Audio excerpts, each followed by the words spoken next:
Okay, good evening, everyone. We're going to call the February 25th meeting to order.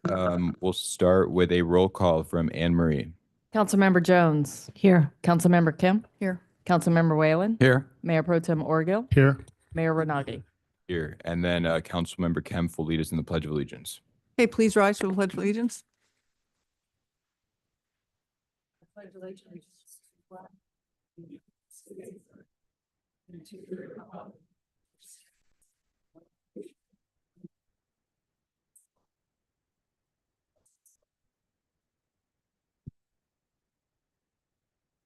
Okay, closed session announcements, Madam City Attorney.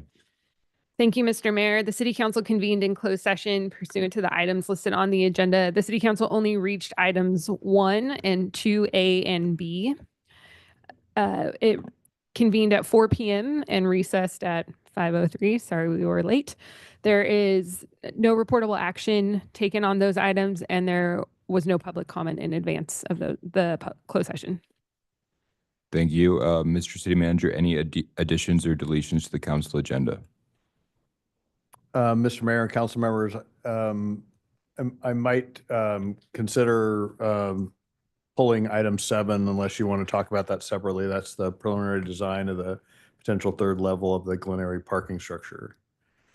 I'm sorry to be squirrely about that, but I think this is probably better discussed in the context of the facilities master plan, which a lot of things are in the context of that now. Okay, so are you deleting that? I agree with that. I agree with that. I think so then. Okay, so it sounds like you're deleting item 7 from the agenda. That's right. And everything else is good. Okay, sounds good. Then now at this point, we're going to take public comments on non-agenda items. We have 45 minutes. So if you want to come up and speak on an item not on the agenda, please do so now.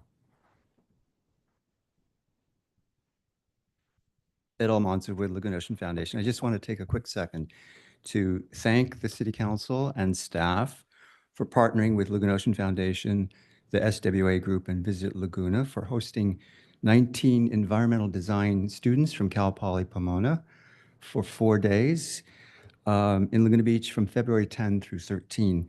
Their visit was part of the Laguna Blueprint Design Studio, the first step toward developing a coastal resources protection program for Laguna Beach. It was a great success. The students learned a lot and had a great time. They did an open house at the Suzy Q to gather information from the community. It was well attended. They spent 2 hours with Dane Doran, the city's Marine Protection Officer, and they were given a virtual tour of the entire coast. They visited Aliso Beach. They ate fish tacos at the Lost Pier. They were sung a sacred song by Adelia Sandoval, who's the spiritual leader of the Hasherman. They got lost. They drank coffee in the rain. They had a talk at the Rivian about tide pools. They did a mashup with students from LCAD. They had a great time and they were grateful. And I want to thank the city, Visit Laguna, all the vendors who helped, and the community who well attended. And we'll stay tuned for more product from these folks. This will be, we regard this as the beginning of a community-wide conversation about stewardship focused on coastal resources. So thank you very much. Thank you. I appreciate it.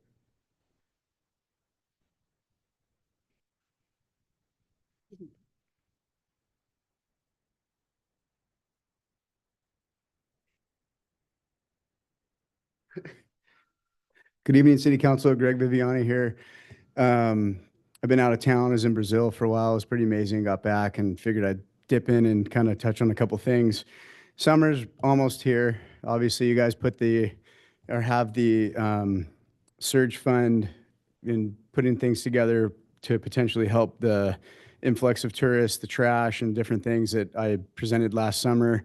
And also just something really easy that I thought was trash can lids for some of the trash cans along the beaches. The trash has been blown out or the seagulls get into it and it stirs it all over the sand. I've have spoken with Reza about this, the Deputy Director of Public Works, and he's been receptive to that. And I know it's a process. You got to figure out the designs, but it's something that's pretty simple to mitigate trash going into the ocean, which I hate. And I think a lot of the residents hate as well.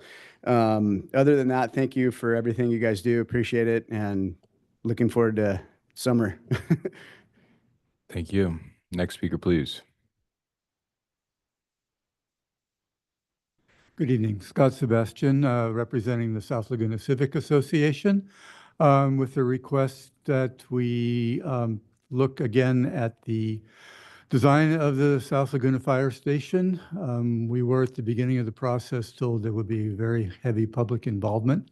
So far, we have had a single public input meeting that was in September, and the community did show up and came up with a lot of ideas and a lot of questions and frankly, some criticism. We haven't heard back from anybody, and we're aware that there seems to be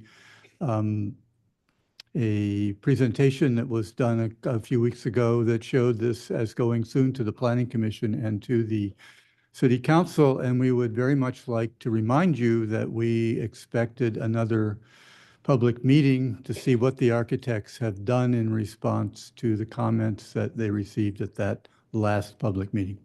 So thank you. Thank you. Next speaker, please. Any remaining speakers on non-agenda items? Okay, we're gonna close public comment on non-agenda items and bring it back to the City Council. And City Manager, do you have an update that you want to share with us this evening? I just note the last speaker, Scott's comments. That is going before the Planning Commission on the 19th. So staking has gone up. I know that's an important public meeting, and hopefully folks will attend that. Thanks. I don't have any further comments. Thank you. Councilmember Jones. I don't have anything tonight. Councilmember Kempf. Yeah, I have just a few things. One is I had a meeting this week with Sarah Lamoni. She's our new emergency manager. She's very well qualified. She's very smart. She's definitely hit the ground running. She's been here about 3 weeks. She's going to be working with Councilmember Whalen and I on our fire mitigation, fire safety plan, which we're going to meet again this week. We have 90 days, I think, from the time we formed it to come back to council with some recommendations, which we're going to be working hard on. We have a lot of good ideas. We have had a lot of interest in undergrounding. I know we have undergrounding on our for South Laguna on our calendar or on our schedule tonight, but we also met with Old Top of the World. They're interested, and so with Bluebird. So I think that, the fact that we had these fires in Altadena and in Palos Verdes, of course, have raised a lot of heightened awareness and raised a lot of concern in the community. We are working on that. Thank you. Councilmember Whalen. Just following on a little bit with what Councilmember Kemp had to say, we are working on a number of those undergrounding projects. We are also going to be working with Public Works as part of our process too. There's about a third of the town that's still not underground, and we want to see if we can work to develop a more streamlined process for assessment district formation throughout the city for the remaining areas that are not yet below ground. And if anybody is in a neighborhood that's not yet underground, I encourage you to approach one of us to talk with us, and we'll see what we can do to help you start the process. That's it. Good. Thank you. Mayor Pro Tem.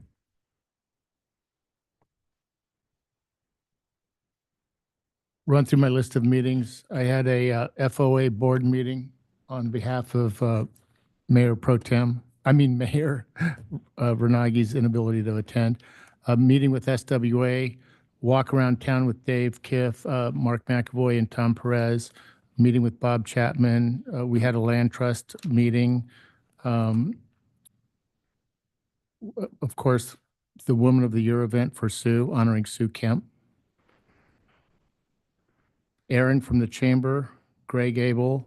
I did an interview on the radio with George Dubin discussing artist housing, Sue Wyden, and Steve McIntosh. Good. Thank you. And I'll just Thank you, Bob and Sue, for working on the undergrounding issue. I think that's so important. And Sue and I are the council's representatives on the Irvine Bowl Policy Committee. And for those who don't know, when the existing lease with the Festival of the Arts contemplates that so as you may not know, the city's the owner of the Irvine Bowl and the Festival of the Arts grounds, but the Festival of the Arts has a lease to it, and the lease includes that the Irvine, for the 9 months out of the year that are not the pageant, it's the policies of the Irvine Bowl Policy Committee prevail, and there's 2 festival members and 2 council members. So you might ask, what happens if there's a tie?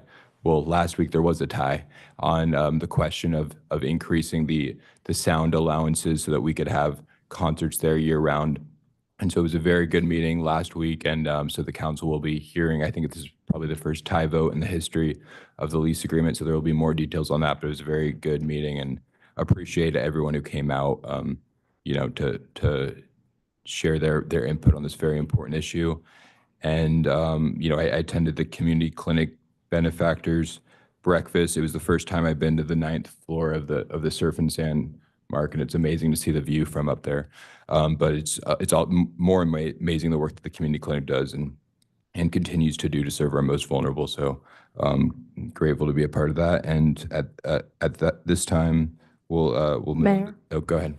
Just real quick, if I can make sure everyone's aware that today is Election Day for the special primary election for the 36th State Senate District. So if you have not voted yet, please vote before 8 p.m.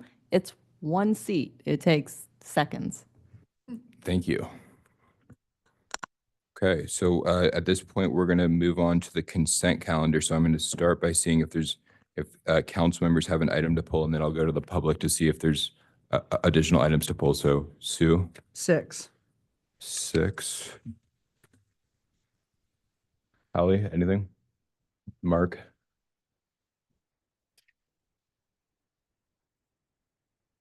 Bob? There's a request from the public for item 5. And then 5.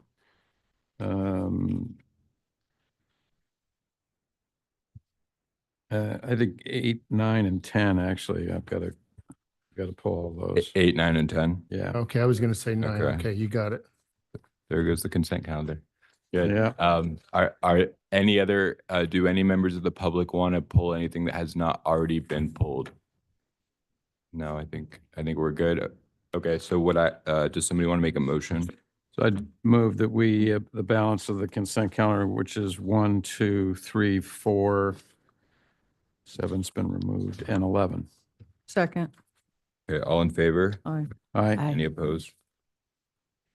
Good. Okay, so now we have item 5 on our consent calendar, which is first reading of an ordinance amending chapter 18.28 of the Laguna Beach Municipal Code. Council, do we want a staff report on this, or should we go to public comments?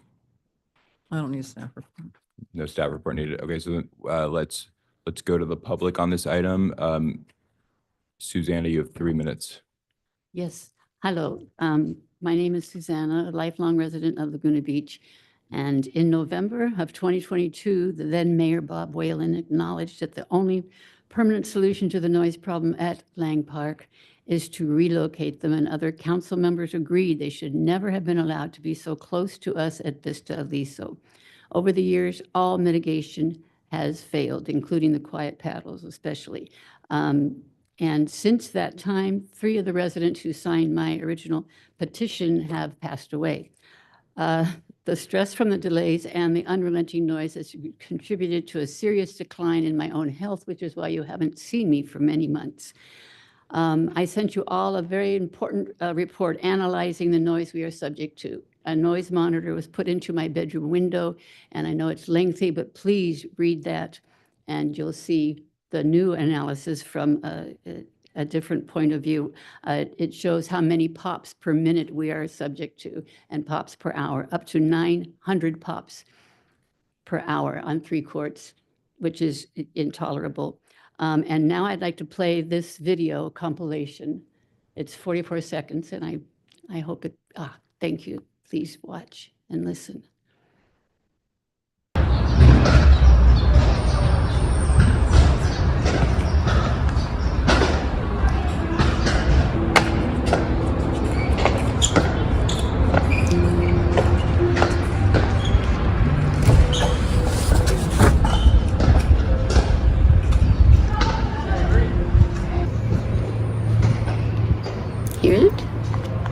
that sound quiet to you? How would you like to listen to that from 8 a.m. to dusk?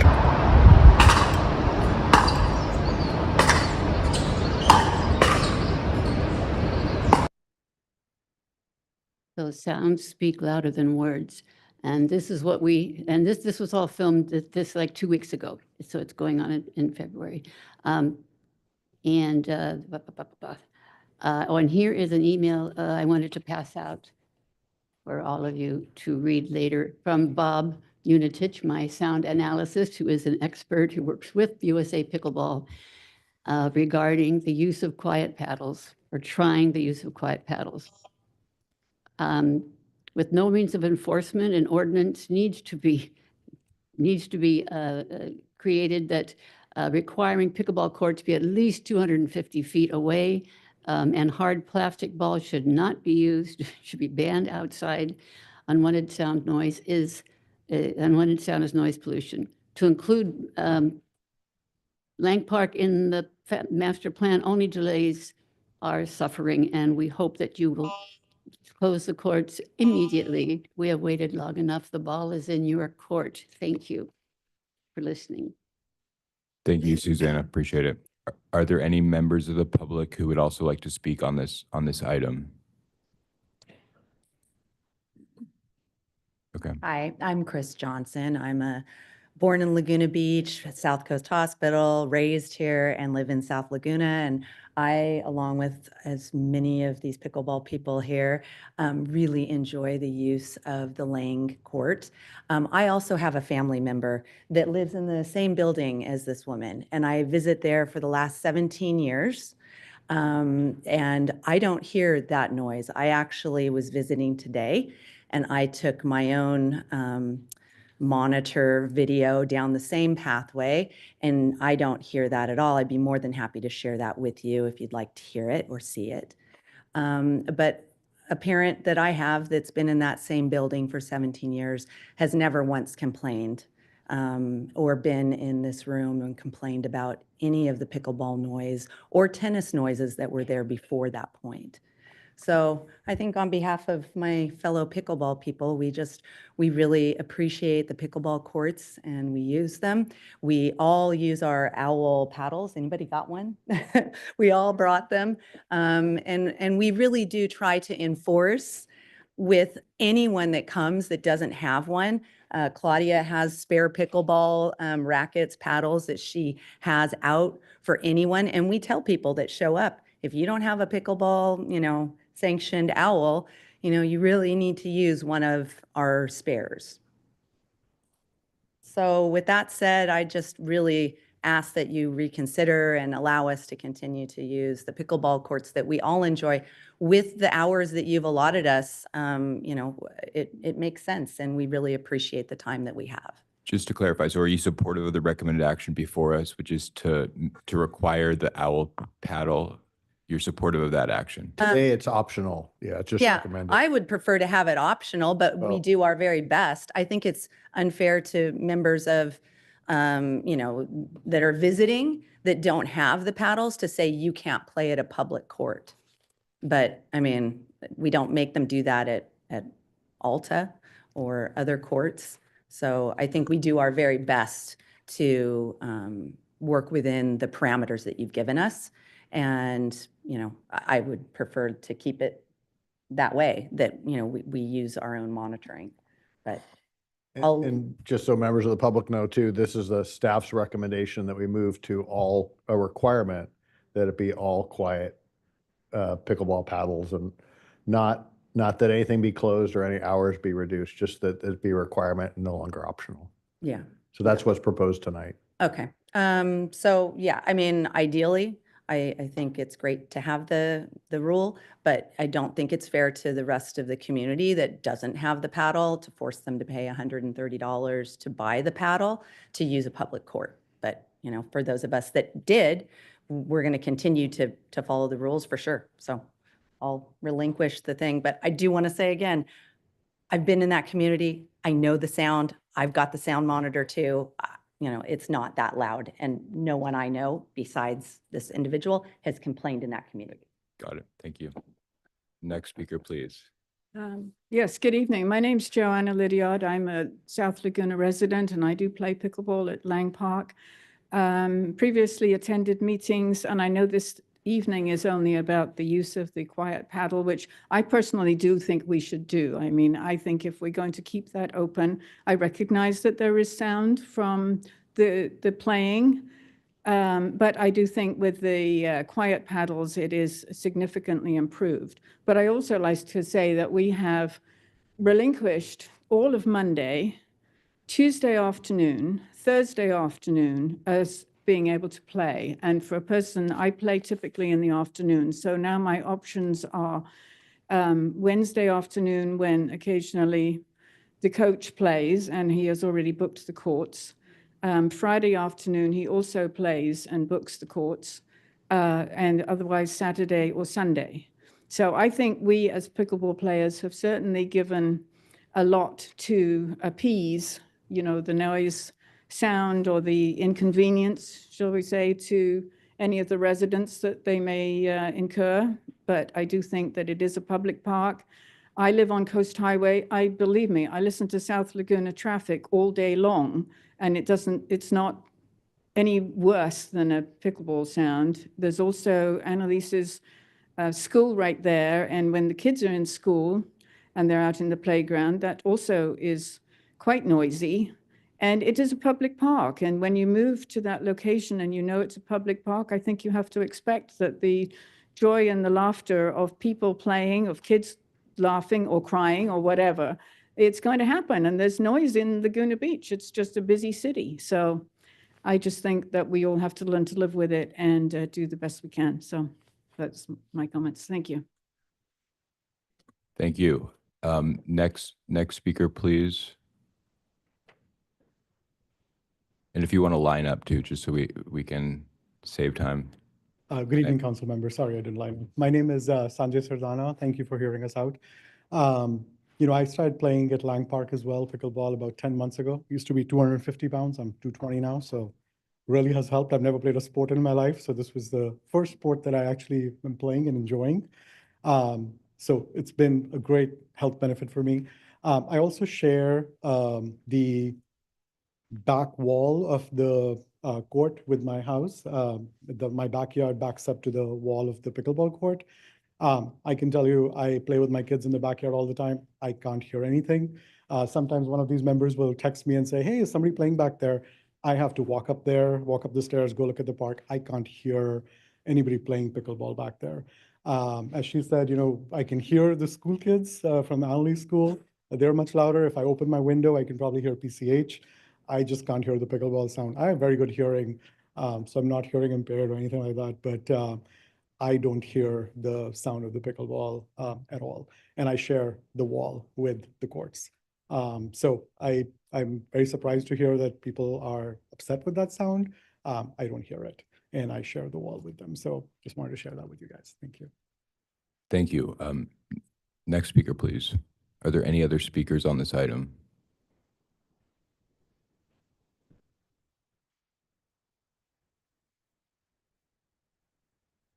Hi, David Linder. I'm not a public speaker. I wasn't going to do this, but I live in the first house above the park. So the noise travels up like Suzanne's place. And I'm in favor of making it mandatory because I think if you watch her video again, you'll hear the difference between, do you have the TJ, the panel? Without a quiet wall, it's.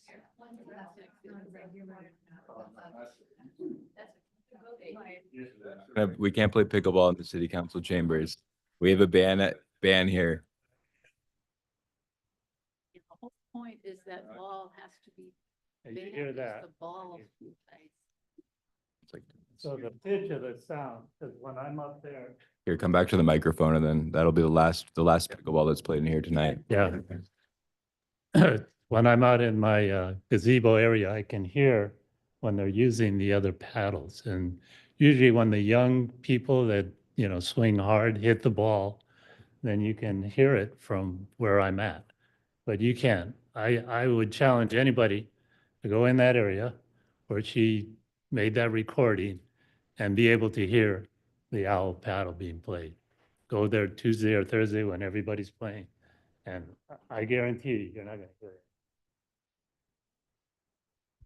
Thank you. Are there any other speakers?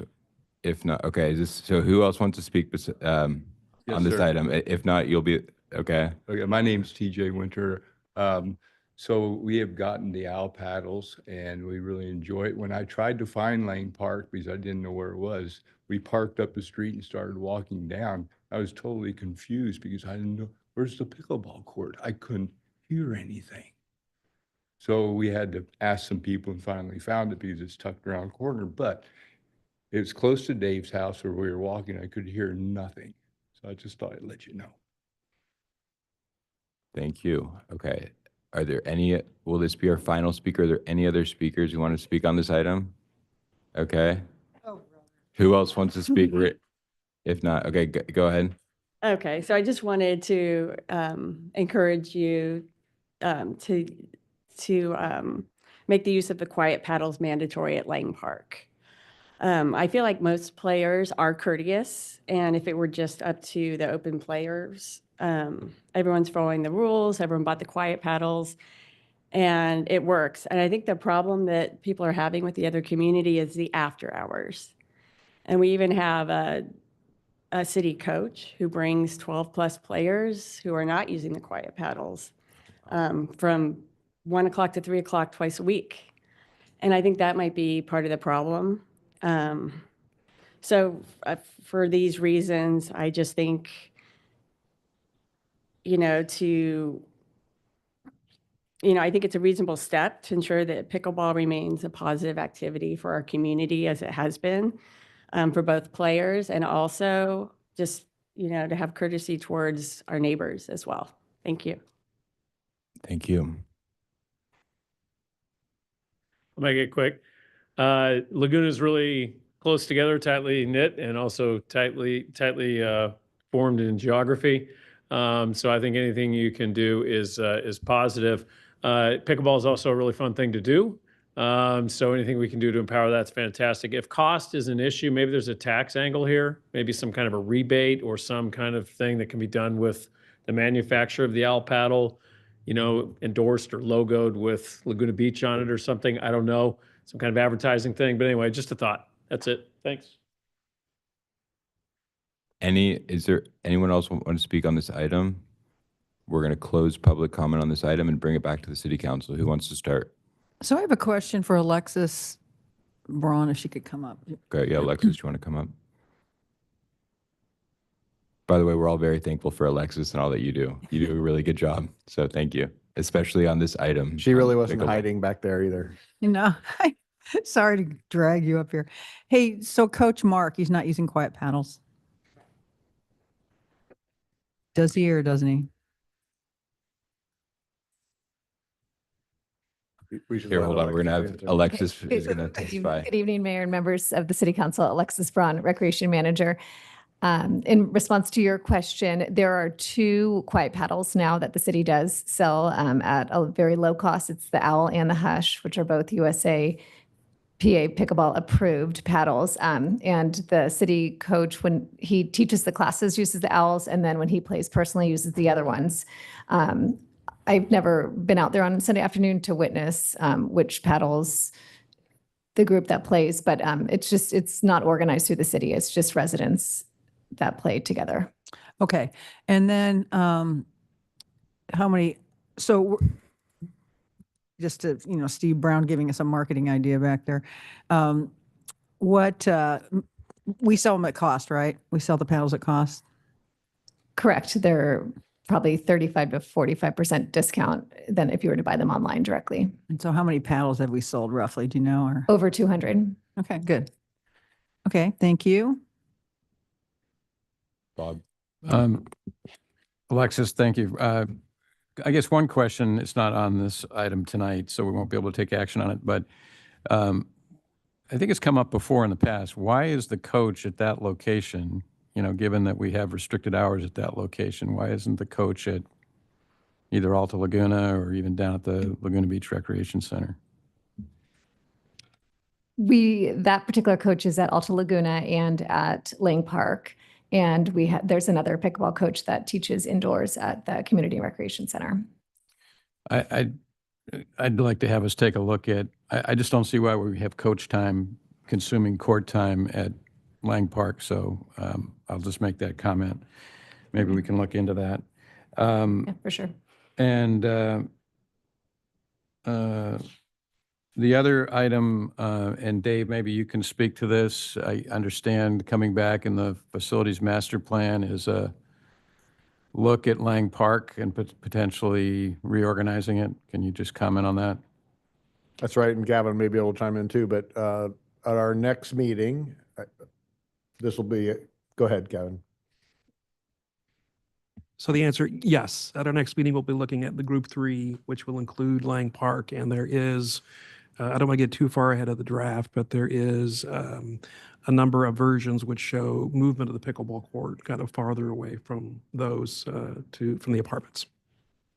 Okay, thank you. I just wanted the Just for public the folks to be listening, we're aware talking of that. about a facilities management plan, which is a little bit off into the future, but we're talking about it and presenting it to the council in March, which looks at all of the city's facilities and tries to better right size them. And again, the Lang Park focus has not been to remove pickleball courts, but to move them to the other side, closer to it's Wesley. Sorry, it's not Wesley. Yeah, it's Wesley, closer to Wesley than Coast Highway and the Vista Liso apartments. Yeah, thanks. Mark, do you have any questions? I don't.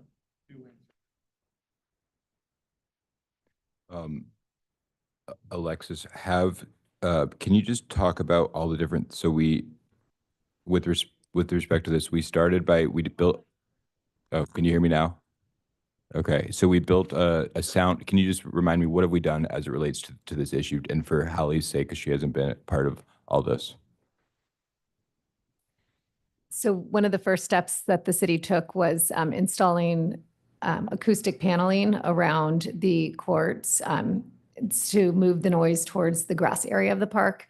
The issue with that is anything that the sound travels up. So any units that are above that, were still affected by the noise, but anything lower down, it moved everything to the park side away from the homes.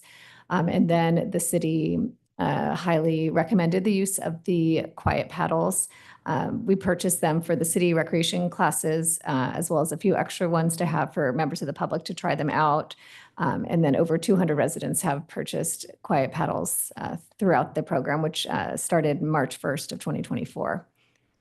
And as well as the reduction of hours. So the hours reduced about 30%, closing Mondays entirely, Tuesdays and Thursdays, as previous speakers mentioned, closing at noon. And then this is a question I got on my weekly radio show last week that I didn't know the answer for. What Ed asked me what would happen if somebody has so let's say that we pass this ordinance, it goes to a second reading, Mark goes and plays pickleball with a non-owl paddle. What would happen next? It'll be complaint based.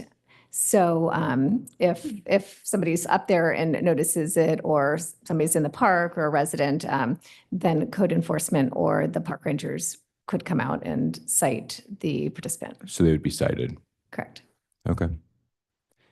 I don't have any questions. I have some thoughts. And this is a question maybe for Alexis, but also Megan. The question of the hours is not before us. Is that correct? That's not part of this agenda item. This item was strictly just if the council decided to take action on making this a part of the municipal code. Yeah, so I don't know how my colleagues feel. I would be supportive of moving forward with this, but then also bringing back, Monday and then increasing the hours on Tuesday and Thursday. Because I think at the end of the day, we have a history. Hold on, no comments. We have a history here with this was a tennis court, and we need to have recreational opportunities in town. I think pickleball is a life-changing thing for so many people, and it sounds dramatic, but it really is. And I'm supportive of more uses. I think it's a fair compromise where we're basically making the pickleball community have to have a certain set of paddles. and is going to reduce, which has reduced the noise and will reduce the noise even more. And as technology improves, we can look at more ways. But I just think at the end of the day, a 30% reduction was significant. And I think when we look at the cost benefit analysis here and we look at the precedent, it makes sense. So I'd be supportive of moving forward with this and then having staff bring back increasing the hours. I'm interested to hear what my colleagues think. Alexis, I have a question. So is there a time when the courts need to be closed for maintenance? I think at Alta, don't they do maintenance Wednesday mornings or something like that? Alta's maintenance is now done Monday mornings, once a month. Okay. And these courts are generally done Wednesday early morning, or occasionally on Mondays as Okay. well, Thank you. depending if there was a windstorm or. Got it. Well, I Thank you. think so Mayor, what you're asking for is to bring it back, and under our procedure, you need 2 people to bring it back and 3 to get a staff report. I would not support bringing it back. I oppose an increase in the hours, so I would not be supportive of that. Yeah, or I could just add, or it could be, if there's 3 votes, a recommended action to bring that back. Yeah, no, Yeah. if you get 2 votes, you can bring it back. If you get 3, you get a staff report. Well, yeah, or 3 votes here. Yeah, okay, got it. So anyone else want to weigh in on that, Hallie? I would be willing to look at the hours, but prior to that, I would need to see evidence that compliance to the new paddles is being followed. Okay. Hallie? I'm not a pickleball player, but I am an outdoors person. I like being outside. I like being active. I think anything that gets people outside and exercising is a good thing, and it's a good thing for our community. It seems to me like there's been a lot of compromise already, and I think that this is an additional compromise to try and mitigate some of the noise complaints, and I appreciate that. And not having been part of the conversations in which the hours were decided upon, I don't want to set a precedent for us as a council to be constantly relitigating or rediscussing decisions that we've already made. So I hesitate to reopen the hours, at least not without giving the quiet paddle ordinance a little time to settle in before we determine if it still continues to be a problem. Yeah, I agree with Hallie. I think we should pass this tonight and then we can bring it back after, in a couple months or something like that and talk about it again. That's what I think we should I'd do. be supportive of that. Bring it back in a couple months. Let's see how this goes. Let's see, what the neighbors are thinking. Let's see what the pickleball community is thinking. And then What the discuss compliance is. what the compliance is. So then I think I agree with Bob that if there's support for that, we can bring that back at the later point during our agenda.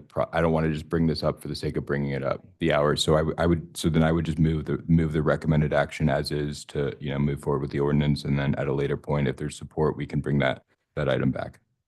Second that. Okay. Well, I think don't we have to ask the clerk to read the title of the ordinance? Yeah, Anne Marie, do you want to read the title of the ordinance? Mm-hmm. Yeah. No. No, we closed public comment. An ordinance of the City Council of the City of Laguna Beach, California, adding section 18.28.070 to chapter 18.28, use of parks of Title 18, Beach and Parks of the Laguna Beach Municipal Code to require use of USA Pickleball Quiet Category pickleball paddles or similarly authorized noise-reducing equipment at Lang Park, and finding the action is not a project requiring further environmental review under the California Environmental Quality Act. So I think we got did someone second my motion? I did. I moved the recommended action. I seconded. Holly did. Okay, all in favor? Aye. 5-0. Just for the public's edification, then this would come back to the council for second reading on March 11th, and then it takes effect 30 days from March 11th. So the requirement would kick in roughly on April 11th. Okay, good. Okay, well, thanks, everyone. Thank you all for being Thank here. you, Alexis. Okay. Next up, we have or I'll let the pickleball people leave. Wow, there's a lot of pickleball. I know.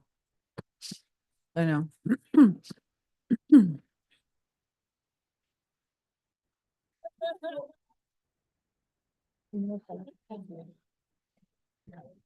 guess Matt's in charge of planning now.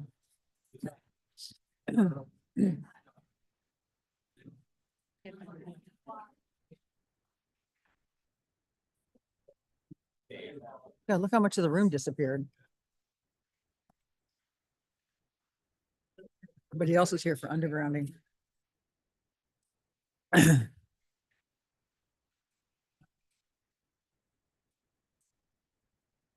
Okay. Thanks, everyone.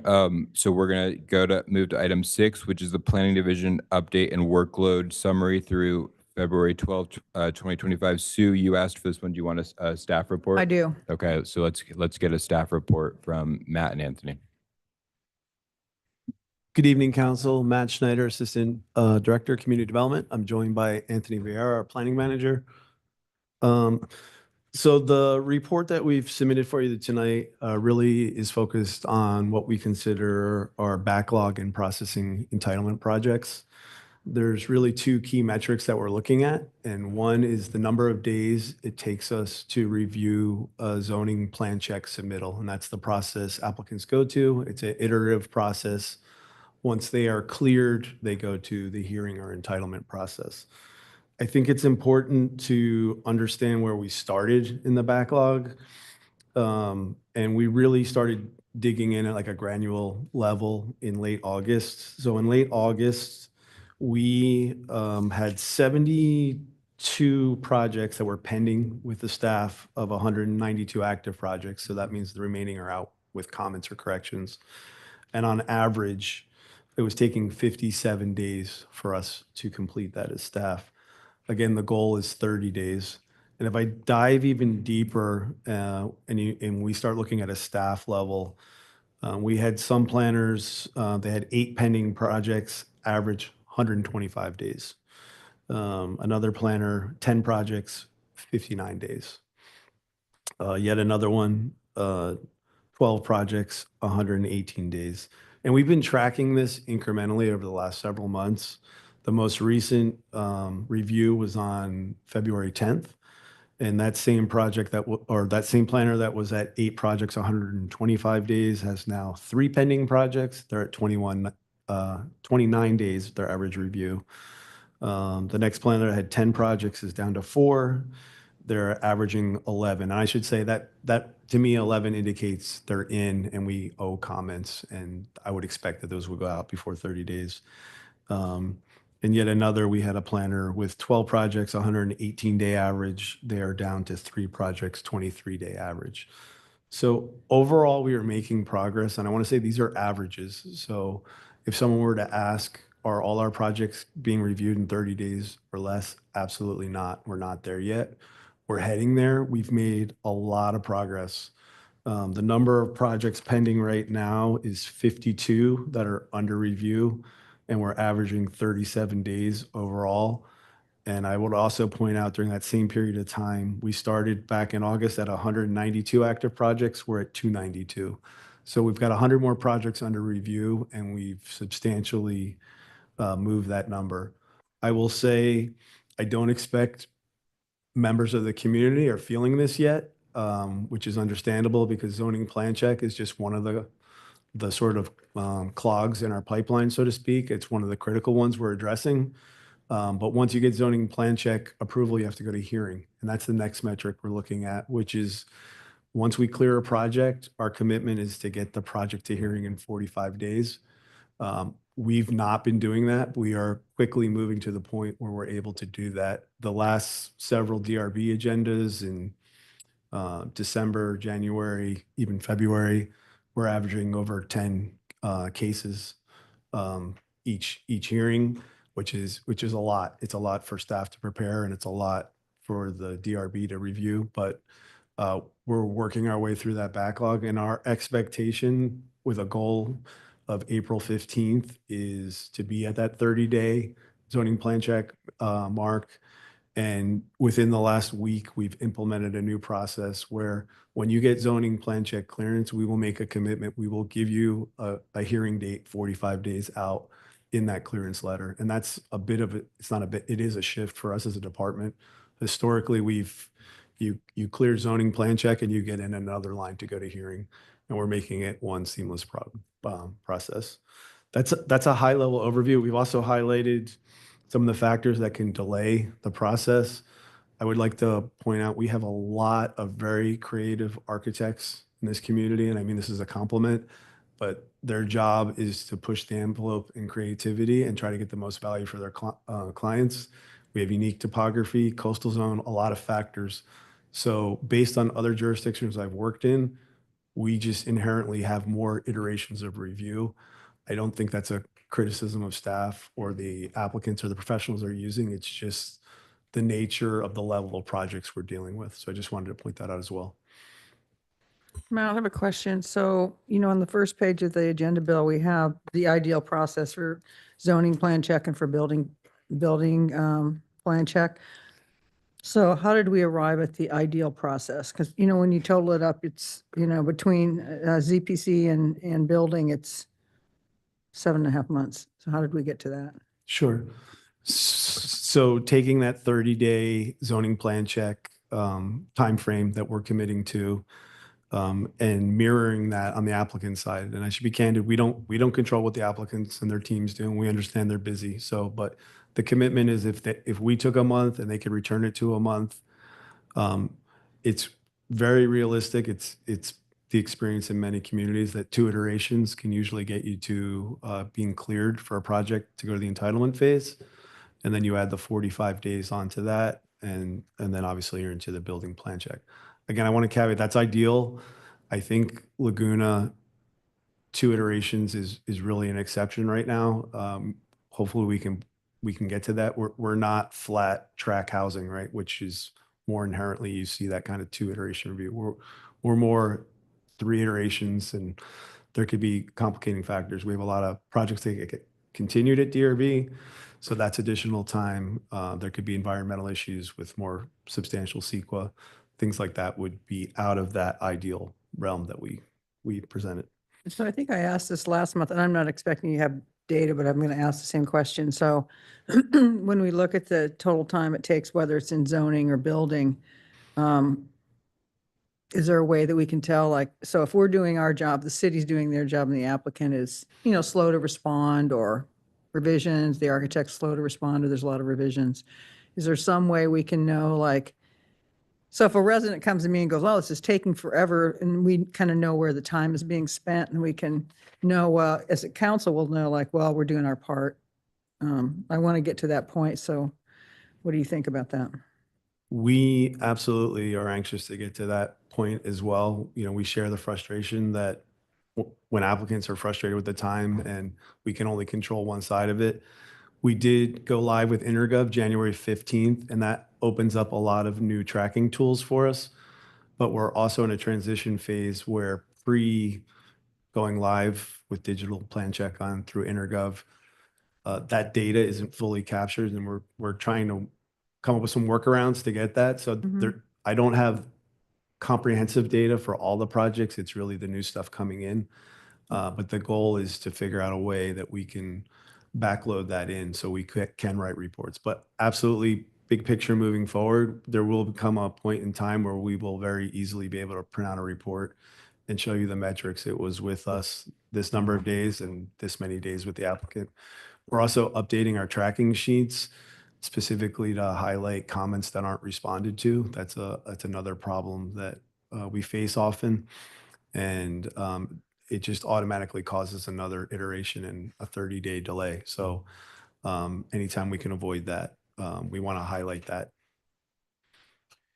Okay, thank you. Just a quick question on follow-up, if I could, to Councilmember Kemp. So I get it. When it all gets over to Intergov, that's going to be really good because push a button and you get all these reports. But today, if Anthony sends a plan check back, can he just manually say February 25th, boom, back, and then they take 45 days? We'll know when it comes back in, right? It's a manual process, but couldn't we start tracking some of these earlier ones that aren't in the Right system now, we are doing a hybrid of manual tracking and running reports through Intergov.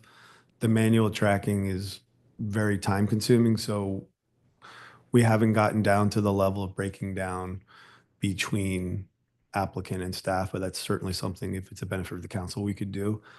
I would say the planners are dedicating about an hour a week, just tracking everything to feed us right now. And we're trying to get away from that because we see that as valuable plan review time.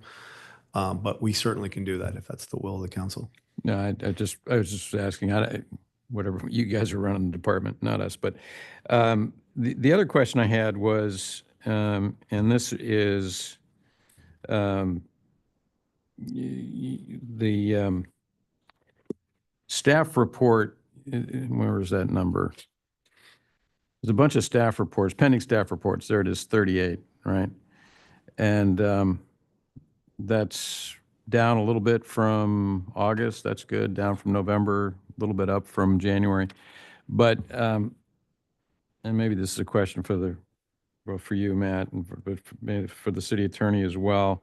I mean, a lot of times what I hear is, the staff reports are the hang up and they're taking too long. And the city attorney, which I said I don't think is the case, is, you guys draft them and then they get stuck over in the city attorney's office and it takes a lot of time. So what are we doing to clear the backlog of staff reports, and what do you see as sort of the ideal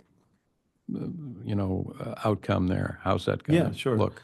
So I can sing Megan and her team's praises. They're absolutely not a choke point in this process. We do route certain legal issues, variances, and there's a subcategory of projects where we do weigh in. We want legal counsel to weigh in, but they're not all going there. And there was that perception at some time. I'm not quite sure where it originated, but I know it's out there.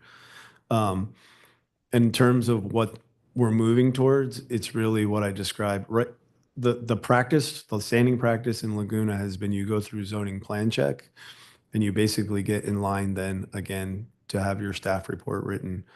We are actively switching to just a seamless process where when we send you your zoning plan check clearance letter, we are going to give you a tentative hearing date. And if you perform with your staking and pay your fees, et cetera, we're committing to hit that 45-day metric. Things like continuances and other, we can't control. But I will say, to the extent that you've heard feedback that the staff report process has been a clog in the process, it absolutely has been the case. When we started this we've been working on it for a while, when we started really tracking it deeply in August, it was apparent, and there was a long list of projects that were waiting just to get an initial draft. Of the 38 you see on the staff report, we submitted tonight from the snapshot on February 10th, all of those are being worked on.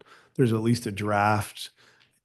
A review has been done by a supervisor, or perhaps it's one of the cases that went to the city attorney's office, but those are all being worked on well. Whereas when you look at the number of cases in August, the vast majority of those were not being worked on, and we were just working our way through that list, oldest first. Thank you. Other questions? Holly? What can you share with us about the rollout of EnerGov? How's it going? Is it moving along smoothly and as quickly as you'd hoped? So I ran stats earlier today just to see overall. So we went live January 15th. So far, we've had about 50 zoning plan check applications come in online, and we've had about 60 building permits. To date, I've only gotten one complaint, which actually alarms me a little bit because I was expecting we'd get some more. But of the people that are trying it, they're liking it. I wish we had more people trying it. And we continue to try to encourage people to do that. We are maintaining same staff hours and doing everything over the counter. And in addition, we basically have a window open 24/7 now. It's a big commitment by our staff, and we'd really like to see people migrate over to digital. It makes everything more efficient. So again, we don't want to mandate that at this point. We want people to get comfortable with the system, but that's an area where over time, I think we'll gain efficiencies. So if I mean, when we hear gain efficiencies, that's how we're going to clear the backlog. So why not set a date when we're going to transition over to digital? Because there's many municipalities throughout the state that do it that way, and I think it helps staff, and ultimately it's going to help the applicant. It's ultimately a policy and customer service decision. I will say we have a group of customers that we refer to as frequent flyers that have been doing business in Laguna for a very long time, architects, designers, contracts. Some of them, yeah, I don't speak for them, but they've indicated they're not in favor of doing the digital. They prefer to come do it face to face. So that would be one of the challenges to overcome. But in terms of just looking at it logistically, like a utilitarian view, it absolutely will create efficiencies for us. So you said it's a policy and customer service decision. Is that our decision? Is that what you're saying? Or Yes. whose decision is it? So That would be a council decision. We Okay. could absolutely implement that direction though, if that was the will of the council. Can we refine that a little bit more? So when, let's say someone comes in new with an application, and by the way, you should talk about a little bit about appointments, because I think you guys have made great progress on appointments. But when someone comes in new, does the staff then enter it in EnerGov as a record, or it always floats alongside on a parallel track? So historically, you needed an appointment to submit a zoning plan check. And we still continue to offer appointments. However, when you make an appointment, rather than take it in, I'll call it the old hard copy way, we actually will set up the EnerGov account for them and process it internally for EnerGov. And so that's been a success. And we've seen a dramatic drop off in appointments. In fact, it's actually, we've put out messages and said, you don't have to wait in line. You can go ahead and submit online. We encourage people to cancel their appointment. That's not quite happening yet, and it's really through no-shows, but at least half of our appointments are no-shows these days. And if you go online, you can get appointments in the coming weeks. So that's one step of it. I'm sorry, David, was it No, you two-part answered question? it. So when the mayor is saying, should everybody be forced into EnerGov? I'm sorry to put words in the mayor's mouth, but we're actually doing that, and we're just hand-holding the ones that aren't. We are. I would say that. Question is, when would we stop that if ever? Yeah, Okay. the building plan check process is slightly different than the zoning plan check. So that's where we're seeing more of the people that, and there, I should say, there are some building permits that are really inherently designed to be over the counter where you can come in. And so I wouldn't want to ever completely take that off the table. But yeah, there's certainly, we could require both planning and building applications. We have the staff to do it. It's just, it would be a decision, a policy decision. Got it. Are there? Can you expand on what you just said? Take that off the table, the over the counter? I'll think of an example. It's hard to come up with the low hanging fruit permits in Like a Laguna garage because something door? usually triggers, but I'll, as a hypothetical, this might not be the case because there's always some exception in our code. But if you wanted to come change out your water heater, right? There's some contractors and just the way they do business, they're used to they'll come into our counter in the morning, they'll get in the queue, they'll pull the permit. We have plan checkers that are available. We issue the permit there on the spot and they're out doing that job that day. If they were to go through our online portal, we don't have staff that are that readily available, obviously, because they're manning the counter. So we're turning them around quickly, but it's not real time, same day quickly. It's a day or two. Will there be a time where that would just be automatic for things like water heaters and?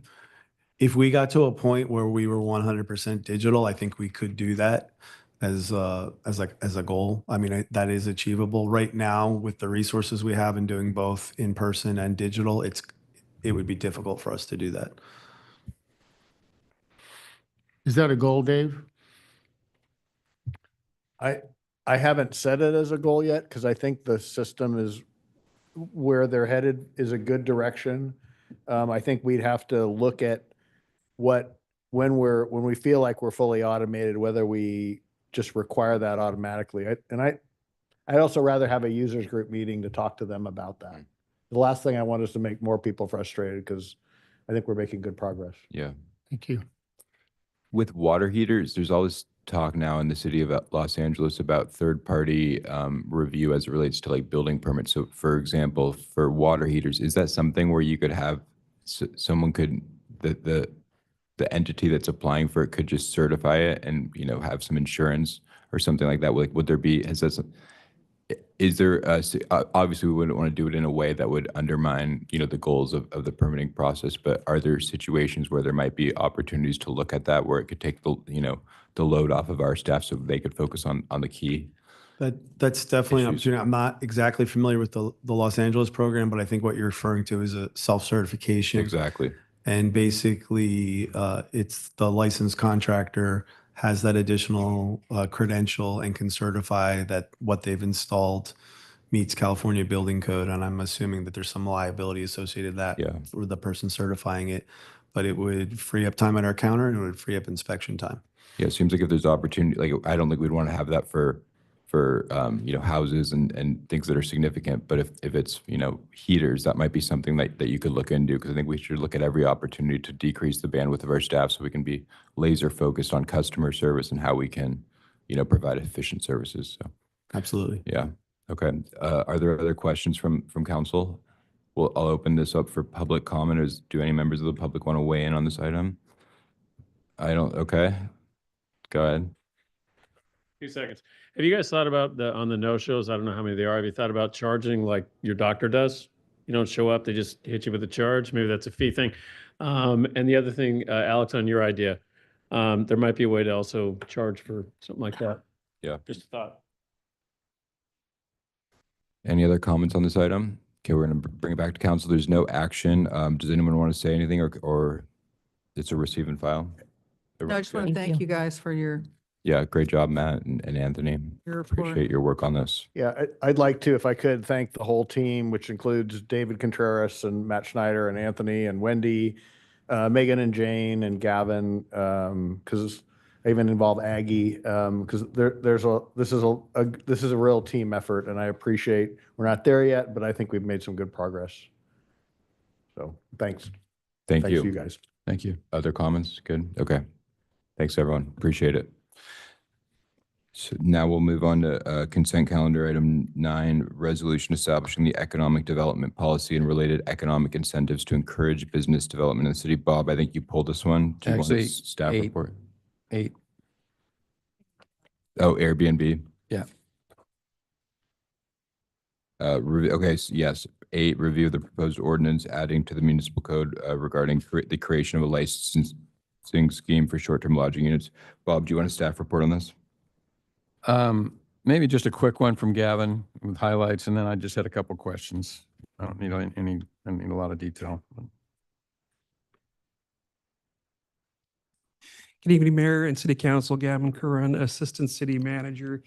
And the item before you tonight, as the mayor indicated, but it's just a preview of an ordinance, basically the creation of a kind of a licensing scheme for short-term lodging units to aid with the management and enforcement efforts for unauthorized short-term lodging units. So I'm just going to go quickly through some highlights, as Bob mentioned.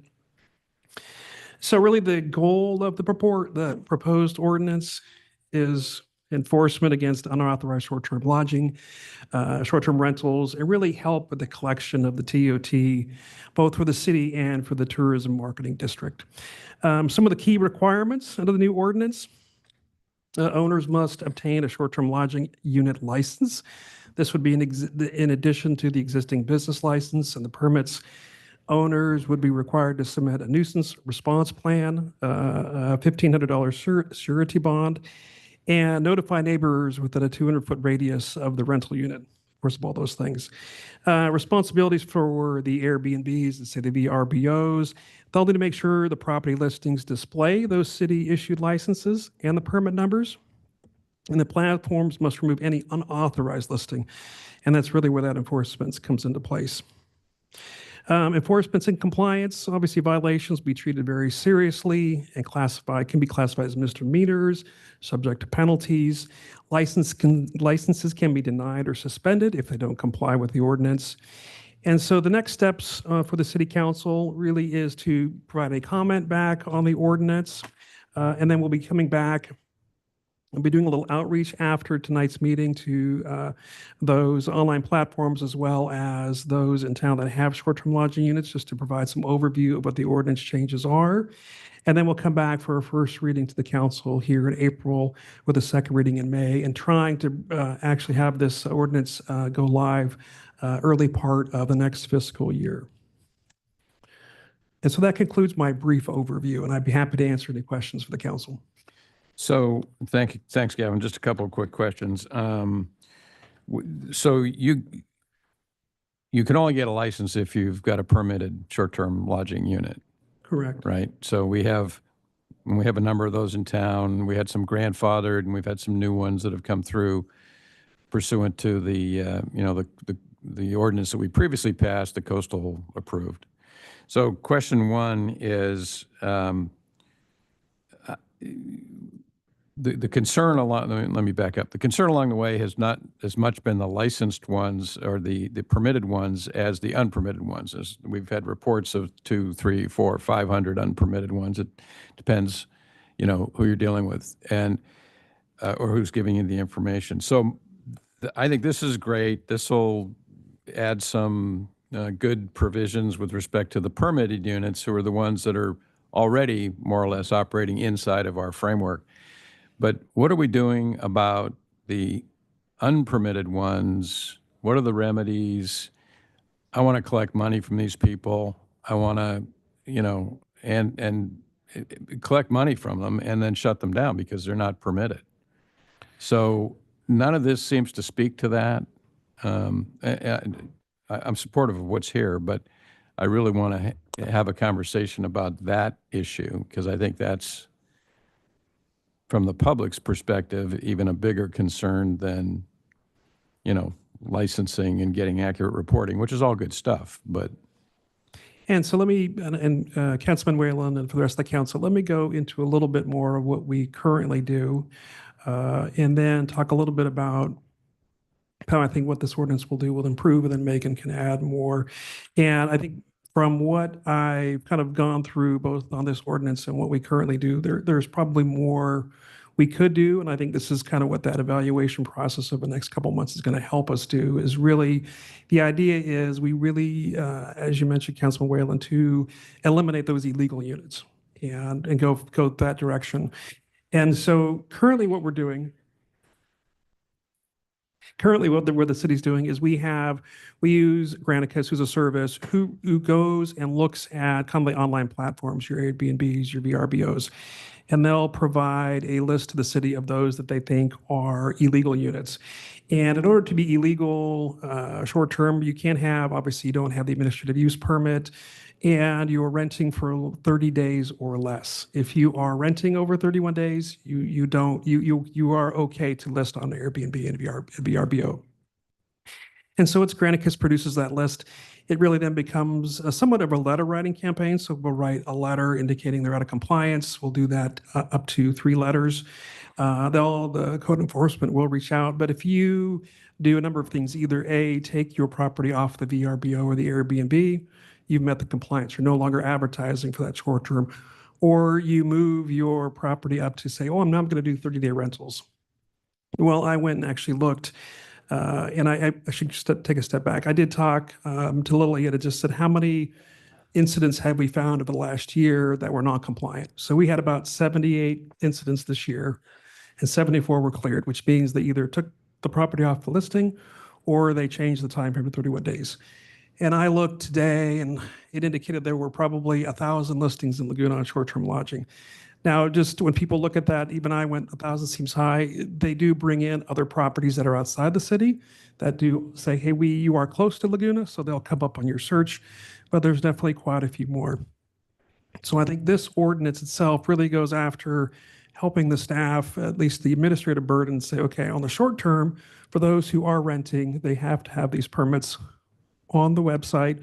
You have to list them, and if Airbnb doesn't do that, then they can't list the properties on the website. The second part, which is kind of what we think we need to dive a little deeper in, is, okay, what if these properties just say they're renting for 31 days, but they're really renting for less? And that's where I think we need to do a little more work as to where I think where your comments were coming is we want to make sure those people are not listed as well. So that's kind of where what we currently do, and I think where we need to dive in a little deeper is you really want to, we can control the ones that are in 30 days or less, but if they start to maybe manipulate that a little bit, that's where we need to come down and figure out a little better way to basically discipline those who don't comply with that. Well, and if they've been successful for 6 months of short-term rentals, and then we uncover that they've, been renting short-term, they didn't pay any tax, TOT tax during that period, and they should have. So can we go back and recoup it? I mean, I think these are the issues we need to think about. I think there's a lot of money out there sloshing around with these unpermitted units that A, should be paying back in or in arrears, and B, should be shut down. So I just wanted to raise it, and it sounds like you're already thinking about it, and I hope staff will come back with, maybe not, in connection with the second reading, but I hope staff will come back with a game plan for better enforcement of that. So, Councilmember Whalen, I would just add this ordinance is really meant for enforcement and TOT collection. And the enforcement is really going to come through the online platforms. The ordinance mandates that they have required fields for both their use permit and their licensing permit, and that then we work with a consultant like an HDL who is monitoring online platforms. And then if we see that there are either, well, I should say that the unlicensed TOT, like if they don't have a number, they can't even get on there in the first place. So that's kind of step one to stop it. If they make up a number, that's where our consultant is checking their numbers. And the ordinance then obligates Airbnb or Vrbo or whoever it is to remove that listing. And so that is the enforcement arm really of this ordinance. And then it also obligates the Airbnb, the Vrbo, whatever, to, even if they're illegally on there, to collect the TOT. Got it. And so that's how we're trying to also collect more TOT. But the goal would be to not allow at all the unlicensed units. Right now, Airbnb and VRBO, they're allowed to basically list it without having the business license number and the short-term lodging permit number. Yeah, I mean, there's some effort in the zoning code to do that, but it's not super clear. The idea with this was to be much more robust about those obligations in order to give the city what it needs in order to actually enforce.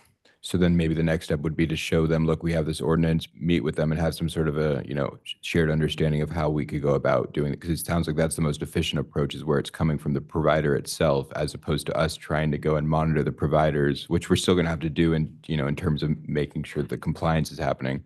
But that's the root cause. So I appreciate that this ordinance addresses that. Yeah. And in my experience in another city, we were able to work with these platforms with their government affairs arm and come to an agreement on their enforcement. Good. And I would also just mention on the statewide level, there is pending legislation on TOT recapturing that would obligate the Airbnb's online platforms. It currently doesn't have an author. Hopefully it'll be picked up, but that would help as well. Gavin, do we currently have a penalty structure for illegal? It's $1,000, which will be the penalty for, it's $1,000 for not complying. And when I talked to Lillian earlier, of the 74 that came into compliance, that we didn't issue any non-compliance penalties. And speaking of penalties, one of the things that I know we are also looking at in this ordinance is we also have a $1,000 penalty, but you could do a scale or a tiered approach to that. So a first violation is 1,000, and then it can get much more substantial for second to third violations. So your first violation, maybe you didn't understand or didn't know, but once you're after that point, a second violation to a third could lead to some very substantial penalties to make sure that people comply. Yeah, what I understand, most of the cities that have had success with this have really enforced their monetary penalties. So Megan, are we able to cover this through all of the platforms? That's actually what that's what I anticipate the other platforms are going to require of us, is that we require all the platforms to do it. And we're not just picking on Airbnb or whatever. There's new platforms all the time. So that will be part of our effort and then reach out. But yeah, all platforms will need are going to be subject to this ordinance. And And- on the violation, violations are like a per day violation, right? So even at $1,000, they could become substantial, but the city should look at also increasing its fines.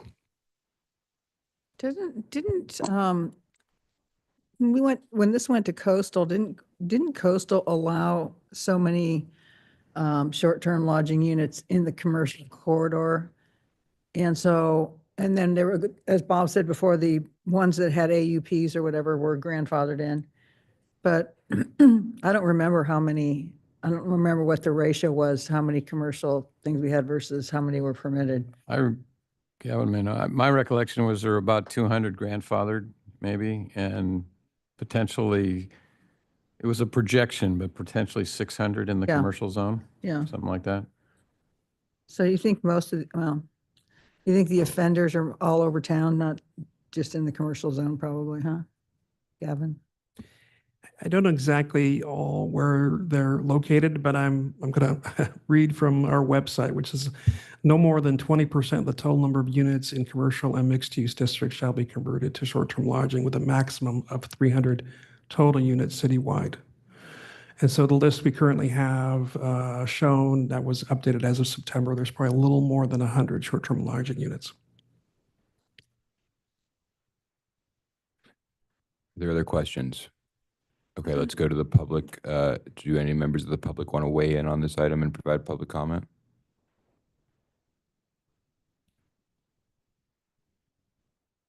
Yeah, I'll make a quick comment. It's not what I'm really here for tonight, but I'm really glad you're doing it. This is great, especially the ones with, like what Bob was talking about, the unregulated ones. Our street had some problems with this early on. A lot of the things that you've already done have helped a lot. But I looked at this a lot at the time, and it sure looked to me like the basic business model of Airbnb, VRBO, was to just do it and worry about, see if you get caught later, see if anybody follows up. So if we're relying on VRBO and Airbnb and all these other platforms to be our enforcement agency, things must have changed an awful lot since a couple of years ago, because that just didn't seem to be realistic at the time. So hopefully things have changed. And the other thing that we saw was there were a proliferation of platforms. It wasn't just Airbnb and VRBO. Somebody'd get, complained about on Airbnb or VRBO, they'd just go someplace else. I don't even know how many platforms there are today. And a lot of people play all kinds of games. They'll tell you it's 30 days or more. And then when you contact them, then they negotiate the real deal. So there's a lot of, this is going to be, I'm glad you're doing it, but it's a mess. Thanks. Thank you. Are there any other members of the public who'd like to weigh in on short-term lodging? No? Okay, so we're going to bring it back to the city council. Any comments or questions? So just to follow up on Megan's comment, so on page 22 of the agenda item, because this is just to give staff direction, and then the ordinance will come back to us, right? So we've got the fines section. Are you saying we should modify the fines section? I think that's something that the council can consider, is increasing the first violation being higher, the second, up to maybe $5,000. There's Okay. Some unpublished case law actually that is probably a good guiding as to where we could go at the high water mark. But I would recommend that council consider increasing the fines. I think Gavin thinks that's also the right move in order to have sort of a stronger hammer here. So I would just say, as part of the direction I would ask council to give, is just to have staff come back with a recommended scale of fines. What do you mean by that, Bob? I mean, we should have tiered, so if you have one, you get 1,000. If you have. Tiered, yeah, right, Yeah, okay. progressive, yeah. Okay, yeah, okay. And then the other thing I'll note, which I think is really great, and I guess it'll happen, is that these short-term lodging units historically have not paid the 2% TOT that's paid, collected by the tourism district. So that'll just kick in automatically, right, if the tourism district is renewed. If the tourism district is renewed, council member, and their plan includes that. So if their plan includes extension to short-term lodging, then that idea is that the online facilitator, the online platform we're going to ask them to both collect TOT and the TMD. 2%. Is there a reason in the future why we couldn't bifurcate it where we have a higher TOT for short-term lodging compared to hotels? If the voters wanted to make that decision, just on the basis of like from a police resources perspective, from a, I think a huge problem is it's taking away from the housing stock in a way that hotels are not. Is that a policy? Is that a legal question if the voters wanted to do something like that in the future? I think so. I think that there's good policy and police power reasons for doing that here. The facilitation of that is like administratively what that looks like might be a different, like more practical question. But I think from a legal, I don't recall another city doing that, but it seems like something you could do. Yeah. Good to know. I guess the only other comment I'd have it would be that, and maybe this is going back to my first comments, and I agree with John Thomas, there's lots of games that people play here. This will take care of the platforms kind of, and the ones that are, we can get in communication with and get them buying into this structure. But I don't know if there are other consultants or if we have one that sort of, will work and will take a percentage of illegal collections, seek the violators, collect the money, and then, they would take a slice of the collections or something. So I'd ask staff to look at that maybe when they come back and see if there's, because I think you need boots on the ground to get some of this stuff ferreted out. I think that's a great idea. Kevin, years ago, didn't we have a consultant or a company that handled that for us that somehow had some kind of that it could crawl the internet and find some of these things? Well, we have that now. I think Bob's point is let's create an incentive structure where it really incentivizes them to. Do we have a company that we're dealing with right now to help us with enforcement? So we do, well, Granicus does, and they have a menu of ways to help with compliance. I don't know if they go as far as, we'll seek out those who have illegal short-term lodging and then go after the tax that they should have collected. So, but I know they're out there. We definitely will ask. And the compliance that Granicus does today is just letting us know which properties they believe are out of compliance with our code. And then once we give a green light to submit a kind of compliance letter, they'll go ahead and do that. But that is one item. And when I looked at their website today, there's probably 7 or 8 things that they do. I'm just not sure. We'll have to find out if they go as far as collecting TOT and taking basically a percentage of it. I'd like us to be a lot more aggressive in that regard. I think, I don't get the sense anyone in the council is pushing back against that, but I'd like us to be more aggressive and maybe look at more aggressive vendor. Well, I think it's a model when you show me your incentive, and that's going to dictate the behavior, right? Yeah. So I think it's a model for how we should be looking at procurement of things like this, because I think it'll actually lead to better outcomes. So I think it's a good suggestion by Bob. So are there any other comments on this? If not, Bob, do you want to make a motion? I would move the recommended action with including the direction we've given the staff here. I'll second. Okay, all in favor? Aye. Aye. Good. Thanks, Gavin. Appreciate it. So now if anyone wants to be a short-term lodging bounty hunter, the job's open. Okay. Item 9. Resolution establishing the economic development policy and related economic incentives to encourage business development in the city. Bob, I think you pulled this. Would you like a staff report? Yes, I would. I'd like to. Good. Jeremy? This framework. Sure. Let me just pull this up. Take your time.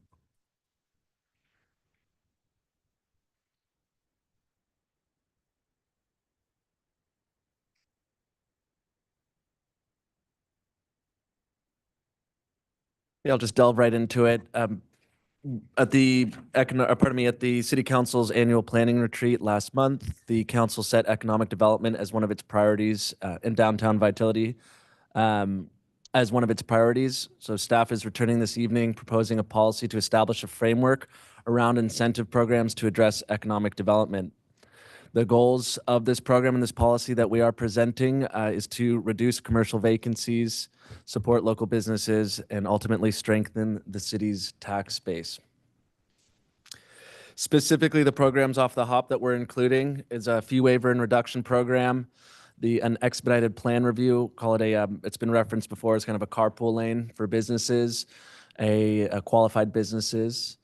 Revenue sharing agreements, we saw one with Rivian earlier this year, and then next year we'd be proposing an economic development grants program.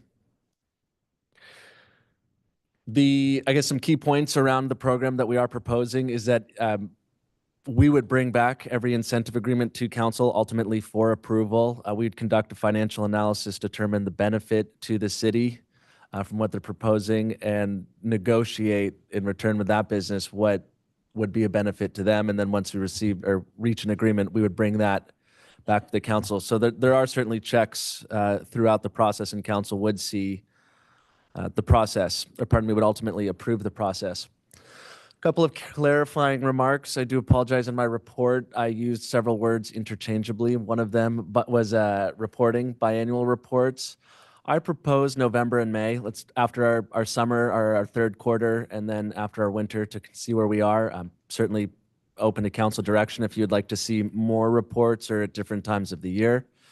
My staff reports at a maximum in the fee rate waiver of 50,000. Pardon me, in the policy, I say 50,000. My report, I put 25,000. The intent was 50,000. And then my last hiccup was on the revenue decrease. The 100,000 recommendation is not an appropriation. It's to reduce our recognized revenues in the fee and permitting account for our fee waiver program. We've turned this around quickly. We are confident that the framework is here for us to get going and working with businesses and to address vacancies in the downtown. The reason I have the 50,000 is this is by no means exhaustive, but pretty thorough list of fees that any business may see as they look to bring their or business owner as they look to bring their business to town.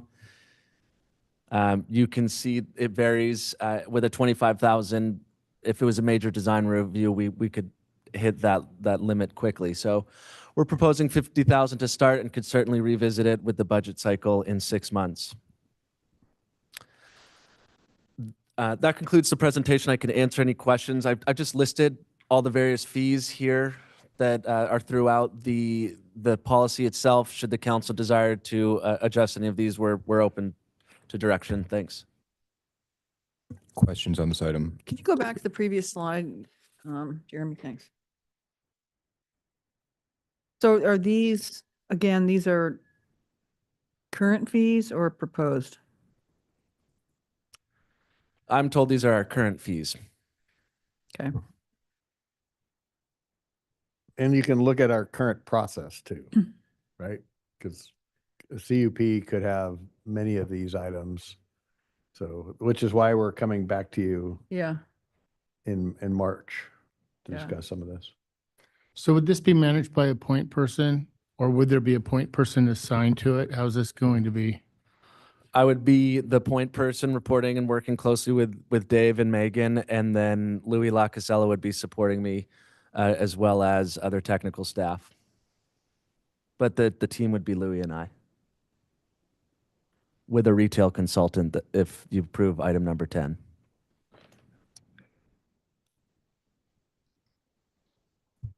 Other questions? I didn't have questions. I have some comments, but after maybe the public weighs in. Hallie, do you want to?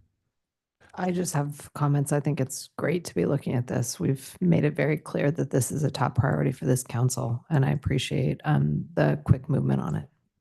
Let me just ask one question. Have we heard any complaints from people about the fees as a barrier? I haven't heard so much of the fee issue as the time it takes. Yeah, because I've never heard anyone complain about the Yeah. fees. I hear time is the big thing, but anyway. Okay. That is part of this, is to try to have maybe a designated person in planning. Again, we just heard from planning and the challenges that they're conquering, but yeah, that could somebody kind of be your friend on the other side of the counter to help you get through faster. And some of these fees could go away, Alex, for instance, if you could paint your storefront without a design review. Okay. Other questions of staff? If not, I'll open it up for the public to weigh in. So I'll open public comment on this item.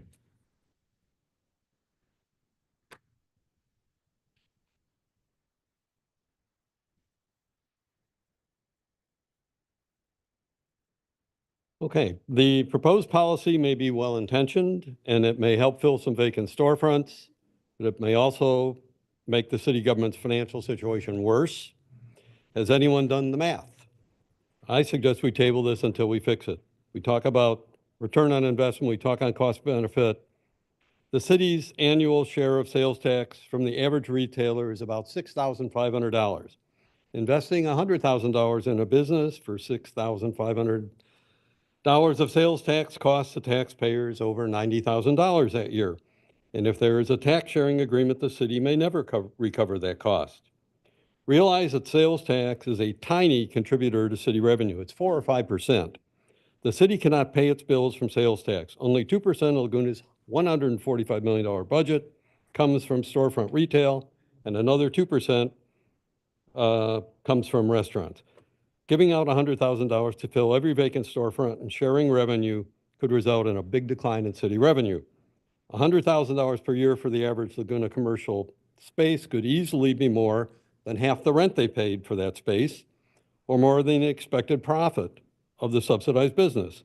In essence, this program is either subsidizing the commercial rents that everybody already complains are too high, or it subsidizes businesses that would otherwise not be viable without your subsidy. If we are after sustainability, this is not a sustainable program. The city has recently explained that expected city revenue may not keep up with expenses over the next 5 years, without even including some very expensive things we want to do. We already know that the added cost our city government incurs due to our high number of visitors is far from covered by added revenue to the city from local businesses, many of whom are here primarily because of those visitors. If the city government loses money on each visitor, more visitors means more losses for the city. This policy does not prioritize businesses that will not be dependent on ever-increasing number of visitors, does not ensure that the revenue to city government will be greater than the subsidy to the business or the added cost from more visitors, does not prioritize Laguna Beach residents serving businesses, does not require employment of Laguna Beach residents, does not prioritize businesses owned by Laguna Beach residents. If the city proceeds, key elements of the policy should include, number one, target businesses that generate more revenue for the city government than the policy costs, and that generate more revenue from visitors to Laguna than they cost the city government. Number two, prioritize Laguna Beach residents serving businesses. And the public, number three, and the public in public benefit needs to be defined as the residents and voters of Laguna Beach. The policy benefiting absentee landlords or businesses owned by people who live in Newport or Beverly Hills does not pass the test unless there is a clear evidence that the business provides, unless there is clear evidence that the business provides a critical product or service to Laguna Beach residents that is not otherwise available in Laguna Beach. None of these are addressed. Thank you. Next speaker, please. It looks like you voted. Yes, so I you- voted today. Hi, my name is Erin Slattery with the Laguna Beach Chamber of Commerce, and we believe this is a good starting point to begin to address the long-term vacancies and business recruitment, regulatory reform, and more. We thank you for your attention to this topic and look forward to working with the council and the new retail consultant. Thank you. Thank you. Are there any other speakers who'd like to comment on this item? Seeing none, let's bring it back to council. Mayor, can I respond quickly to one of those comments? I would like to clarify that we're not going to present a bad deal to the council and to the community. We're going to conduct a cost-benefit analysis. And while the maximum is $100,000, the idea is it's an investment. The city's investing in a business that we believe is going to bring value to the community. I mean, that's the starting point of staff. And we'll package that up and present it to council. And a little shop is not going to get $100,000, likely not to get a $100,000 recommendation from us. It needs to be a proportional investment and a good investment for the city. And I think, and I'm confident that staff can sniff that out and present that to council. This is also for new businesses only qualified. It's a one-year program. So it's on ongoing benefit, except a revenue tax sharing agreement, which, as it says in the report, has a whole state reporting and process it's almost separate than this. But as far as these programs, like I said, we're looking for value. We know what the residents want, and we're looking to bring that ethos into the community as part of this process. So can you give me an example sort of what this would look like what type of business? Are there opportunity? Have you spoken to a retail consultant, for example, and gotten feedback on this? How do we, what's sort of the basis for making this recommendation? What type of business would it be? Or are there situations that you could point to? Well, that's what I'm pretty excited to go through with number 10 on the retail consultant, is to have that conversation with an expert, create a forum for the community to come and express what is value to them. And really for them to find and make those recommendations within 3 months. Hey, these are your gaps. These are probably your high quality businesses that would be good fits for the community. All right, let's go convert over and recruit. And that's really what Louis and I are looking to do over the next 6 months. Got it. Thank you. Comments? We've talked a lot about the fee waivers and things like that. We haven't talked quite as much about the streamlining of like permitting processes. Is that something that you can talk a little bit about? Yeah, one of the things we want to try and explore is creating this kind of smaller unit with Louis and potentially other city managers, staff. Louis has a lot of technical expertise, and if we have another planner, and with these qualified businesses, we can work directly with them and kind of be this side process that takes them through the process. But once they've qualified, again, once we've verified that investment and gone through the council, we'd work directly to hopefully bring a public system that matches the pace of business. Because right now we're not matching the pace of business, and that is feedback that I am receiving. And we think that that's one cost-effective, we're not adding staff, way that we can be more responsive. I'll leave it there. I had another thing, but I can't. That's very helpful. Thank you. So, Mark. Well, I like the idea and I support the idea. I just think that at the end of the day, we're going to really make sure it's about implementation, I believe, is going to be the measure of success. And I think that it's going to need somebody that's accountable for it. So I hope there is somebody that's appointed to it, that's overseeing it, that we could go to. Yeah. So would Louis be able to process the application, or would he be stewarding it and working with someone in the planning department to actually process it? I think it'll be a case-by-case situation. When I worked with Louis on the Rivian revenue tax agreement, I was really impressed with his technical understanding of our code. And I think he brings a lot of value to this. I'm sure there will be cases where we will need to look to community development. But, the other example is if a business is red tagged or gets a stop work order, we want to be there. So when that order is coming, we can say, hey, we know in advance what it is. Let's bring you over to the counter. Let's work through that. Let's reduce those delays. So those are simple things that we just have and can implement and hopefully reduce downtime for businesses. Got it. So just so I'm understanding this correctly, so the fee waivers, reductions, deferrals, and the expedited plan review, that'll all be handled at a staff level. Revenue agreements come back to council. Well, we'd bring everything back to council. Each incentive package per business would come back to council for its review. So fee waivers. Correct. There's no direct cost for expedited plan review, but okay. So it'll all come back to council. As it is right now, and Megan, I don't know if legally that's required. I know anything under 100,000 is, I'm sorry to put you on the spot here, and if we need to get back, but to you on there's a requirement that over $100,000 requires a public hearing So, but that's actually not proposed by this program. Correct. So that's not the idea. I think you don't have to do an incentive. Like you could give staff direction to implement fee waivers just without coming back. I mean, it's at your discretion as to how this policy is implemented, and different cities do it differently. So it's really how you would like to see this implemented. I mean, the risk of bringing it back is you slow down the process. So it could depend on the business too. If it's something that could move very quickly, if you Well- have to get into a council meeting, that could take you a month. You could tell by my comments, I had assumed, because we were approving a reduction of revenues for current fiscal year of 100,000, up to 100,000.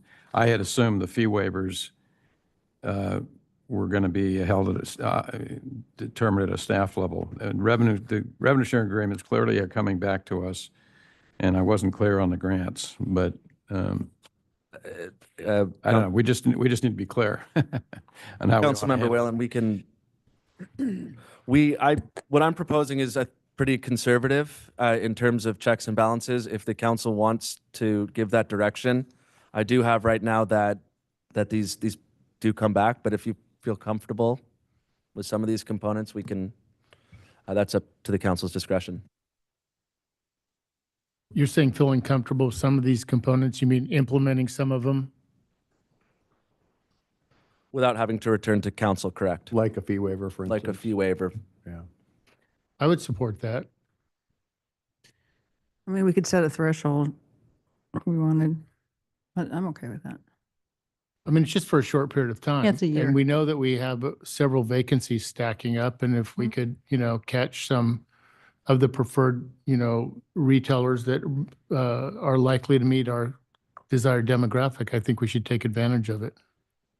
I'm comfortable with that. I think it just needs to be done in line with our strategic goals for our retail environment, which is going to be discussed, I think, in item number 10. Right, exactly. Other comments?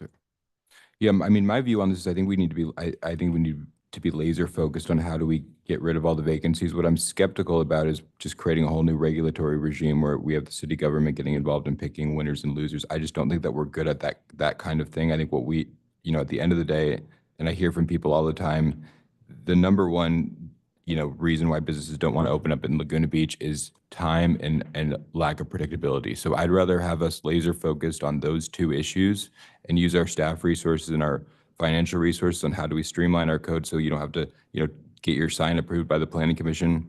How do we make it where if you want to paint your, building downtown, you don't have to wait for a public hearing? And then, I think that's ultimately the problem. So I'd rather spend our time on expedited plan review and streamlining our code because I think that's ultimately the solution here.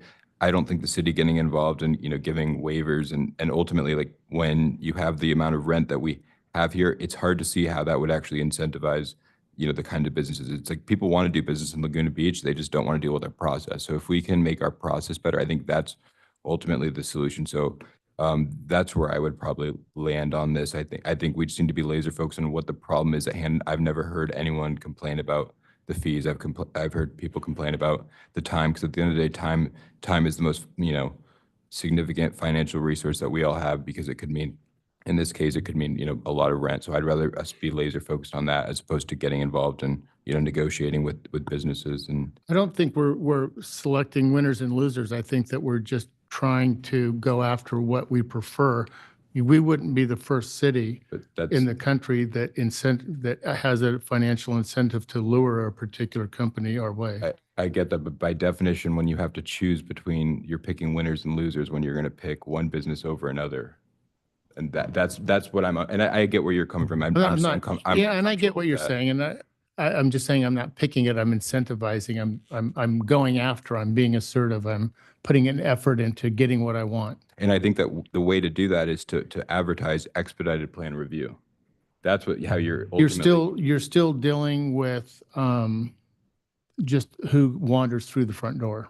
Where I'm suggesting that we go out and actually knock on doors and say, hey, you want to come join us? Well, I think we're saying the same thing. I just don't know that the fee waiver is gonna, like, if it is gonna make an impact. I think we should be going out and recruiting businesses, but I don't know that we need to be, subsidizing them via our tax dollars. Well, we're going to talk about that in the next one, this next. And but- I think the fee waiver, so I think you and I are on the same page. A lot of the issues, for instance, I don't think that you should be charged the design review fee to come in and fix up the store or repaint the outside. So I don't know if there's a way, Jeremy, that we could get through.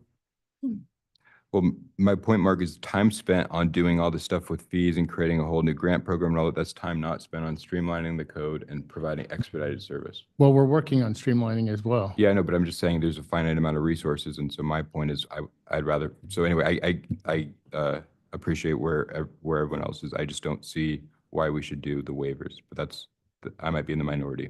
It's just a tool. The waivers. Okay. I just had a couple of cleanup items on the resolution. I think section 4 is annual review. This is on page 6 of the staff report. We want to go to semi-annual review, right? Per what Jeremy said. And then on page 9, the minimum eligibility criteria. This is just a technical thing, but in B1 there, you've got vacant lot or storefront in the city. It seemed to me that B2 should refer to a vacant lot as well. And then on page 10, subparagraph 3 of paragraph 3, economic development grant. I think I would strike the word necessary. You can just say other expenditures. I mean, I don't know who's making the determination of necessary, but it's all discretionary. These all come back anyway. I would recommend those changes if we're going to move ahead to approve this. So what we're approving tonight, if this gets approved, would be up to $100,000 for this program for the current fiscal year, and then it'll be brought back for further discussion at budget time in May with respect to fiscal year 25, 26? Yes. Is that right? Okay. Well, given that we're only approving this for a on a short-term basis, I'm prepared to approve it tonight. If there's a majority. So I'd move the recommended action with the changes noted. Second. All in favor? Aye. Aye. No, I'll vote no for the reasons stated earlier. So passes 4-1.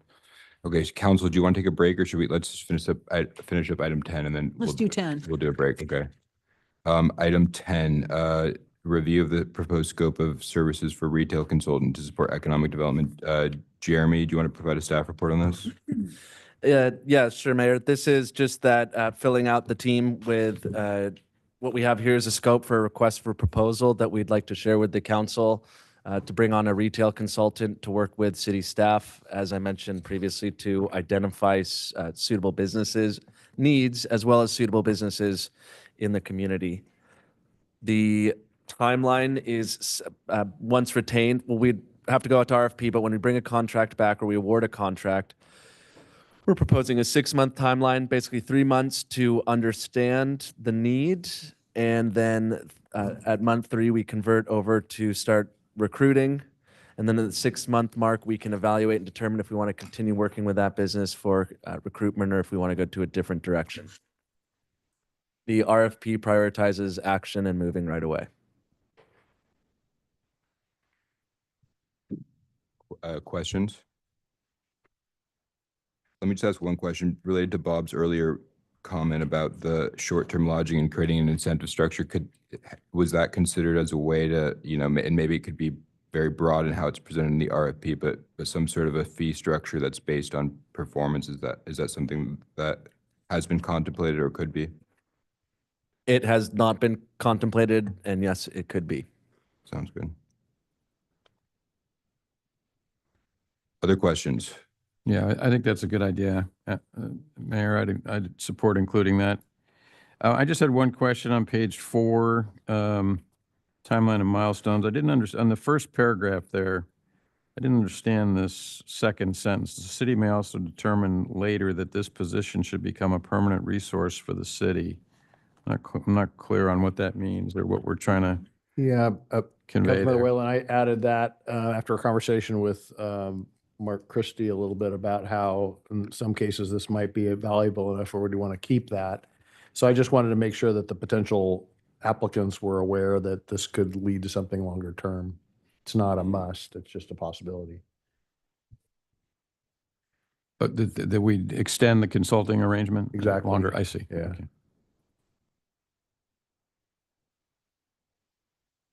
Other questions?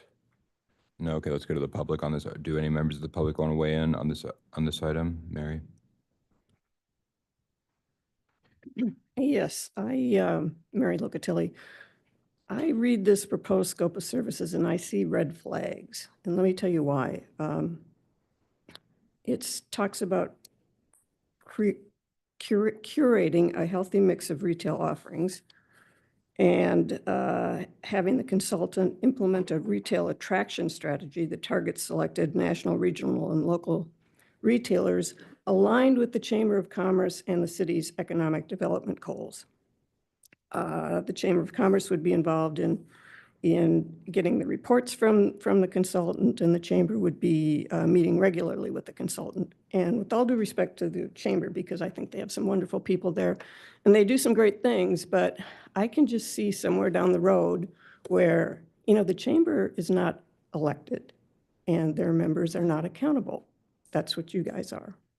So somewhere down the road, someone's going to say, oh my gosh, the Chamber has this donor who's getting a sweetheart deal, and they've been involved in this whole thing. This is a big undertaking. It's almost like a reimagining of the downtown area, as far as I can read this.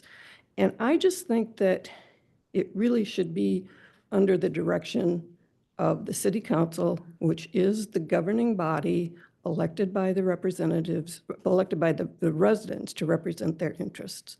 So those are my only comments. I don't have a problem with hiring a consultant to help with this because I think you probably could use some advice. Not that you don't have advice yourself, but I can see where you would want to have some professional advice. But I just think it needs to be really clear that this is your effort as representatives of the community. Thank you.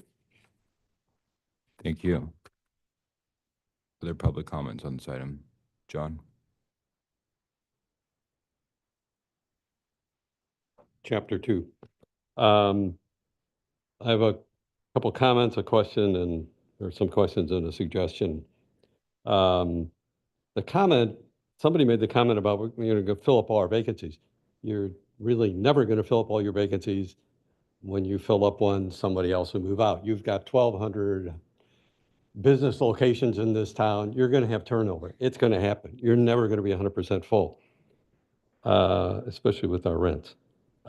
There was concern with the Cosmont study about somebody threw out, you got 8% vacancy. You got to look at that. You've got Gelson's is 3%. That's a special situation. I don't have the time to give you the details, but there's little motivation on the building owner's part or on Gelson's to fill it up. We should be, I think Sue was going to be talking to him. We got to talk to him. Anyway, you've got, what was the other one? There's 2 other 10,000. Red Dragon, never made sense. And what was the other 10,000 foot one? You take those 3, Fritz Duda. I mean, what is he thinking? Why is that place empty? What do you got to do to get him to fill it up?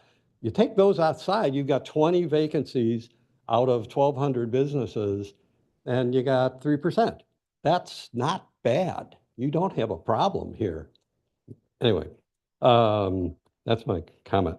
My questions are, what is this going to cost? What is this consultant going to charge? Who's going to pay for it? Is it the city? Is it the chamber? Are you sharing it? How is the cost covered? Is it just coming out of the budget? Is it coming out of leasing commissions? I don't know. How is it going to work? And is this a full-time job? I mean, it sounds like this could become a full-time job. So, what we're worried about meeting our bills according to the strategic planning session. Maybe you bring the right retail in and we pick up some money. But remember, sales tax is not a big part of the budget. You just got to look at the numbers. Anyway, and then finally, in the scope of work, because that's what this is, the scope of work, once again, I suggest again that, the scope include targeting resident-serving businesses, resident-owned businesses, and businesses that will give us a good return on investment, that generate more revenue than they cost, or that all the, we're short on covering the visitor costs. So let's try to pick up some of that gap. Thank you, John.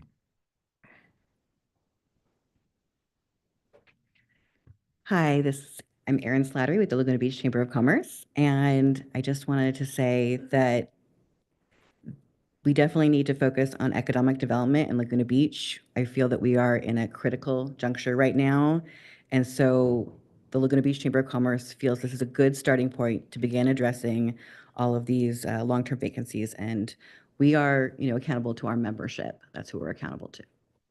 Thank you. Thank you. Are there other comments on this item?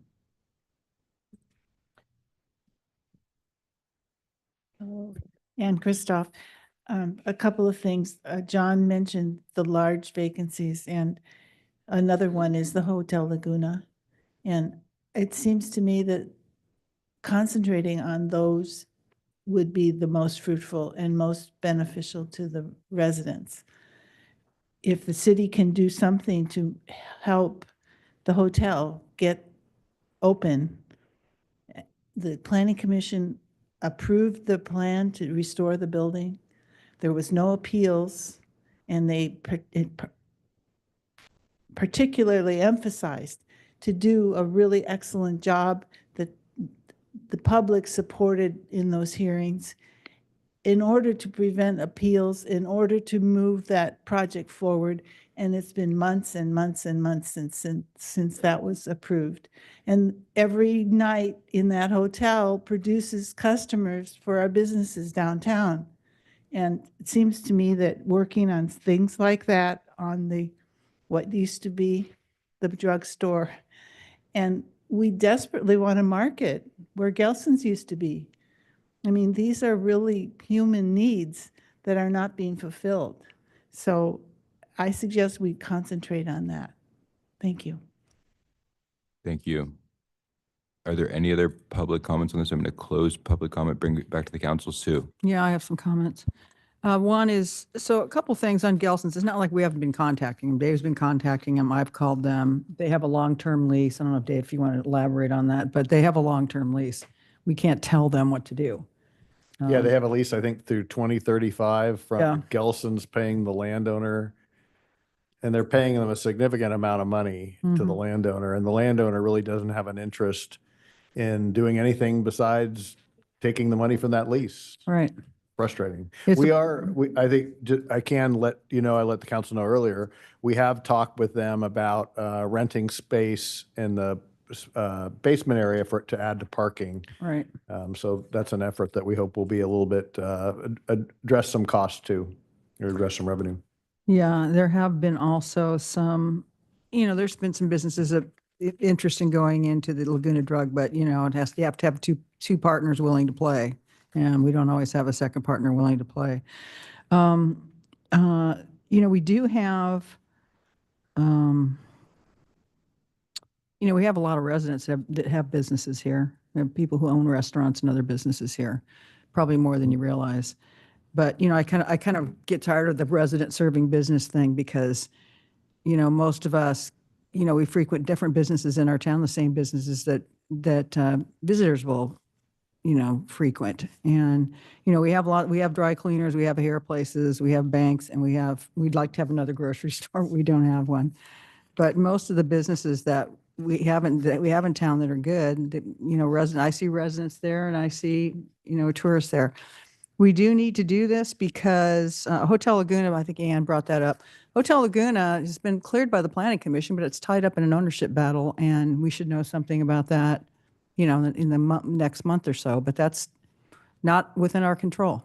And that's within the ownership groups and the courts, and the mediator. So we'll find out more about that. We're all frustrated about that. That's cost us millions of dollars in TOT tax, that thing just sitting there with nobody in the room. So it's. And an aspect of it is up at Coastal, right? An aspect, there is a coastal commission appeal on it, which has to be worked out.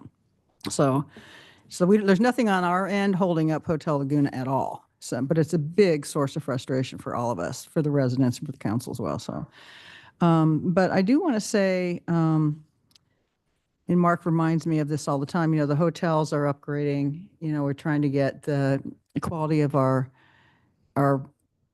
paying visitor experience up. But if you go around and you look what's happening around us, if you go down to the Riverwalk in San Juan, if you go to, parts of Dana Point, you see what's going to happen with the harbor there. You see Crystal Cove is always very popular, so is Newport.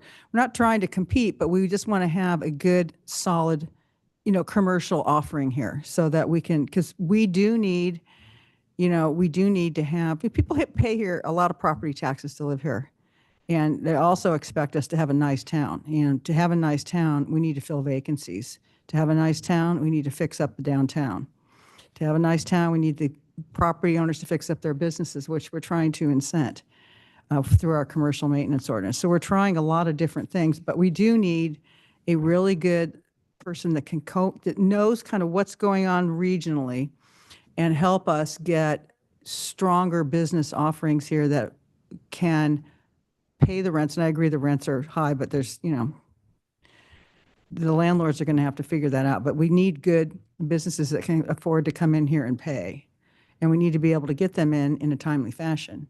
You don't want to we're having a lot of vacancies now. I don't agree with these few big ones. There's a lot more than that. People aren't realizing that. But you get sliding the wrong way with vacancies, then nobody wants to come in. So that's why we're getting on this right now. It's important to us. So I'm fully supportive. I also think that this should be under the purview of the city, because we have been working with the chamber. Chamber's very good to work with. I've been working with them since I've been on council, but I think, in this case, for the most part, it needs to be under our purview because we control the fees, we control the pace of what businesses come in here.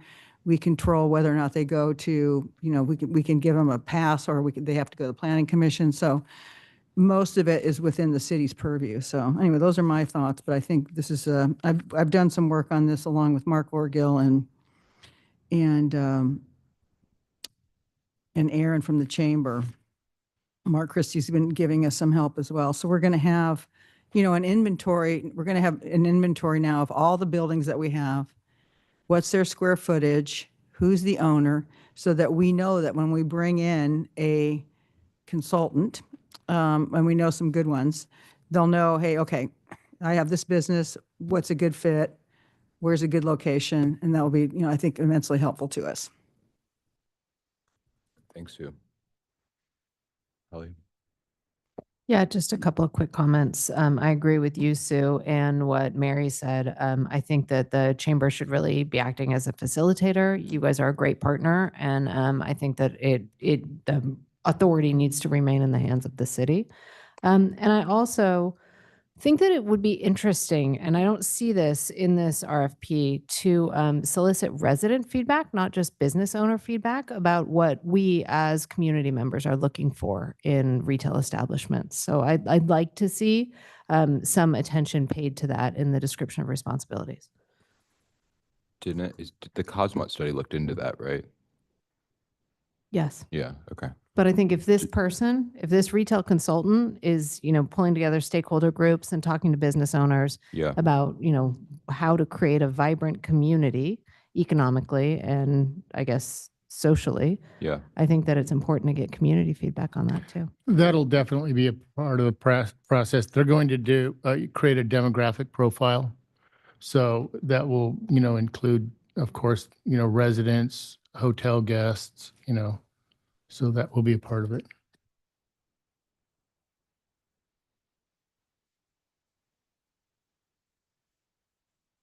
Bob, do you want to weigh in? I agree with a lot of Sue's comments, and Hallie, I agree with Hallie, both of their comments that this should be under the purview of the city and collaboration, or consultation with the chamber, but clearly the city driving the train. I think Mary Locatelli's comment is a good one. I would just say a couple technical things on attachment 1. So in the introduction, we talk about the consultant focusing, we'll take out the language working in partnership with Chamber of Commerce and wordsmith that, but we'll focus on increasing business occupancy in key Laguna Beach neighborhoods. I would rather have that say something like in Laguna Beach commercial areas. As I've said previously, it's not just the downtown. Prioritizing the downtown is fine, but we've got a lot more commercial than that, including in South Laguna, HIP District, other things. On the second page,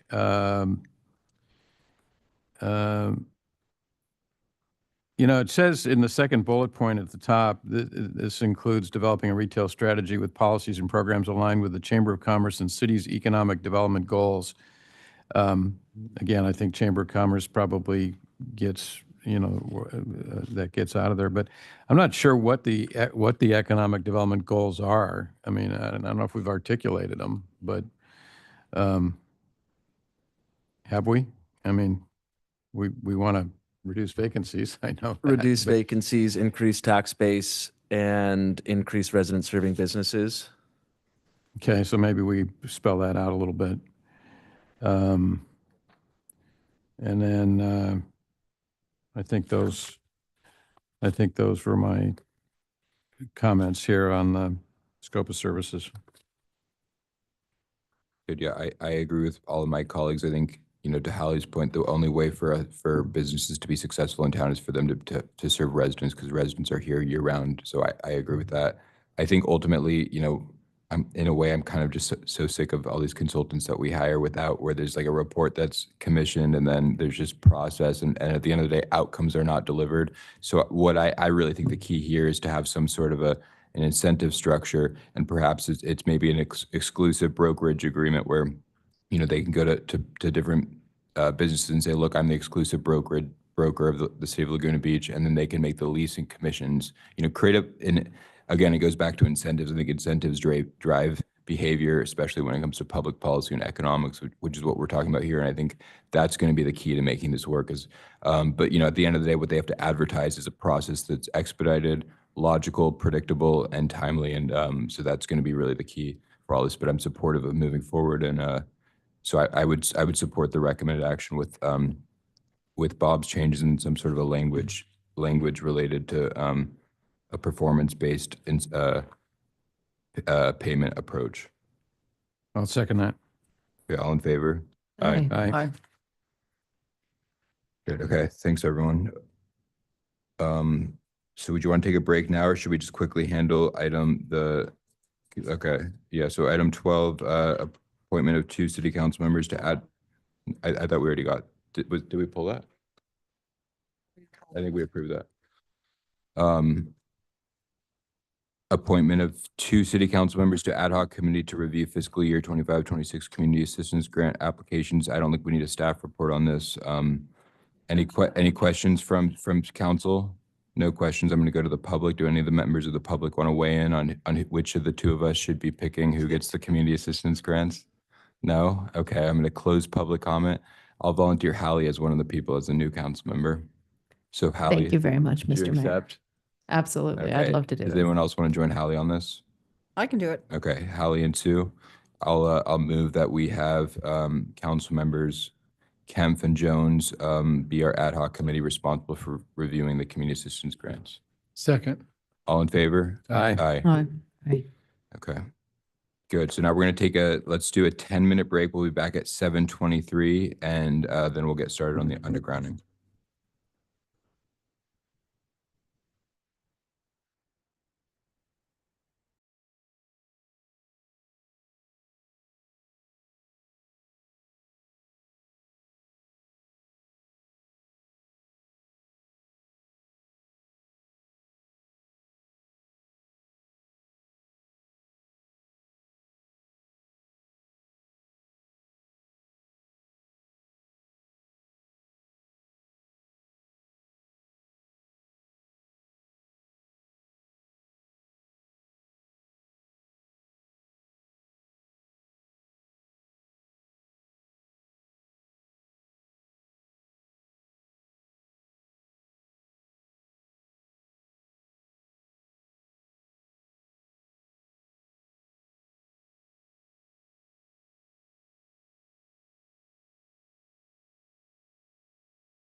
Okay, everyone, we're gonna bring the meeting back to order. No, it's okay. Yeah. Did everyone? Okay, we're gonna start the meeting. Thank you, everyone. So, okay, good. So I here, can everyone quiet Hey. down? We're starting the meeting again. Starting the meeting. Okay. Thanks. I'm gonna at this time, I'm gonna recuse myself from participating on this next item because of a potential conflict of interest based on the property and personal finances impacts of my immediate family members. And so you guys get to have our Mayor Pro Tem, Mark Orgill, take over for this item. So Mark, go ahead. Yeah, now I'm moved up. So we'll wait for Alex to leave the room.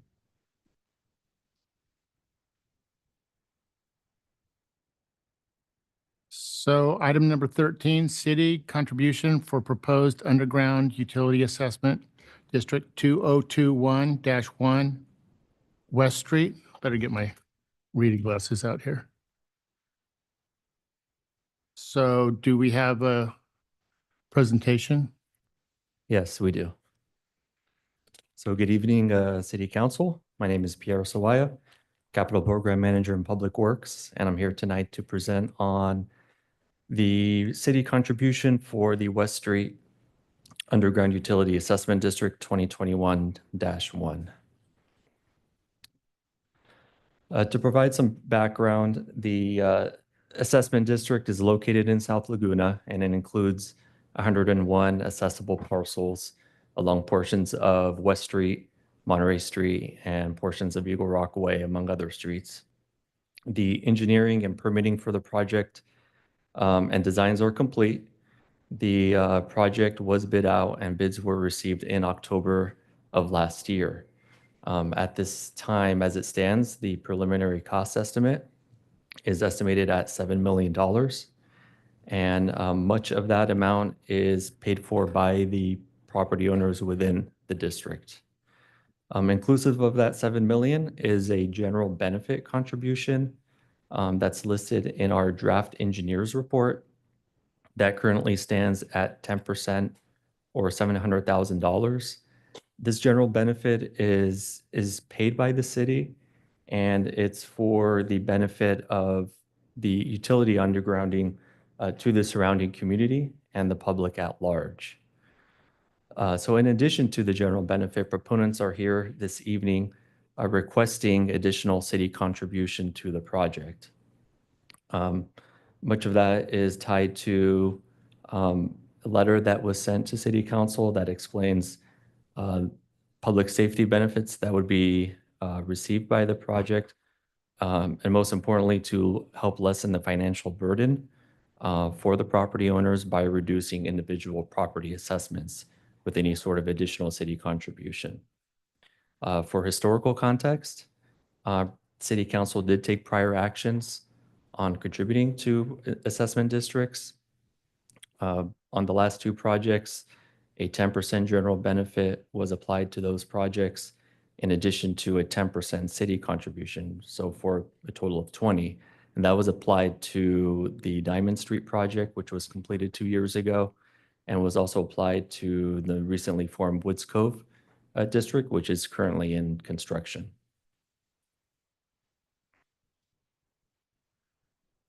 Moving forward, coming from tonight's action, staff will work with the assessment engineer to update the draft engineer's report to determine any changes to the individual assessment amounts for properties.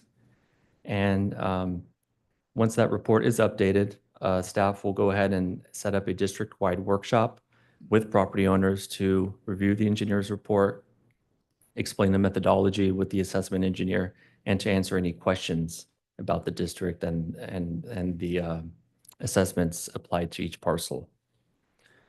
Following that workshop, we would return to City Council to adopt the engineer's report in the spring. And at that time, we would return with a funding strategy for the city contribution, if any is determined this evening. And lastly, gearing for the summer would be the public hearing and the balloting for the project. That would determine if the project ultimately moves into construction. That brings us to the recommended actions for tonight, which is to consider the request from the West Street proponents for a city contribution to the project toward a public safety benefit, provide direction to the city manager on the amount of the additional contribution, if any, the city should contribute towards the district, and lastly, to direct staff to return with a funding strategy if an additional contribution is approved above and beyond the general benefit. And that concludes this presentation. Happy to answer any questions. Thank you. Are there any council questions? Yep.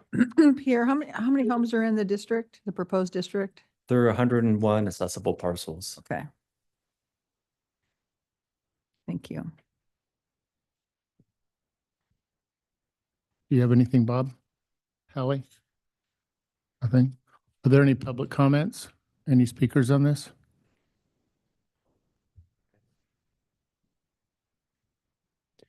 Hello, my name is Douglas Warner. My wife Janice and I were residents at 31492 West Street. We appreciate the time.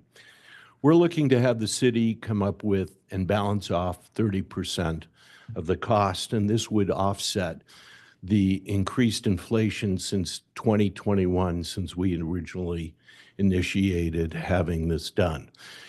In addition to all the other positive elements, we also look at this as the opportunity to eliminate a potential fire hazard by the telephone lines, telephone wires, putting everything underground.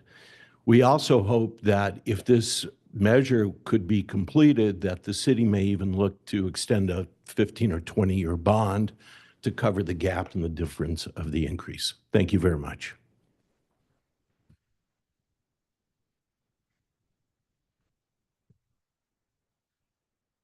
Good evening, Council. My name is Karen Louisi, and I live right behind Douglas and Janice. First, I want to thank you for the grant to clear the brush that we got behind in the canyon. It's been doing a really good job. As you got my letter and my photos, the eastward, upward hill direction is just, you can't even get back there to take a photo. So it still needs some work. The timing of this, I agree with Douglas that since 2021, since it was first set up, inflation and interest rates have really ticked up quite a bit, and it would be onerous for a lot of our neighbors. Also, I also wanted to let you know that they've already begun, SDG&E has begun replacing the poles with metal poles, and the new wiring that I outlined is that they will be putting in will be capable of withstanding 85 to 111 mile an hour winds. So I know their guise is that it's public safety, but it seems that it's mostly for view benefit, because as I outlined in my letter on the November 22nd, in May of 2022, the fire, when I got home from school, I went out in that canyon and you could see the flames and the smoke from there. And I was the only one in that canyon, and I was out there till 8 o'clock at night with the hoses, just trying to prevent any kind of wind. And the winds were very erratic that day. And they lost 20 homes and 12 others were damaged in 4 hours. And that neighborhood was completely undergrounded. But anything you could do to help offset it, it's a shame that the district is so small. And I imagine it was kept so small because he couldn't get people to approve it elsewhere in the neighborhood. So it's unfortunate. So anything you do will be helpful. And I thank you for listening. And you did get my part about the executives at SDG&E. The top five executives at SDG&E in 2022 took home $28 million in salary and benefits. That's a public utility. Thank you.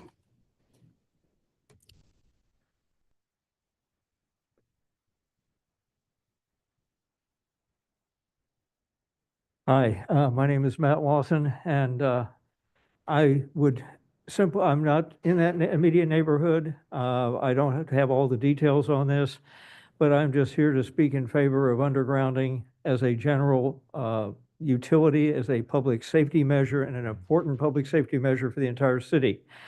The simple fact is that above ground utilities are an extremely common ignition source for wildfires. In 2022, 3 years ago, the U.S. Forest Service published a study that determined that between 1992 and 2020, above-ground utilities ignited a wildfire somewhere in the United States basically every 7.5 hours during that 28-year period, roughly 32,000 times.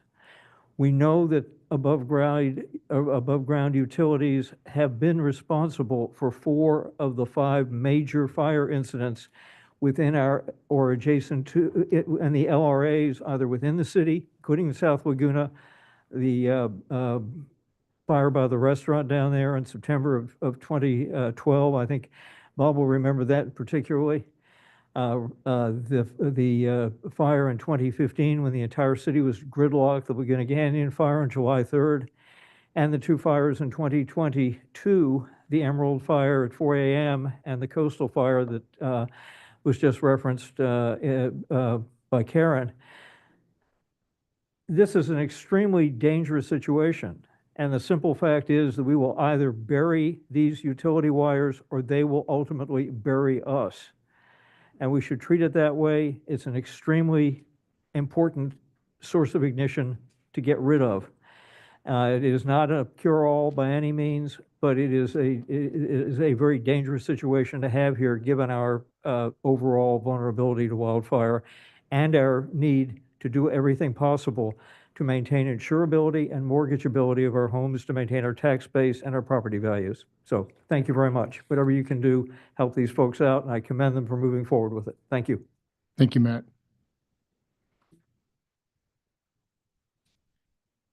Good evening, Greg here again. I just want to reflect on a memory that I had when I was a kid growing up in South Laguna on Virginia Way.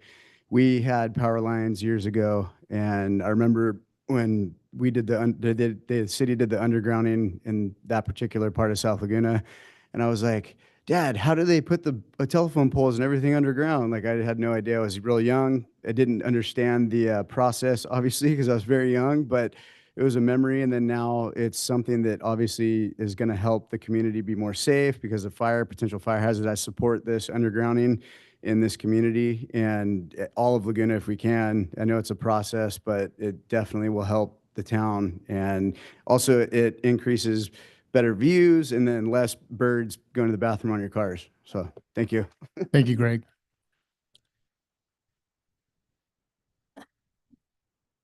Good evening, Steve Myers. I live at 22141 Paso del Sur. I've lived in Laguna for 44 years, and I've lived in my home there for 34. If the 30% is paid, the hit to me personally is going to be over $50,000. Plus, I've got to pay an electrician to come in and reroute the wires from my driveway up to my box, and then I'm going to have to put in a new.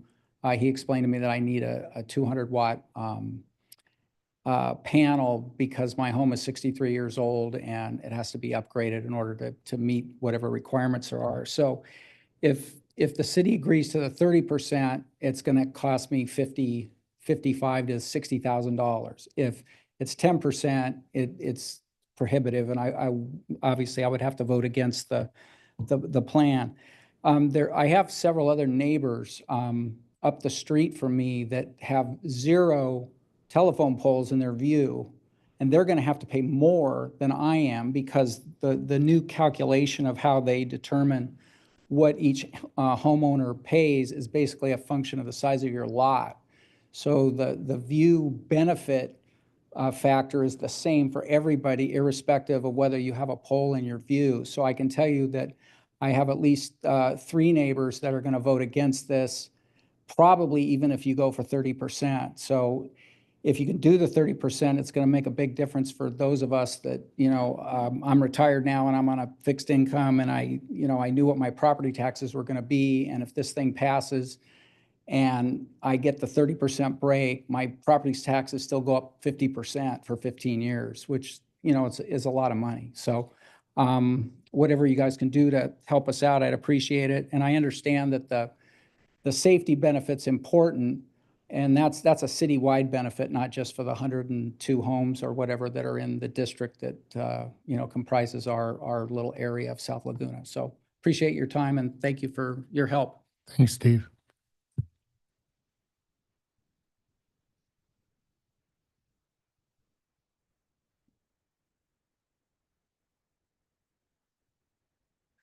Good evening.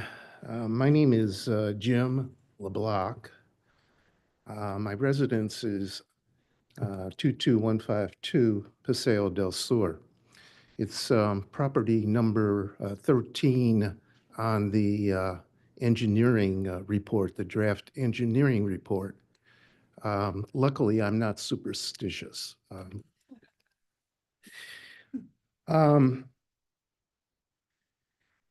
My insurance has been canceled for the last 3 years. Luckily, I have been able to find replacement policies. But in talking to the agents, my residence is located near homes across the street that border Velito Trail. And if you know that area, there's a hillside there. And the agents tell me that they have looked at my property. It is a time bomb in terms of a potential fire. And I'm just lucky to get insurance. I've been very, very lucky. So I don't think there's really a significant argument here about the risk that we face in this particular area. The problem is the solution is expensive. And here's my real concern. If what we're asking for the city to help mitigate some of the costs, and if that's rejected, there's a lot of people that are going to vote no on this project, and the project is going to be rejected. And I think that's a real shame if that happens. Frankly, if you do reject this request for additional funding from the city, I'm going to probably vote yes on the project regardless. But a lot of people are going to vote no. And you just heard Steve Meyer mention that he is one of those people. So please, let's make the right decision here. Please. Thank you. Thank you, Jim.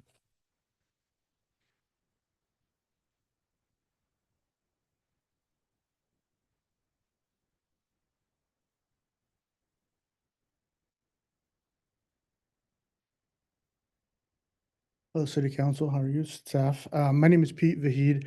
My immediate family live at 22165 Paseo del Sur, and I'm just here in support of the project. I know these projects, this one has taken almost 4 years now.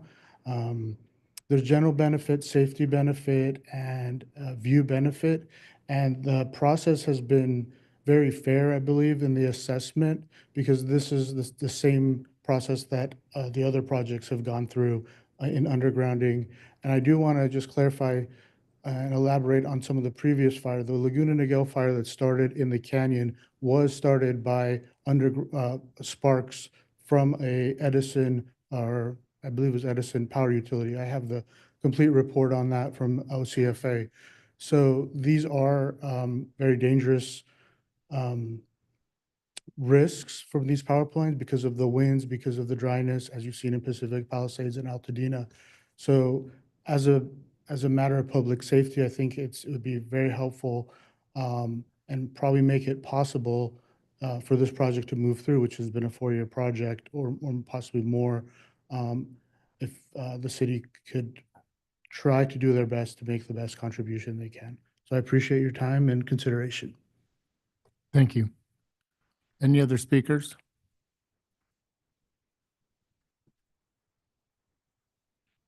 Good evening. My name is Amy Burke. I live at 31559 Eagle Rock Way, and I'm the resident volunteer for the Eagle Rock Way portion of this project. Since the project's inception in 2021, costs have ballooned from $5 million to $7.2 million, a reality that puts this crucial safety initiative at risk. Our community took action early, with 65% of residents voting in favor and committing significant personal funds. However, without city support, the financial burden may prove too great, potentially preventing us from completing this project. We've all seen the devastation caused by wildfires. The coastal fire in 2022, which would have taken our homes if the wind was blowing toward the ocean, at least from my block, and the tragic Palisades fires. 99% of fires caused by electrical lines can be prevented by undergrounding utilities. Why wait until tragedy strikes Laguna Beach? Our district is the last remaining area in the South Laguna neighborhood surrounding Aliso Canyon that needs undergrounding. It's adjacent to Monterey Street, a major pass-through area near PCH, critical for evacuation routes in an emergency.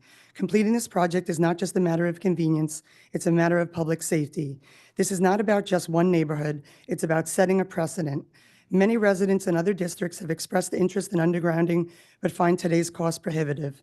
If the city increases its contribution, it will incentivize more neighborhoods to take part, accelerating progress across Laguna Beach. Within the next 5 to 10 years, it's highly likely that a 1% tax will be enacted to fully fund future undergrounding projects. In all fairness, we, the residents currently spearheading these efforts, should not bear the full financial burden when future neighborhoods may have their projects entirely funded. However, we're still willing to contribute 70% out of pocket to ensure the safety and beauty of our city now. This 30% contribution is a reasonable compromise, bridging the gap between today's reality and the future of fully city-funded underground efforts. Many of the homes on my block have owners that don't live here and have tenants, but they all said that they sent in letters and emails, so I hope those were read. Thank you for your time and for your dedication to the safety and well-being of our community. Thank you, Amy. Are there any other speakers? Okay, we'll close public comments and bring it back to council. Any comments?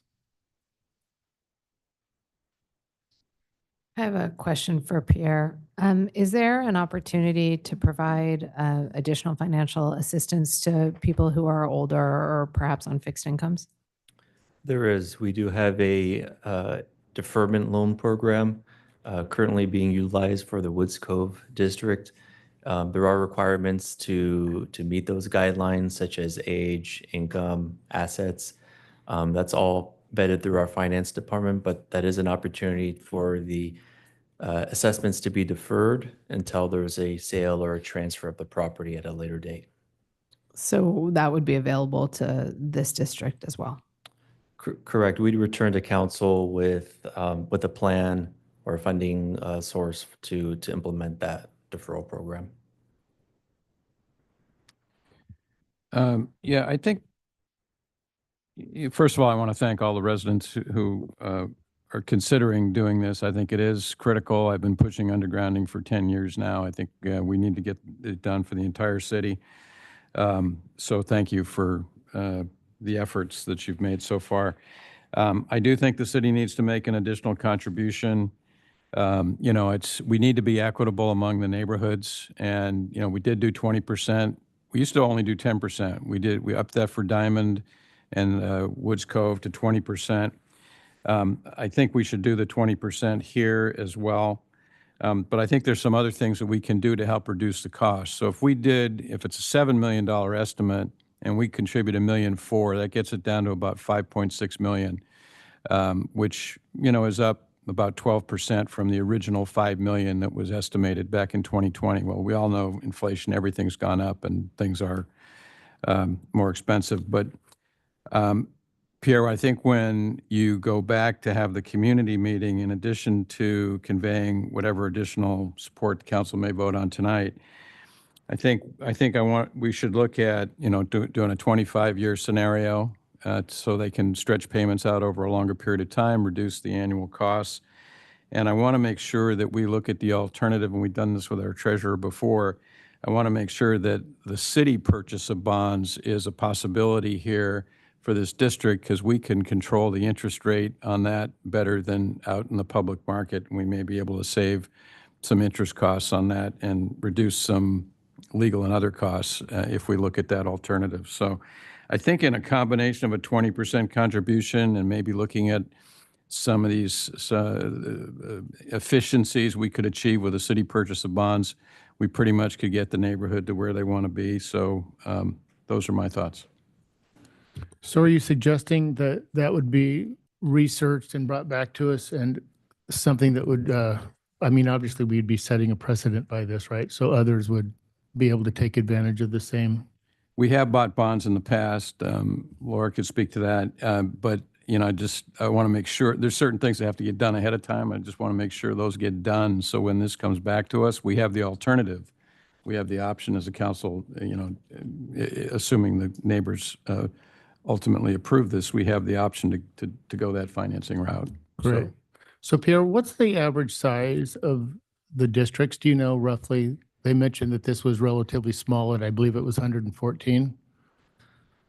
This district is 101 assessed 101. parcels. They do vary widely in size. I've done districts where we only had 13 parcels, and the Woods Cove district is over 380 parcels. So they just vary depending on how proponents petition and put them together. Do the insurance companies actually recognize this effort, and does it have an effect on rates when we underground? I'd have to look into that and get back to you. Yeah, I'd have to research that a little bit and see. I don't think so yet. That's my opinion, but I don't think so. I haven't heard that. I mean, we had the insurance commissioner down here, in August, Bob? And they didn't mention that, but I don't think so yet. You know, it could be though that, you know, given that all these fires are caused by Edison, it could be that, you know. Yeah, it seems like it would be considered. So this evening, we're looking for direction, correct, Dave? I support what Bob's comments were. Do you have anything, Hallie? I agree with Bob. I like the idea that I think it's important that we be equitable throughout the neighborhoods. So I would be very comfortable with a 20% contribution from the city. And I appreciate your creative ways of, you know, lessening the burden on the homeowners by looking at stretching out that financing and having the city take the bonds. Bob, for Woods Cove, did we buy the bond for Woods Cove? No. No, there was a public sale bonds, What was the duration? Do you remember? Laura, do you 25 years, remember? Laura? 25 years. 25 5 years. years. Okay. Yeah, I agree with Bob's recommendation. Great. Okay, you have it? I just need a motion. Oh, we do need a motion. I would move the recommended action with the 20% contribution and the option of city purchase of bonds being brought back to us should the neighborhood approve moving forward. I second. All in favor? Aye. Aye. Aye. Approved. Thank you. Thank you, everybody.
Okay.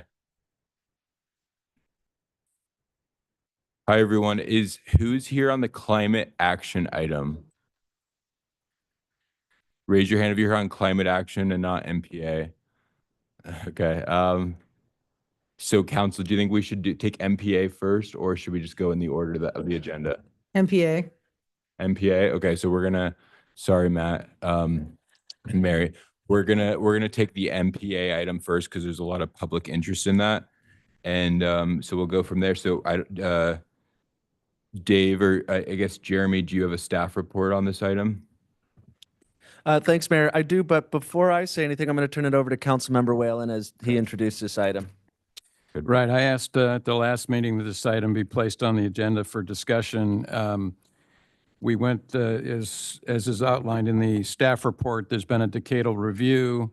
We've received input from a number of groups in the community, including South Laguna Civic, Three Arch Bay Community Services District, Laguna Bluebelt, who filed the petition, Laguna Ocean Foundation, and others.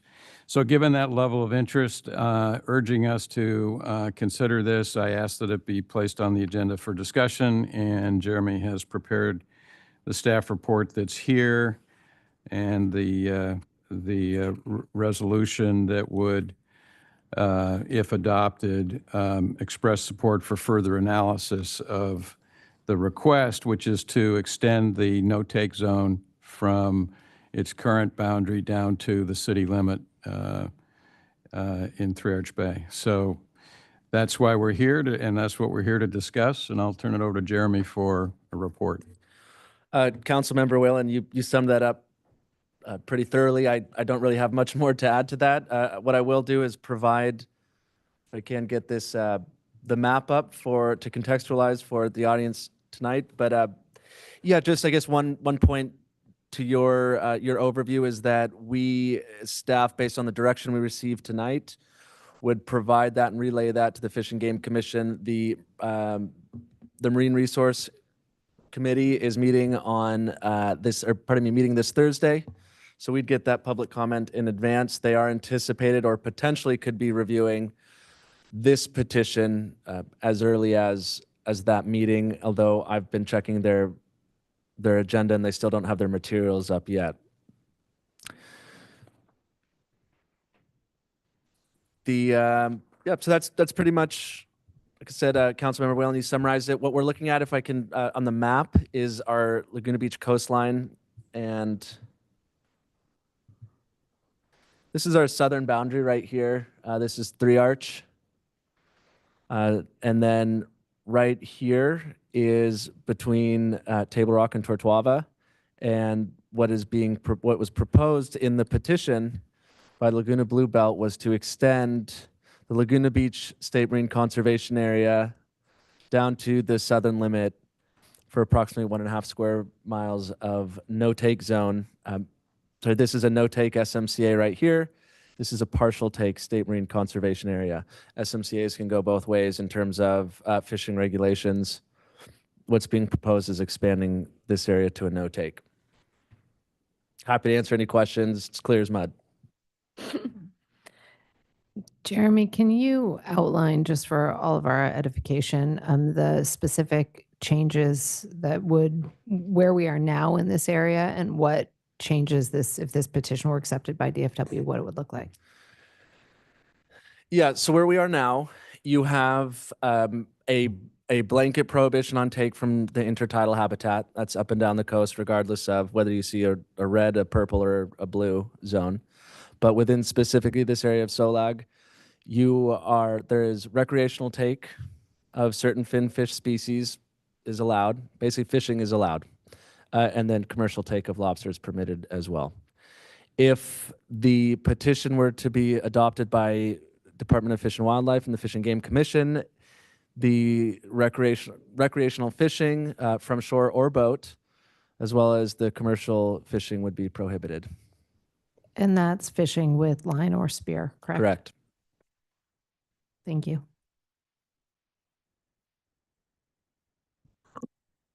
Jeremy, in your conversations with the department and the commission, what is their perspective on this issue?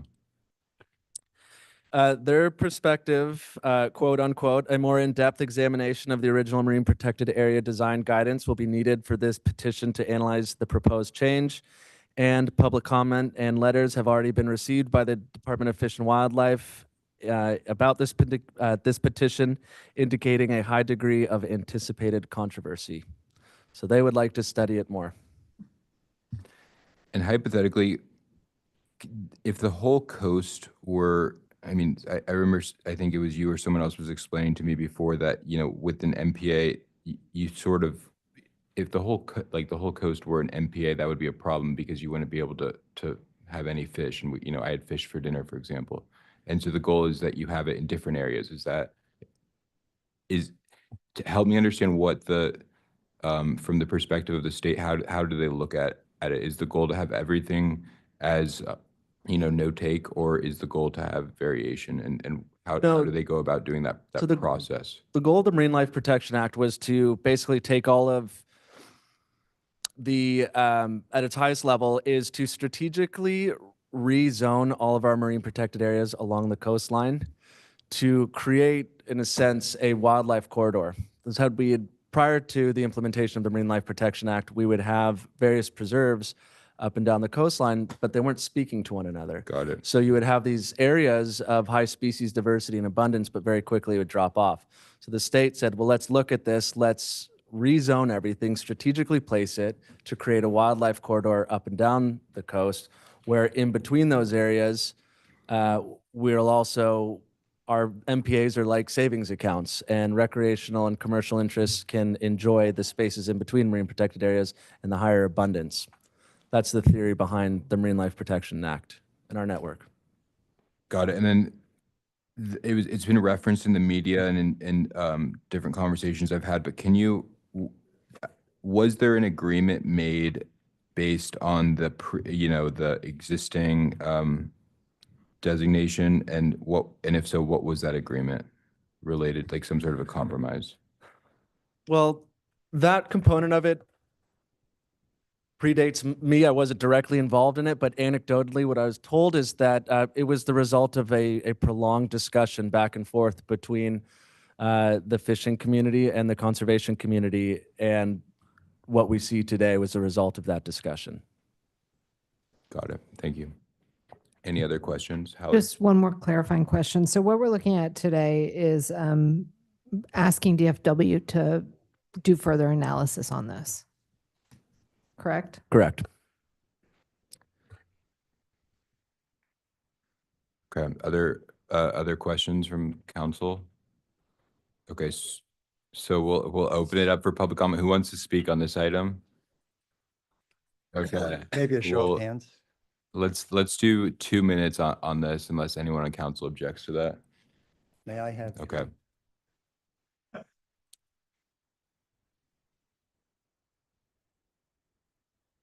Give one person on each on each side 3 minutes. So if you want to. Thank you. Take Well, that. as a petitioner. Yeah, exactly. Okay, as a petition, I'll give you 4 minutes Well, thank you. as a petitioner. I think I could do it in 3. Thank you very much. Good evening, Mayor and City Council. Mike Beenan with the Laguna Blue Belt Coalition, here to thank you for supporting Laguna's remarkably successful marine protected areas, or MPAs. Special appreciation goes out to Jeremy for assembling the resolution and documentation. We also want to recognize the success of marine safety and park rangers in educating and enforcing protection of Laguna's sea life, as well as the ESC endorsement of the petition. Working together, we have achieved a miraculous recovery of Laguna's kelp forests and keystone fish species. In preparation for this evening's meeting, I swam the unprotected Thousand Steps Reef on Friday, now a deforested wasteland, as 2 spearfishermen exited the water empty-handed. Yesterday, I swam the reefs in North Laguna among schools of fish and vast kelp forests. The 2 areas could not be more different and serve as a stark reminder of the ability of MPAs to restore sea life. The Laguna Beach Coalition joins others in supporting the recommended action and advocates adding a friendly amendment indicating City Council endorsement to the resolution. The petition complies with 3 of the 5 criteria for approval, and we will be submitting more data to comply with the original MPA design guidelines. Presently, Laguna's MPA is only the minimal size for success, and studies confirm that bigger is better, especially since Laguna Beach is the essential genetic link between Palos Verdes and La Jolla. Why now? The present analysis of the Laguna Beach petition will factor into consideration the level of city and community support, Now is the critical time to clearly establish the City Council's position before decisions are made in the analysis by Fish and Game. We already have an impressive record in implementing the Marine Protection Act of 1998 through the city's many coordinated programs and initiatives aimed at sea life protection through education and enforcement. While any resolution to protect Laguna's sea life will be controversial, city support now is an important indicator of community support in the upcoming analysis by Fish and Game and will weigh heavily in our favor. As mentioned in your packet, numerous Laguna organizations and local citizens favor the Laguna Beach petition for citywide protection. Multiple meetings with a variety of stakeholders to revise the southern boundary to follow one latitude line to facilitate offshore placement of lobster traps and enhance enforcement. Full City Council support now will also save money for staff time and community resources by avoiding the constantly back and forth of future meetings needed to determine the city's position.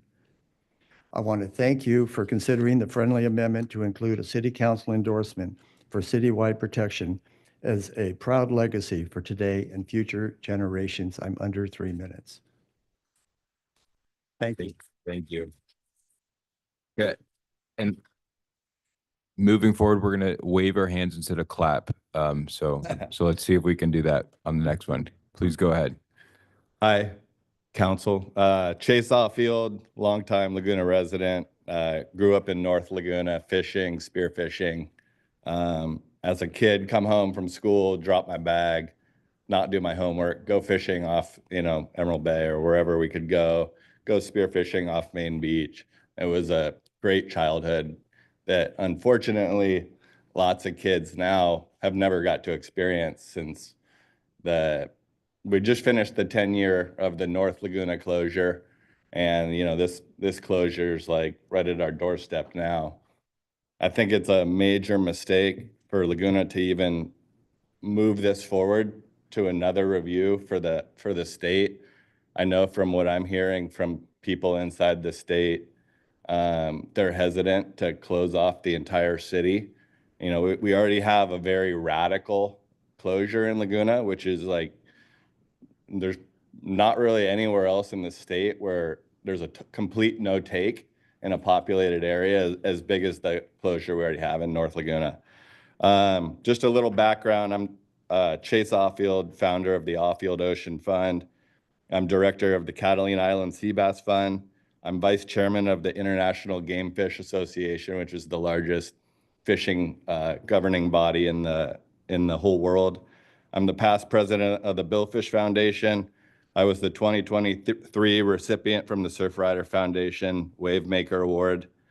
I'm a Flagler Institute for Environmental Research advisor, and I'm on the USC Wrigley Institute for Environment and Sustainability. So my entire adult life since graduating from Laguna Beach High School, going to college in Hawaii, has been ocean conservation. I'm out on the ocean 300 days a year. I see guys like Rich here who I really admire, and I know he's on the opposite end of this than I am, but he does a lot of great things. He had kids here from Compton. There's a lot of cool people in this room that love the ocean. I think we all love the ocean. But what I want to see is for kids like me and kids like Theo and Huddy to be able to be active participants in the ocean, learning to catch and release fish, learning how to cook fish, learning that being stewards for the ocean is the most important thing we can teach our kids. I'm adamantly against this. I know tons of people in this town are adamantly against this. It's super controversial, like it says in the report. And I just would hate for this to boil over into a big contentious thing for the city. Thank you. Thank you. Okay, let's try to see if we can avoid the clapping on the next one. Next speaker, please. Good afternoon, Mayor and council members. My name's Ray Heimstra, and I'm the Associate Director for Orange County Coastkeeper. I've been working on marine protected areas policy for 18 years, and I was actually part of the stakeholder group that made the recommendations for the marine protected areas we have today. So I want to speak directly to your concerns. So yes, 10 years ago, there was a compromise, went through years and years of work and a lot of meetings to come up with a compromise. And that's where we started. And the science is already in on this. And I want to commend the staff report that, this reserve that we have was the absolute minimum. The recommendation from the Science Advisory Committee was a minimum of 9 square miles up to 18 square miles.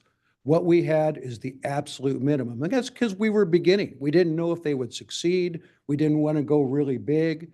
So the idea that this is some huge, reserve, it's at the very minimum of the science. And the latest science also shows that bigger is better. So we're not going for a huge amount more. Coastkeeper always wanted a larger reserve than what we got. It's just that's what the compromise came up with. So in looking at Laguna, in the past, there was some pushback from the Three Arch Bay community. Now they want in. So, the idea is to just move it and make it really clear in Laguna Beach, like, for instance, the smoking ordinance. If you come to Laguna, you can't smoke anywhere. Here, we just want to make it simple for people that, this is a no fishing zone. There's plenty of other places to fish. I fish. I don't want to keep anybody or any kid from fishing. So thank you very much. Thank you. And thank you for waving your hands. Good. Good evening, Mayor and Council. My name is Ann Gertz. I'm the current Vice Chair of the city's Environmental Sustainability Committee, and I'm also a practicing civil engineer working in the water resources field. I have 2 non-technical and brief points in support of the resolution. Thanks, Anne Marie, for bringing that up. I wanted to show the map in case it hadn't, but Jeremy, you did and explained it very well. So my first point is, as a reminder, the Environmental Sustainability Committee voted unanimously in May 2024 to support the MPA expansion and the Blue Belt petition. I do believe this reflects the strong support from Laguna Beach residents and the community for strengthening marine protections within the city. Second, the chance to change the MPA boundary that we have is a rare and urgent opportunity. The Blue Belt petition is part of the state of California's decadal management review process. As Jeremy has explained, this is now the first and only chance since the MPA network was established in 2012 to adjust the framework. Once the review process concludes, we may not get another opportunity like this for a decade or more. The city's support is crucial to ensuring the expansion is considered and implemented by the state. Moving this petition forward is our chance to come together as a city and show how much we truly care about our coastline. Thanks. Thank you. Next speaker, please. Good evening, Mayor and City Council members. My name is Donna Kalas. I am the owner of my family's business, Dana Sport Fishing and Whale Watching. We have been operating out of Dana Point since 1971, when my father, Don Hansen, moved his operation from the San Clemente Pier to the newly built Dana Point Harbor. I am here today to express my opposition to this petition to expand the current MPA to the border of Dana Point. The area being considered in the petition is an area that we take our short run trips to, our 4 or 5 hour trips. We take out children and seniors and our special needs Fish for Life kids. This area is very important to us. It is very hard for us to travel an hour to San Onofre to take these kids fishing. This closure will put undue hardship on us as a business, and it also has a high level of controversy. Currently, and for the last 12 years, the current MPA in Laguna is a 10-mile fishing closure, significantly impacting our fishing area, not just for us, but for all local fishing boats as well as lobster fishermen. While we have all supported the existing MPA in Laguna Beach and have adapted to that closure over time, we remain opposed to any further expansion. And really, we were very shocked to even see this proposal at all. The MPA network has an agreement between all parties and took years to form. Dana Wharf Sport Fishing and Whale Watching will suffer economic loss. We're a small business if this was to go into effect. The current MPA has worked and it has achieved the spillover effect that it was supposed to achieve. There is no scientific evidence that supports a need to expand the closure. The decadal review was a review of the MPAs in California, looking for what worked and what didn't. It was never supposed to be an expansion. Please consider that. Thank you so much. Thank you. Next speaker, please. Hello, Mayor and Council. My name is Rich Gurman. I'm the founder of Project O, a local ocean environmental nonprofit. I've had the honor, I'll say, of spending about 10,000 hours on my paddleboard off the shores here of Laguna Beach since 2010. And I remember when I first started paddling, I would go out and I wouldn't see any fish. And one day I asked my buddy Charlie, who was a former commercial fisherman, I said, Charlie, how come there's no fish off the coast? And you know what he said? He says, we caught them all. And then January 1st, 2012, the no-take zone went into place. And I kid you not, 6 months later, I would paddle out, and what would I see? Fish everywhere. That was in 6 months. And now, 10, 12 years later, I describe what we have here as the greatest aquarium in the world. As Mike expressed earlier, the amount of fish and marine life and wildlife is just absolutely incredible. So I totally get both sides of this argument. I totally respect what Chase said and who he is, and Donna and her business, and she's a friend. That being said, I do support the expansion for multiple reasons. One being, I think it really solidifies Laguna Beach's commitment to protecting our coast. Number two, it will lead to even more fish and wildlife off our coast, and there will be that spillover effect that Donna mentioned. And number three, I think from a practical standpoint, it'll just be easier to enforce, because right now it's hard to explain to people where the line ends, where if it goes all the way to the south end of town, it just makes more sense from an enforcement standpoint. Thank you very much. Thank you. Hello, council members. My name is Grace Stone. I'm an environmental advocate, and I frequently go to Laguna Beaches, and I believe it is imperative that we extend the boundaries of the no-take SMCA. This extension is a crucial step towards strengthening marine protection, preserving biodiversity, and ensuring the long-term health of our coastal ecosystems. Scientific research consistently demonstrates that marine protected areas enhance fish populations, restore habitats, and increase biodiversity. This proactive measure aligns with Laguna Beach's legacy of environmental leadership and ensures the continued protection of our precious marine resources. Thank you for your time and dedication to preserving our coastal environment. Thank you. Next speaker, please. Good evening. My name is Gianna, and I come to Laguna Beach very frequently fishing, or not so fishing, sorry, snorkeling. Snorkeling, observing the wildlife, and just spending time in the water here. And in regards to the no-take zone, I think the extending it is very important to preserving the sea life and the coastal habitats here in Laguna. The marine protected areas provide safe space for species to be undisturbed and just do what they're supposed to. So a multitude of people value the waters here in Laguna, and so we have to ensure that the oceans remain healthy for the enjoyment of all the people and the future generations. So thank you for your time. Thank you.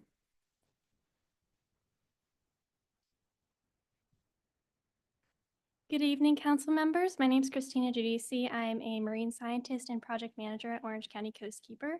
I spend a lot of my time also snorkeling around Laguna Beach and just looking at the abundance in these kelp forests when compared to other parts of the coastline. It's a stark contrast. And I think that this resolution is not too much of a big ask. It's only about 1.3 miles of an extension. I think it's very reasonable. And I think it really dedicates the city's mission to coastal protection and resource protection as well, because these resources won't be here forever if we don't work together and protect them. Already so much of the globe's coastal resources have been diminished by, I'm sure you're all aware of, many different factors. And this is just one part of Laguna's legacy that we can all be very proud of. I want to thank you all for considering this recommendation and for working together for coastal protection. Thank you.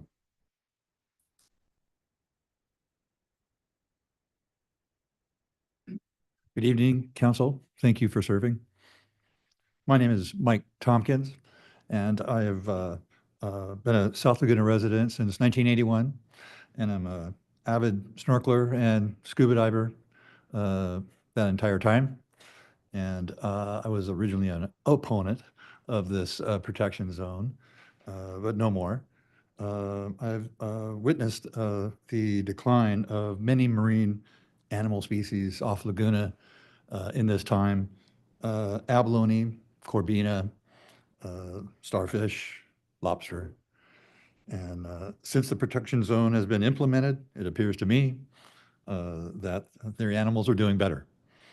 Please help to expand it. Thank you.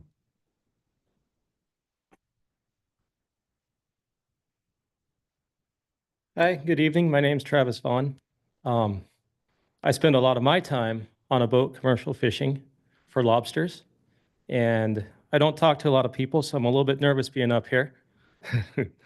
And I'd just like to point out that there's a number of us that this is going to greatly affect our livelihoods.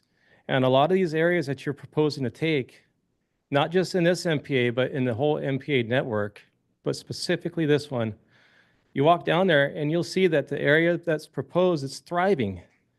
And, you know, there's a lot of factors that might affect what Mr. Beenan described, a wasteland.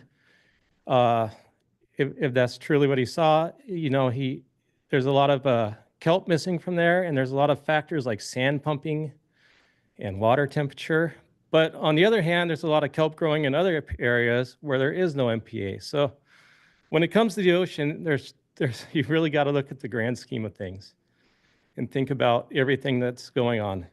And, you know, these MPAs in a fisherman's view are kind of just a lazy way of protecting the ocean. We have a lot of other tools that are a lot more effective, like size limits, seasons, quotas.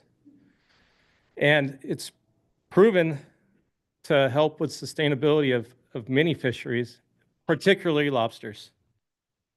Oh, I got 30 seconds. So anyways, I was at a recent meeting in Solana Beach where they were, you know, talking about a similar proposal, and they saw it as more of a problem to a solution and not a solution to a problem. And I hope that you guys can see the same logic. Thank you. Thank you. Good evening, Council. Charlotte Masrick. I'm reading a letter from someone who can't be here tonight. But first off, I'd like to say I no longer am able to swim and see all the wonderful life under the water, but I do lead a walking group, and we cannot tell you enough how much extra marine life we have seen, including the birds and all the big and little fish. It is amazing in the last 10 years. And now for my letter. Dear Council, for 12 years, we have seen how the Laguna Beach Marine Protected Area has really improved our lives. When marine life thrives, so does our community. Now we are asking to finally extend this protection to all of Laguna's coastline. As City Council, you are rightly concerned with the economic health of Laguna. As county, state, US, and international visitors consider coming to pay us a visit, many do so on a day trip basis. They come to enjoy our history, our unique Southern Cal culture, our art and festivals, and our clean beaches. A growing number come to surf, swim, and dive in our thriving and healthy ocean as they hear about the wonderful clarity of our waters, teeming with all forms of life. These surfers, swimmers, and divers are some of those that will come for more than a day, stay locally, swim, surf, dive, and sleep over in our broad selection of motels, hotels, STRs, and eat and drink in our venues. So as you consider giving your endorsement for further analysis to extend the no-take MPA to the southern boundary of Three Arch Bay, please keep in mind how it blends in collaboratively with our efforts to keep all of Laguna a unique and healthy place to live, visit, and play. not to mention, I say it is the good thing to do. Please support further analysis of this extension and support the petition. And Armando Baez. And thank you, Council. Thank you. Hello, Council. Hi, my name's Alan Hoffman. I strongly oppose looking more into this matter. I got honestly pretty shocked that they would even think about doing it for the whole city limits. And I think these kind of motions kind of separate us from nature. I mean, before the city was even a city, the Native Americans that lived here lived off of the ocean.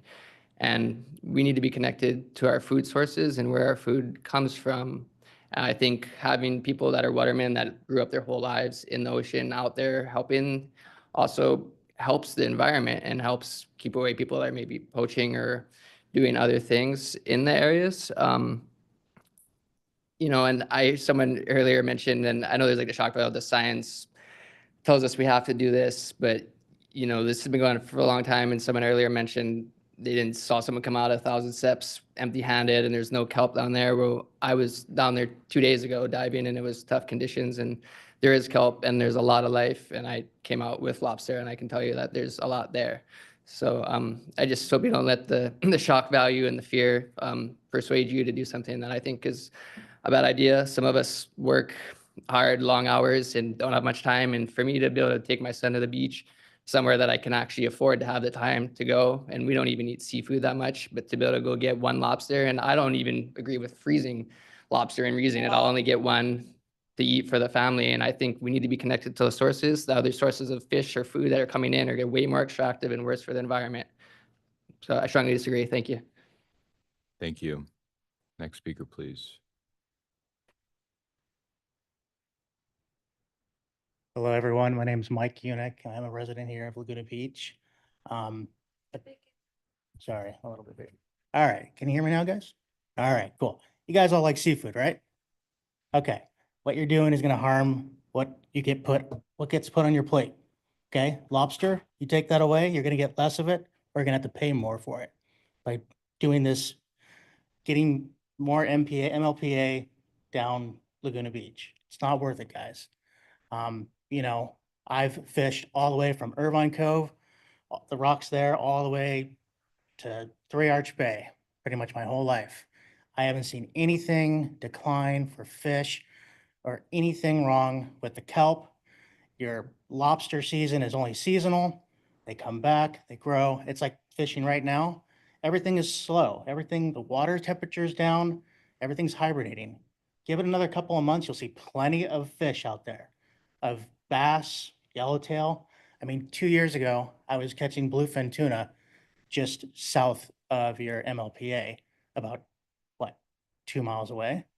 I mean, come on, nothing's really protected. Everything kind of just goes based off of how the weather is. So I'm against all this. It's not going to help you. If anything, show the data of what you really are doing to show that the fish are thriving, not this is science. Science is proving this. This is working. No, it's not. Anyways, thanks for your time, guys. Do the right thing. Thank you.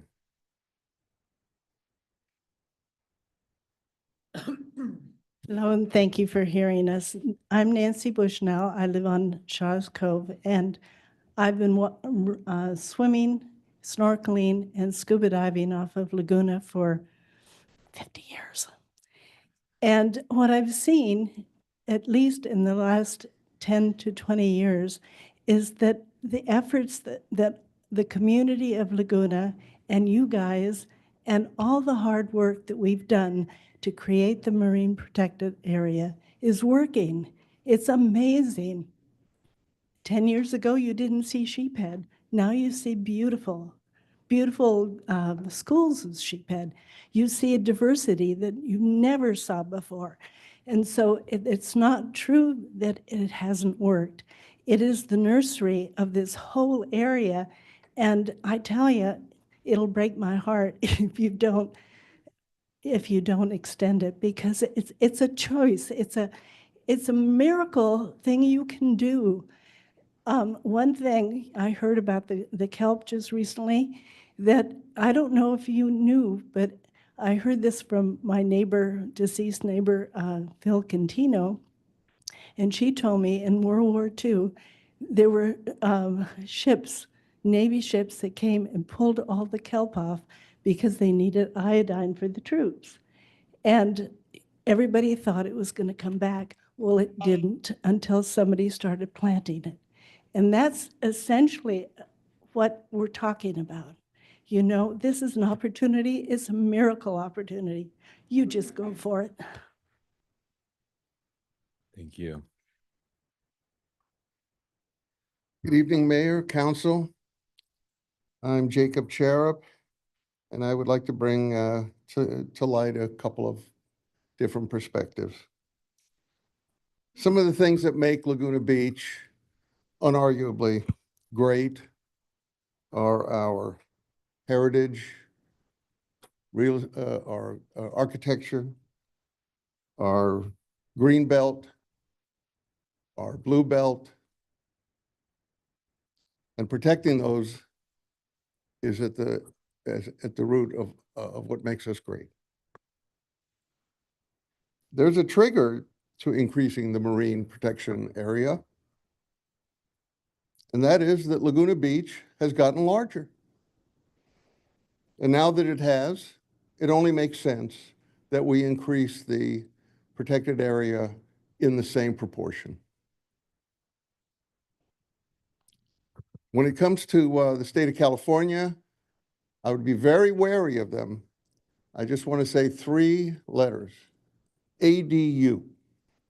If we let them get involved, it's going to have deleterious repercussions to Laguna Beach. Douglas Adams, the author, wrote a book, a novel some years ago. It was a comic novel, but the title of it was So Long, Thanks for All the Fish. And I don't think he knew about Laguna Beach, but I think it's apropos to remember that title. Thank you very much. Thank you.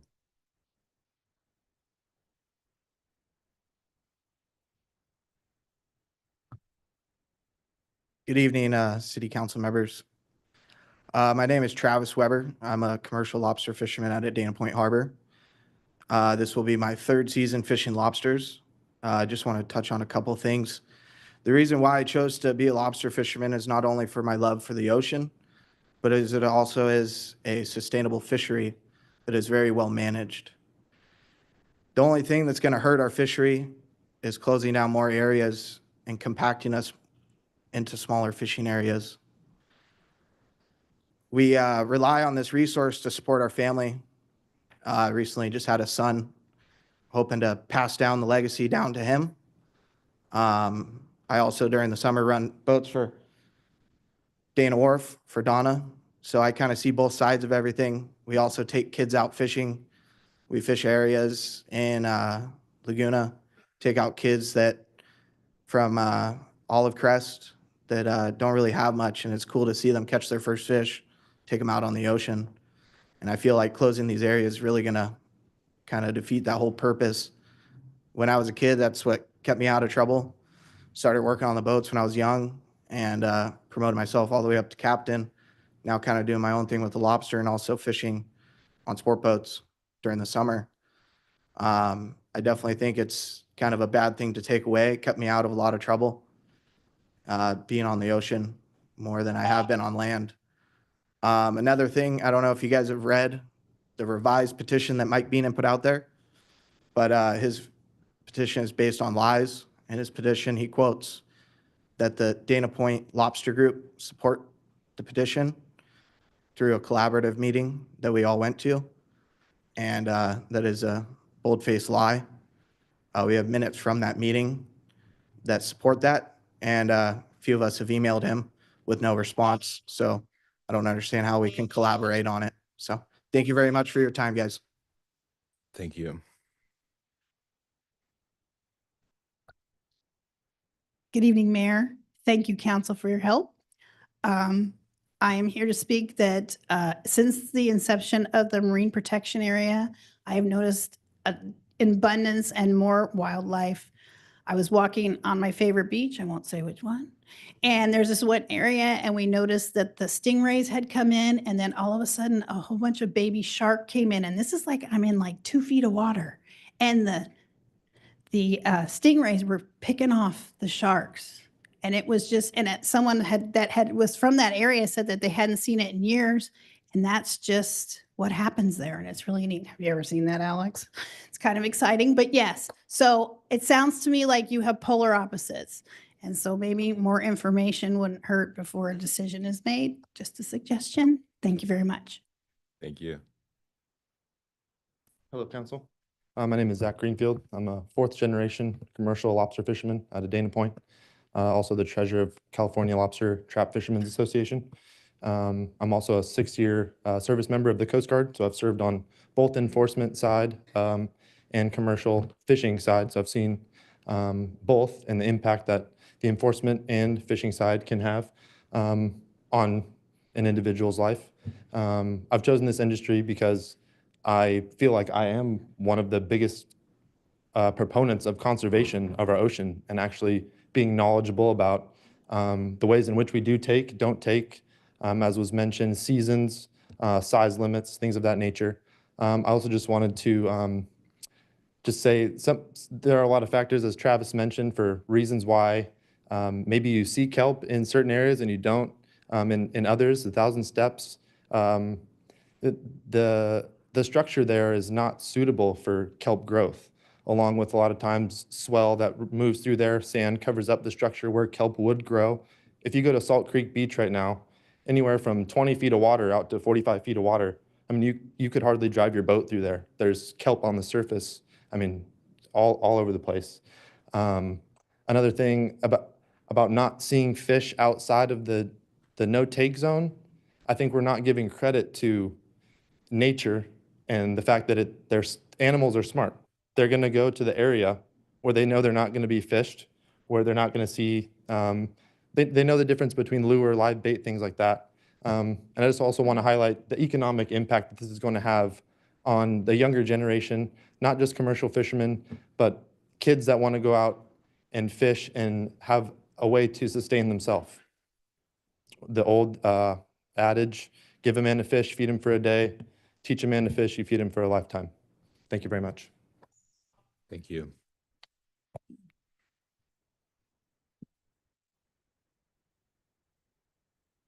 My name is Joshua Hernandez, and I am here to strongly and respectfully oppose the extension of the current Laguna Beach MPA. I was born and raised in Laguna Beach, and just like many other people in and not in this room, I enjoy various activities related to fishing. Laguna is a very unique stretch of coastline, and closing the remaining 10% of these beaches to fishing would not allow generations ahead of us to have this special experience. Night diving and fishing is just not the same at Salt Creek as it is in Laguna. It's a whole different world out there. Taking away the last remaining beaches in Laguna, I think would take away some of the special charm, some of the last remaining charm our city has to offer, because 90% of it is already gone. There is also a group of commercial lobster fishermen, including myself, that depend on this small stretch to make our living. We have an incredibly sustainable fishery with plenty of science to back it. And I'm sure if this ends up going any further, we'd be happy to bring in all the science stats to present to you guys to show that. Over the last 6 years, I've been building a family. I have 2 daughters. One is 6 and one is 3. I feel like if this goes through, it could not only affect them financially, but also just as far as experiences go.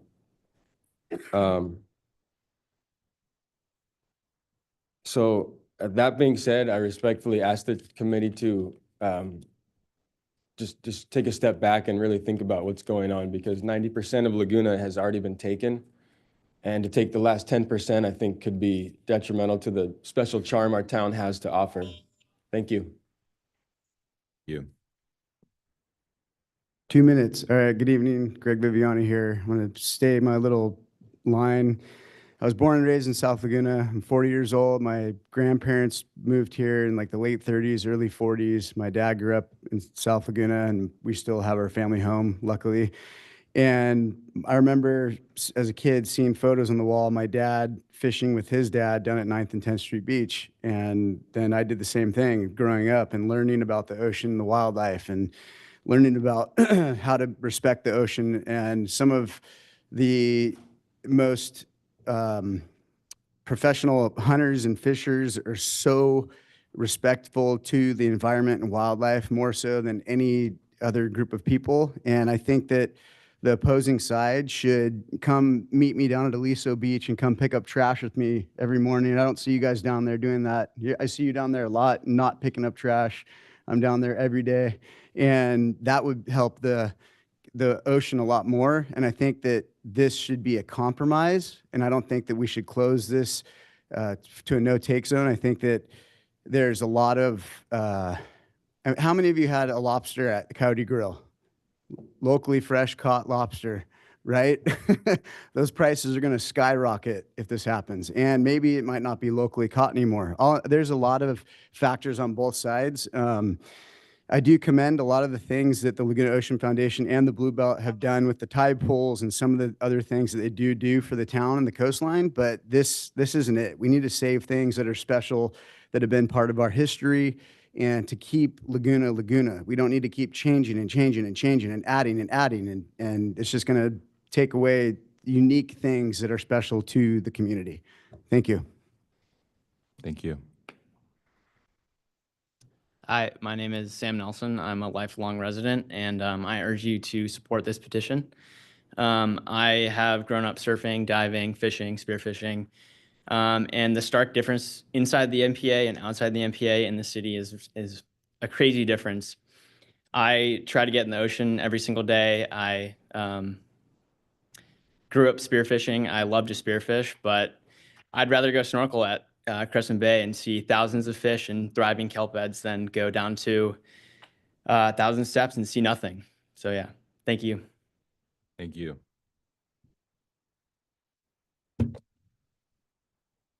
You pass these to the council members. Hi, my name is Darylyn Gervin. I'm here to read a letter from the commission that was sent to the commissioners in 2024 of the month of February. This is coming from Village Laguna. Our community organization, Village Laguna, has advocated for a clean environment, open space, historic preservation, and citizen activism during our 50-year history. In Laguna, we helped create our unique window to the sea, saved Laguna, Aliso Canyons from overdevelopment, helped our village become a winner of the Tree City designation. And we work every day to preserve and protect this historic village character and natural environment. As an ocean-oriented community, Laguna Beach treasures our ocean waters for both its environmental and recreational benefits. Because of the Marine Protected Area designation, our ocean waters are cleaner and marine life has flourished. These are enjoyed by beachgoers, divers, surfers, and snorkeling enthusiasts. We are asking for help as follows. Please consider our community's request for a boundary revision for Laguna Beach's marine protected areas. Village Laguna and its members strongly support the proposed boundary revision of Laguna Beach MPAs, taking into consideration a recent change where the city of Laguna Beach has assumed jurisdiction from Orange County of all city beaches to the southern city limit to include Three Arch Bay. So we ask you to please extend the SMCA no-take regulation down to the southern border of the city of Laguna Beach. This area is currently covered by the Dana Point SMCA, which only protects tide pool resources, not the offshore kelp beds, whereas Laguna considers kelp beds to be crucial to the overall health of the marine protected area. Thank you. Thank you. How's it going? I'm Gunnar Burns, grew up here in town. Been going in the ocean my whole life. And I'm just against this in the sense, and I wasn't going to speak until Councilmember Jones mentioned how, and I agree with this, that City Hall shouldn't be revising past decisions. The reserve was used as a way to make a sustainable fishery. That's how it was originally sold. And that's proven to be effective, and that's what's happened. You guys already took a mile, and now you're going for the last inch. We'd like to have one little section of the coastline where we can still enjoy ourselves, go fish and catch stuff and dive and have a good time and, you know, be a part of it. So don't take another healthy thing away from us, and don't take food out of people's mouths. Thank you. Thank you. Ed Almanza with Laguna Ocean Foundation. We support this resolution, but we think it needs some clarity. We don't understand what further analysis means, and I think that's important. I think the whole room would benefit if we knew what that was. I would recommend that the council approve this resolution, but amend something that requests an understanding and a dialogue with Fish and Game, Fish and Wildlife, about what further analysis is. We support science-based decisions. That's what we're all about. The current boundary is a political boundary. It's not based on any biogeography whatsoever. It's like the boundary between Syria and Iraq. The process for reevaluating this should be based on data that I don't know that we have. We want to know, what is the benefit of changing this designation? What are the resources in that part of the world? What would be the socioeconomic effects? And where do we get the data for that? 10 years ago, when the reserve system was formed, Laguna Ocean Foundation provided data that we had based on what was onshore. The intertidal database that we had showed that there are very high value habitats right offshore of this very area. And we recommended that there be a connectivity between the high value onshore habitats and the preserve system. That makes sense. We also know from Jason Smith that this part of the world, Three Edge Bay, has high diversity of seaweeds. It's entirely unique in Orange County. What is the designation change going to do? What's the relationship of this part of the world to the rest of the system? What are the facts that need to be provided for this decision if it's going to be a decision that's not just politically driven? That's what I would hope the council could convey back to the commission and the department. Thank you. Thank you. Well, Scott Sebastian, 2 points. The first is that I am authorized by the South Laguna Civic Association to tell you that we support the recommended action. But on my own behalf, sitting here, it was really interesting because I was here 14 years ago, more or less, when more than 100 people filed up before you. So you've gotten off real easy this time. Some of them passionate about what they were doing and on both sides of the issue. And I also, with the entire membership of the then environmental committee, of which I was a member, went to a couple of the hearings that the Coastal Commission was doing, which were all-day affairs in giant rooms with thousands of people and hundreds of them testifying. And at the end of all that process, the City Council sent 4 of its members to sit through an entire day like that and support the creation of the MPA. We got the smallest MPA that was possible through a series of political negotiations, and I think it is at least arguable that we should try to expand the one we have now, regardless of where city lines are. None of that really means anything. So I would like to see you support further study, but I think it's very important that we do it on the basis of clear science, as Ed has just pointed out. So that's my personal opinion. But again, the South Laguna Civic Association supports the recommended action. Thank you. Thank you.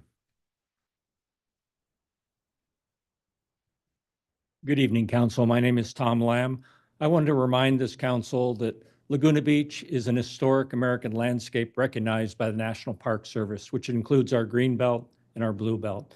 It's very difficult to maintain our natural open spaces. It takes a fight, it takes a challenge. We have to stand up and do it. Thank you very much. Thank you.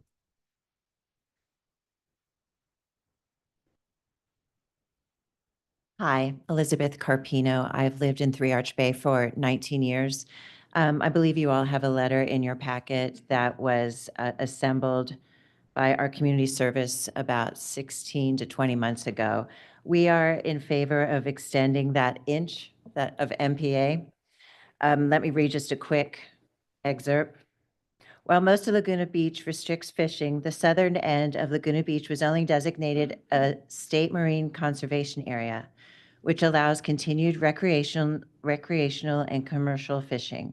Unfortunately, the overfishing during the past 10 years of commercial and recreational fishermen, including commercial passenger fishing vessels, has devastated the kelp beds, fish population, and sea life across South Laguna.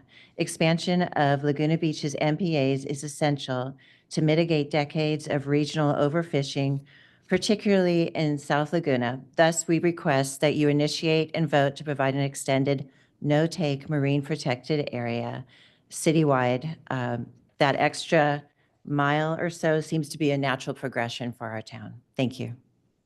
Thank you.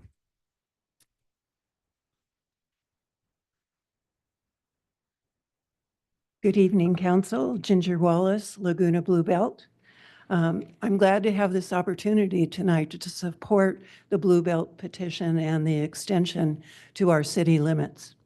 My thanks to Bob Whalen for putting it on the agenda and Jeremy Fremont providing such an excellent report. I thought it was so well done. As a matter of fact, the report points out so many reasons to support the resolution. It was almost undeniable, including one big topic, no cost to the city. The proven success of our MPA at restoring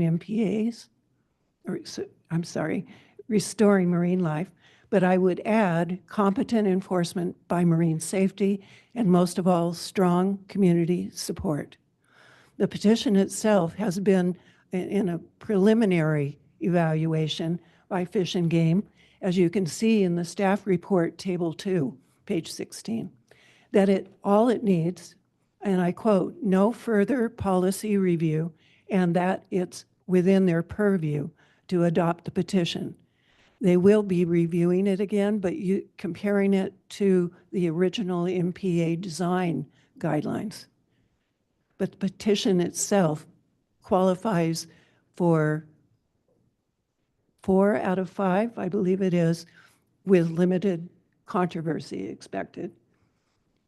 Of course, controversy surrounds most issues today, as you well know, but I hope you will choose to adopt the resolution with an amendment by adding 2 important words, and endorse.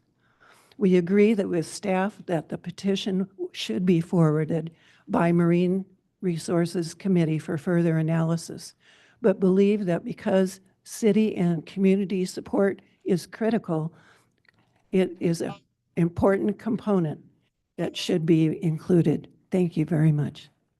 Thank you.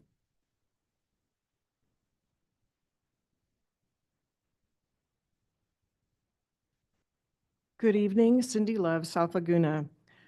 First, I want to thank you for your continued action and investment to protect Laguna's coastline and beaches.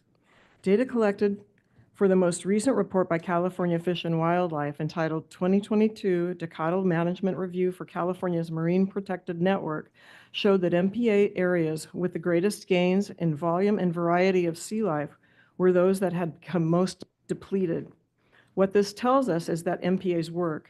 They function as valuable nursery habitats where young sea life can grow, thrive, and reproduce.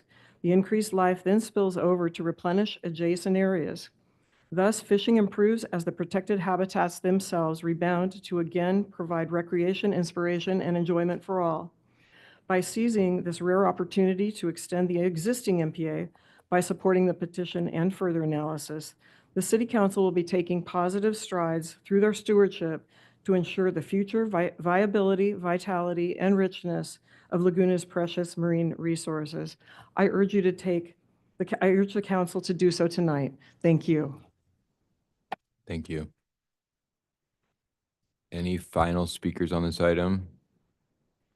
Okay, I'm going to close public comment and bring it back to council. Before I start, I just want to, we heard that there's controversy, but what's really good about this whole discussion is it was done in such a civil and respectful way, and I hope that's a model for how we, can have discussions that can be controversial and where there's different and very strong opinions. So I just want to thank everyone in the room for that. Bob, do you want to start, or does anyone have questions? I don't have questions, but I will start. I mean, I want to echo what you said, Alex, which I thank you all for your testimony on both sides. I think there were some excellent points made on both sides, which underscores for me the fact that I think it does require further analysis and is deserving of further analysis. I mean, it may be true, as one of the lobster men said, that, by extending it, it has adverse consequences for the area immediately south. It may be that it's beneficial. There's lots of questions. Ed Almanza articulated some of them. But I come back to what Ann Gertz said as one of the initial commenters, which was this is a decadal review. This is a once every 10-year opportunity.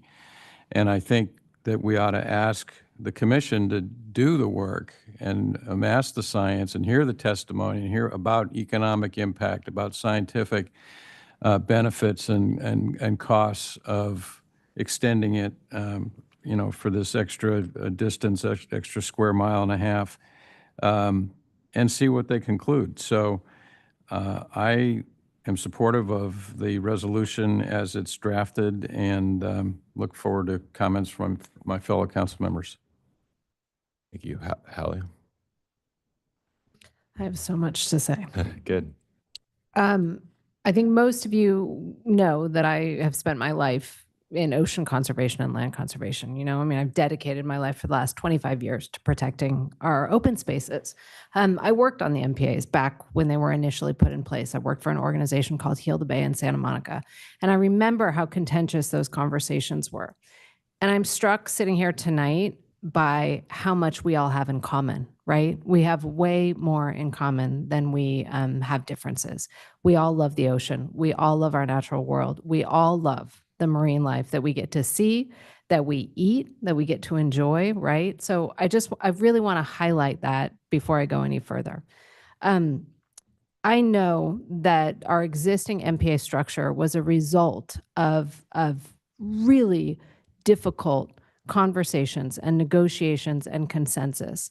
And I, as a deep environmentalist and conservationist, I want to honor that. I want to honor the commitment that we as the environmental community made to the fishing community, that this was our deal, right? This was the deal we made. So I want to acknowledge that, and I want to honor that. And I think it is absolutely appropriate and necessary that we ask Department of Fish and Wildlife to look at this again. Okay, we've got 10 years of experience. We know MPAs work. That's not even on the table. We understand that they work. Is there a science-based reason that we need to extend this MPA? Is there science behind potentially adjusting the rules so that we can allow some take, but still also protect our marine life? I think that there's an opportunity here to push Department of Fish and Wildlife to do a little bit better in terms of the science and spend the time to do that. I think we should be part of that conversation. I'm volunteering Jeremy and myself for that conversation.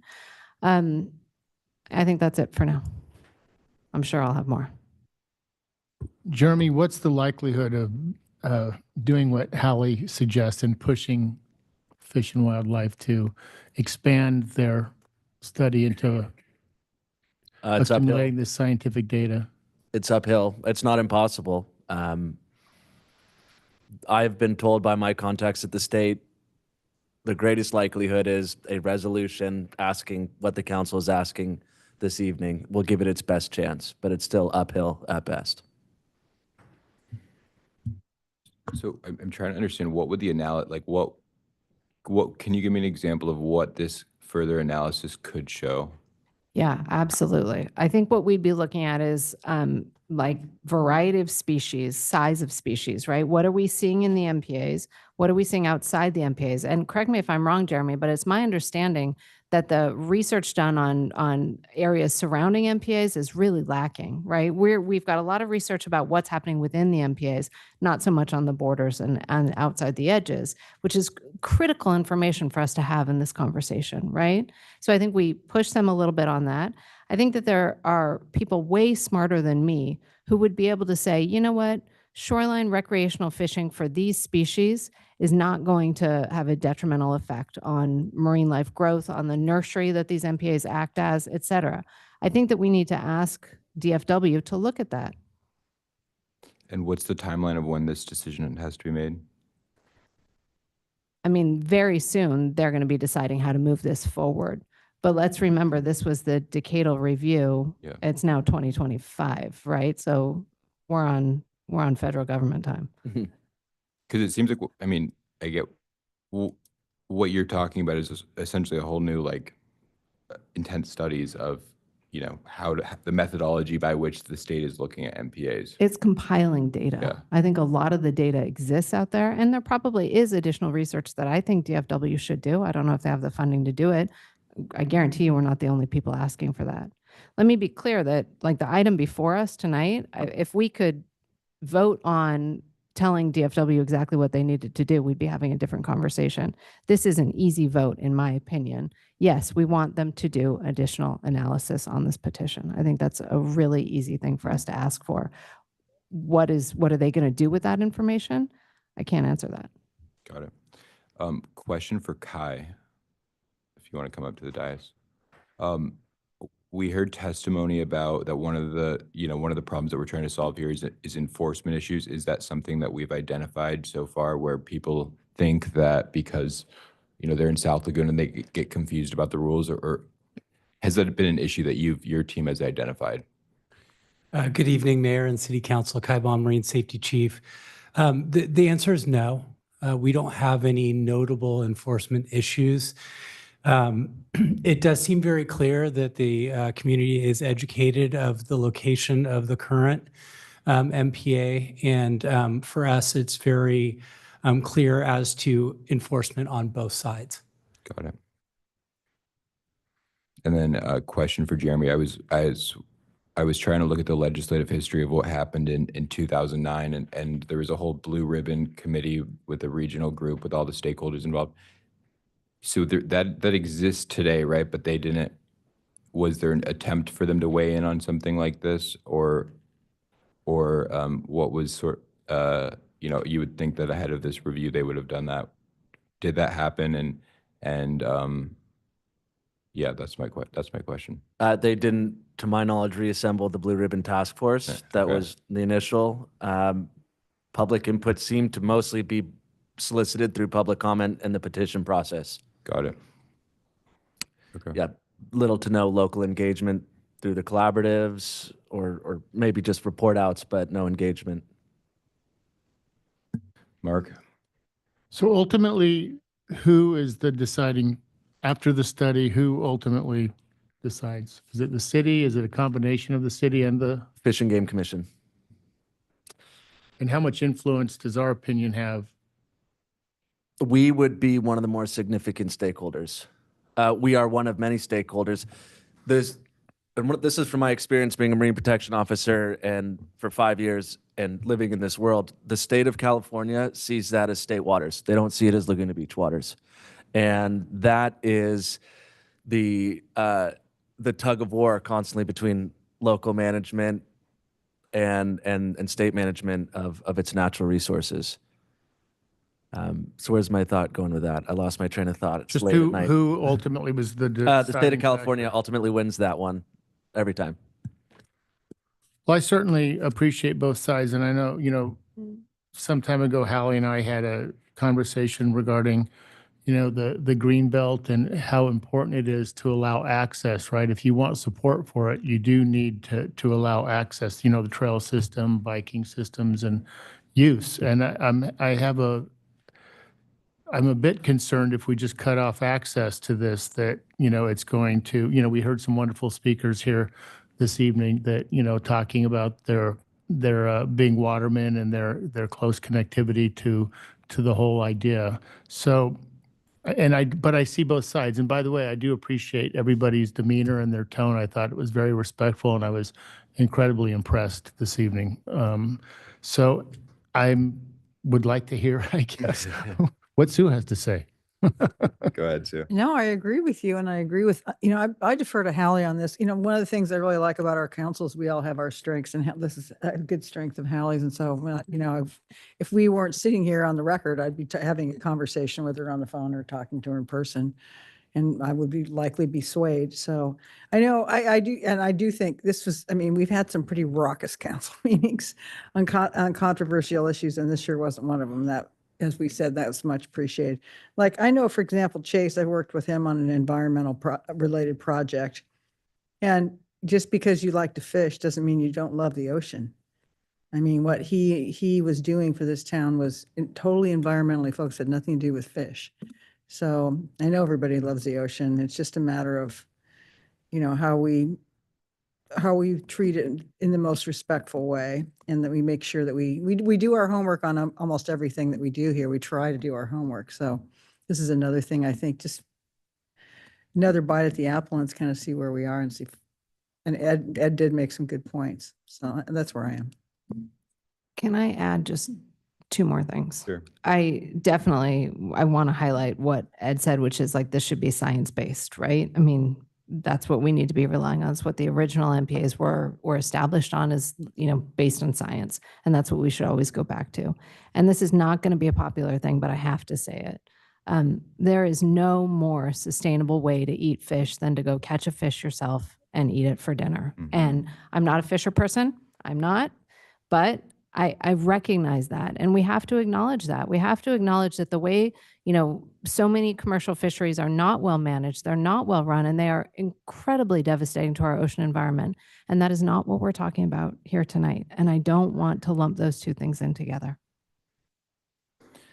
Yeah, so I think this is, again, what's really cool about this room is that there's such a shared commitment to our ocean, and that's something that we can all get behind. And there's so much more work that we can do to be better stewards of that. We talk a lot about SACWA, the South Orange County Wastewater Authority, and the deal, and Bob was the lead involved in this to get $13 million from Molten Miguel, where we're going to be able to upgrade the coastal treatment plant, and that's going to ultimately reduce the amount of treated wastewater effluent that goes into the ocean, right? That's how we're going to solve this problem. And then we can figure out ways to collaborate with our neighboring agencies on how can we leverage that into into sustainable drinking water, because South Orange County has no luckily we have groundwater in Laguna Beach through Huntington Beach, but we could go all night talking about water issues. But at the end of the day, I think we need to do more to protect our ocean. We need to do more to be better stewards of our ocean. And we have a 100-year-old sewage system. For the first time, we're doing a wastewater master plan. So how do we, so that we can minimize spills? These are things that we really need to go all in on, because they're so important for the health of the ocean. I think everyone in this room is an advocate for that, and look forward to working with you all on these important efforts. I agree with Mark in the sense that we can't be people. I think that just because you're fishing, it doesn't mean that you're not being a steward of the ocean and of our blue belt. I sort of see that it work together. People were talking about how you're able to go into, in South Laguna, or people can go to North Laguna, and there's amazing fish and everything, and then you can go South Laguna. It's not, but it's like you have the opportunity to do that. So I feel like the system's working really well, and there was a compromise that was reached. I also think part of the problem with the petition that's before us is that this was not done in a collaborative way. Hallie mentioned the idea of figuring out a way to do, with recreational and some sort of a compromise. And it seems like what we had before was a compromise. And so I'm open to getting more input from the state. But at the end of the day, I feel like, what we have is working, and if there's more evidence and more data that could convince us that what we really need to do is expand this, I'm open to that. But what I'm very committed to is how can we do more within our power as a city, because ultimately this is a statewide decision. And what we could do as a city is that we can control our sewer system, we can control runoff and how we work with Saukwa to minimize the amount of treated effluent going into the ocean. So my inclination is that, this is part of keeping what's working, and then if there's more evidence, more data out there that convinces us to try a different approach, I'd be open to that. But I also think, like, most of the people that I know eat fish, and we're basically just saying, like, oh, you can't fish in our backyard, you can fish in other, and I find that to be sort of just like, don't we want it to be locally caught? So I don't know. I really, again, I appreciate all the perspective from everyone involved. I'm open to getting more evidence and data, but I really think that what we have is something that's working, and I look forward to working with everyone in this room on how we can really be stewards of the coast and move the ball forward in terms of coastal protection and ocean conservation. So I appreciate it. And yeah, does anyone else have anything more to say on this? I'm going to just be devil's advocate for a moment. And, if we signed up for this and we're not sure if we're going to get any data, and then I'm just concerned that it's going to leave our hands and we won't really be able to analyze this the way I think some of us, especially Hallie, you were insinuating. If we had the data to look, to review, to see really what the impact is, and the around the perimeters, like you had mentioned, I don't know if supporting this evening has really any bearing on that ultimate decision or not. I do think that expanding and getting more information, like Ed said, is worthwhile if it's actually doable. And then even if we do get that data, are we going to have another run at this? And is our opinion going to be significant enough by that time to where it's going to influence the ultimate decision? I don't know if anybody could shed any light on that concern, but please, Jeremy, jump in, but I don't know that this is going to make a huge difference in the decision that the commission makes. I hope that they pay attention to it. I hope that they listen to it. It's probably something they don't ever want to hear about again, I would hazard a guess. But that doesn't mean that it's not their responsibility. And I think it's our responsibility to ask for what we think serves our ocean best. And I believe strongly that this is what serves our ocean best. We're asking for them to look at it a little more closely. And the city's council has sent several letters supporting or stating its position over this process. And I think the consistent theme throughout that is local input. There's no mechanism for local input and for local government and for local stakeholders to have a meaningful conversation about what's important off their coastline. And that message is received. That's part of the record.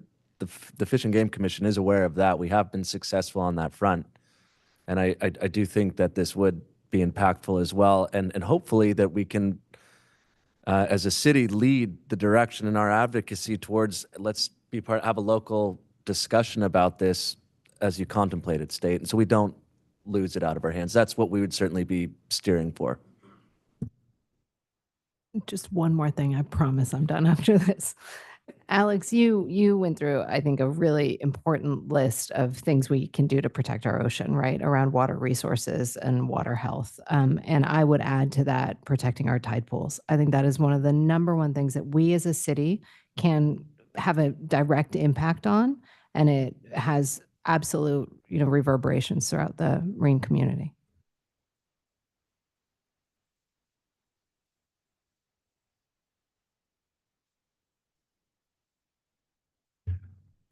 so I'll jump in. I could support the study, but I want to make sure that or being an advocate of furthering the study, but I really want to make sure that we make an effort to weigh in on why it is that we are, and I believe we have a consensus here on our motives behind the study. Would you agree with that? Is there an opportunity for you and I, Jeremy, to move that forward with the commission, just in a conversation? I could ask. What's the mechanics of that? How does that happen? Jeremy calls his friends. I know people. Okay. Well, I don't know, would it be helpful at all at the end of section 1, just where it says, establish a process for further analysis of the petition in the near term, including, ongoing discussion with the city, representatives of the city? Something like. Yep.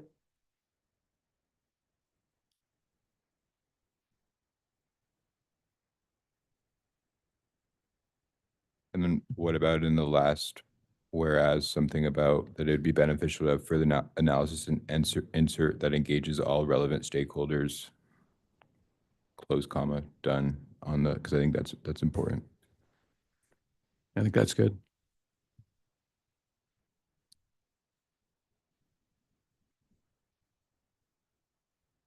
Councilmember Whalen, I apologize. I missed what section under section 1?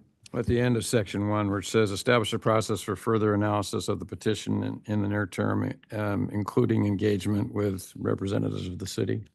Okay. Got it. Thank you.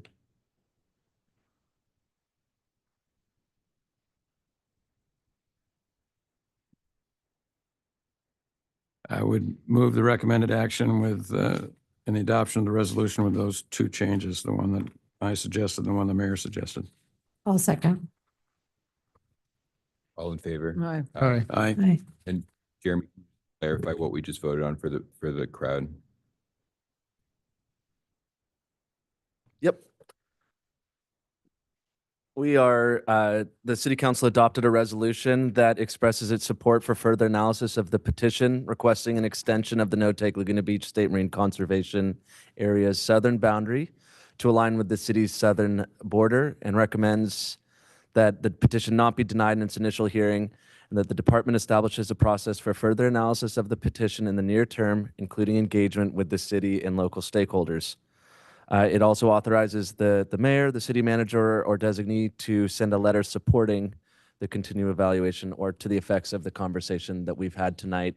And I think including the sentiment as expressed by Councilmember Orgill of what and how we want to weigh in on this issue. So essentially, so neither side is really happy with that outcome, essentially. Yeah, I know, but I'm just trying to make it clear that we're not weighing in either way. We're asking for more information. I'll leave that conclusion to you, Mayor. Okay, good. Thanks, everyone. Well, again, thanks everyone for your time. We really appreciate it. And, Thank you, everybody, for taking so much time out of your busy lives. Okay, so now let's, do you want to go, you want to take a break?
And thanks, everyone. Okay, and then, so we'll start with the staff report. Jeremy? Good evening, Mayor, City Council. Again. Gonna pull up a PowerPoint here.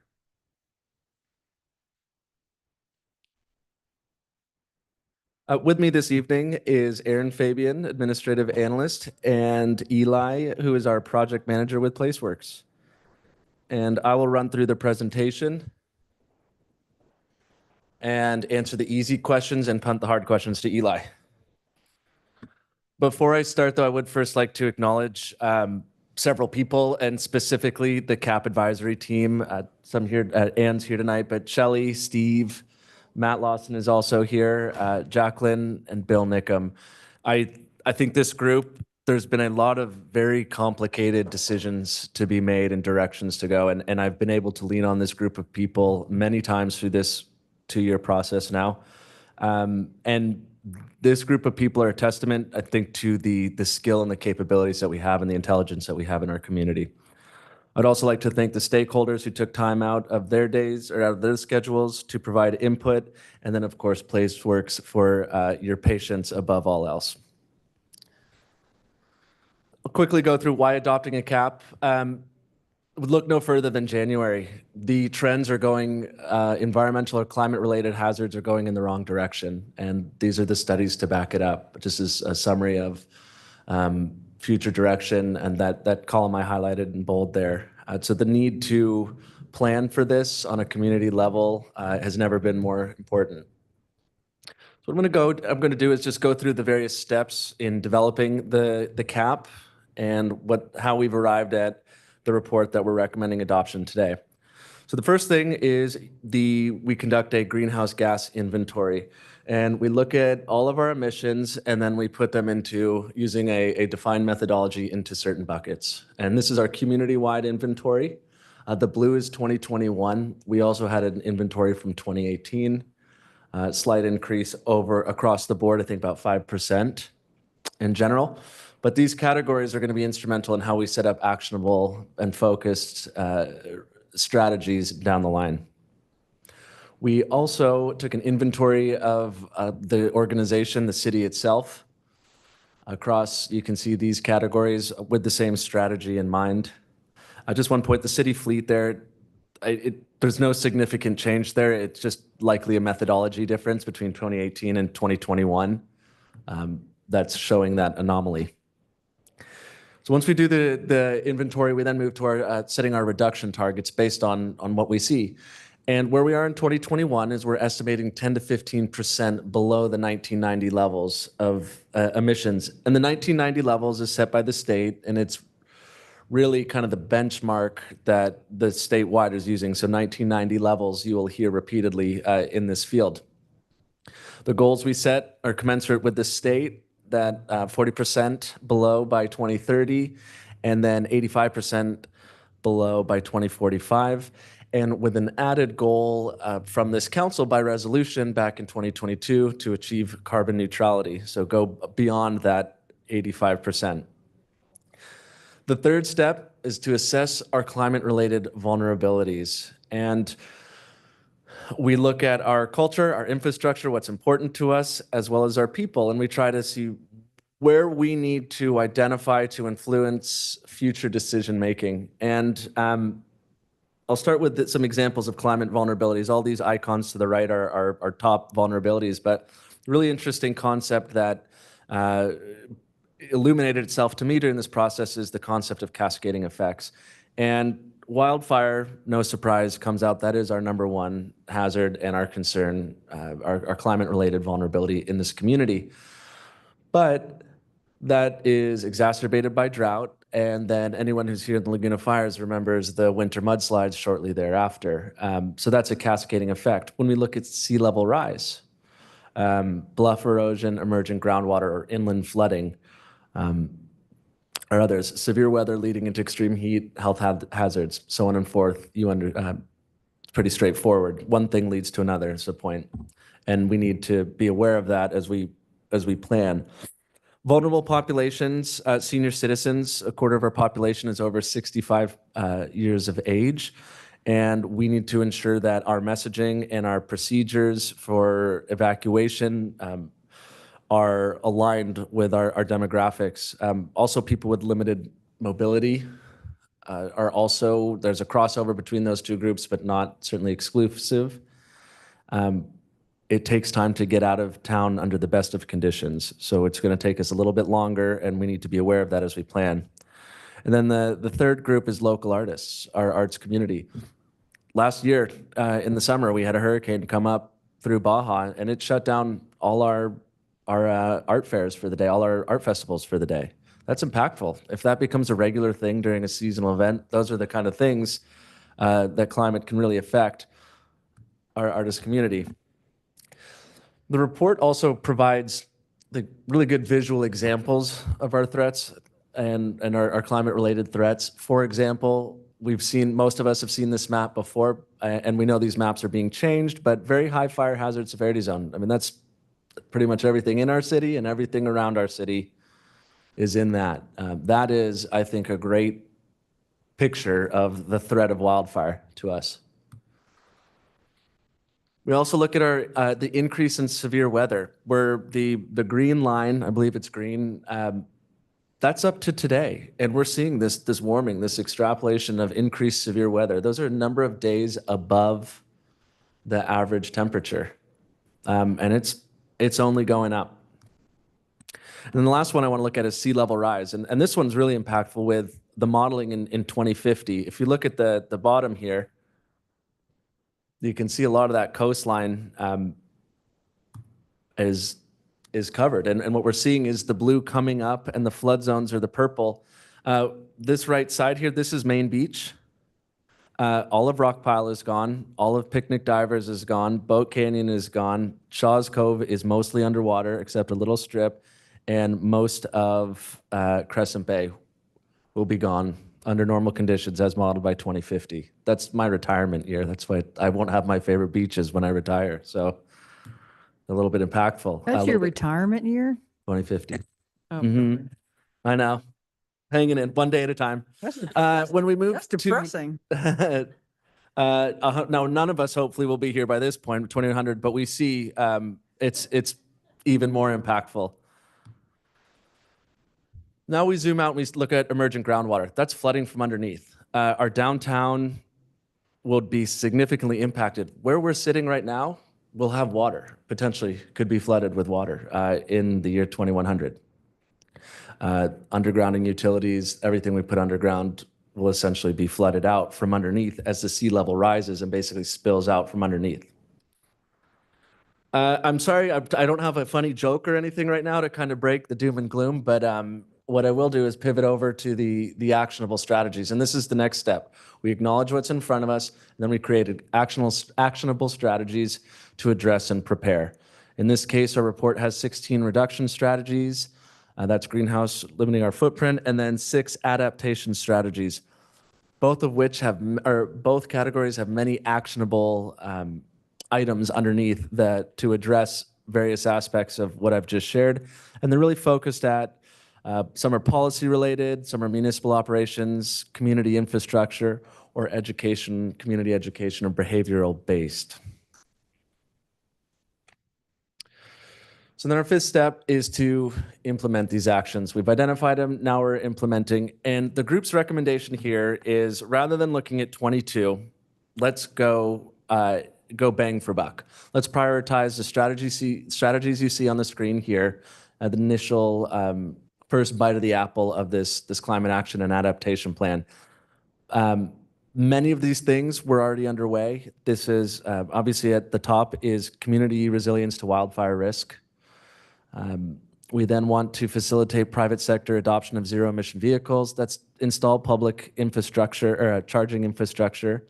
3 and 4 are pretty similar in terms of providing and supporting energy efficient upgrades in new and existing residential and commercial. Strategy 8, accelerate the transition of renewable power sources. That is pursuing community choice energy, but the right fit community choice energy for this community. I know the council received some public comment on that. We are suggesting that that is a priority of our CAP just making sure we're finding the right fit for the city. And then lastly, strategy 13, accelerate the public sector transition to zero emission vehicles. You received that presentation a couple of weeks ago. So this is where we recommend focusing. And then our last step, we have an implementation plan in the report, but one of the key steps, and I'll touch on this, is a set and defined monitoring program. So we want to prepare regular progress reports, probably annual progress reports back to the council, creating some sort of visual and interactive dashboard on the city's website. We do recommend completing a greenhouse gas emissions inventory about every 5 years. You can do it sooner. If Steve Chatham was here, he'd probably be saying do it every year. Be whispering in my ear about that right now. Do that 1 year, 1 year. But 5 years is probably sufficient.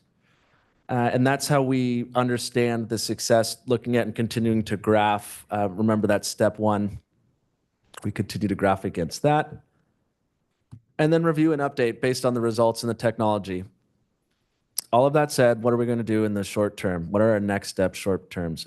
Let's focus on implementing those 6 priority strategies. I want to implement the CEQA checklist program, which I'll elaborate on in a moment here. And I think there's a great opportunity here to engage our advisory committees on all the educational items. Let's sit down, let's work, and let's let community engagement come from the community about ways that we can improve resiliency and adaptation.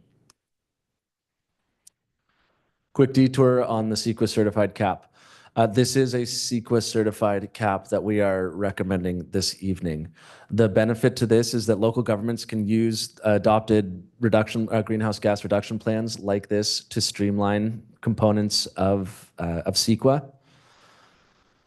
We essentially prepare a consistency checklist, and if a development agrees to use a certain amount of green initiatives, then they can tear off a portion of the city's CEQA review, or pardon me, of the CAP's CEQA review, which is a benefit generally in larger development, but also a benefit for, say, the city and its upcoming Fire Station 4 project.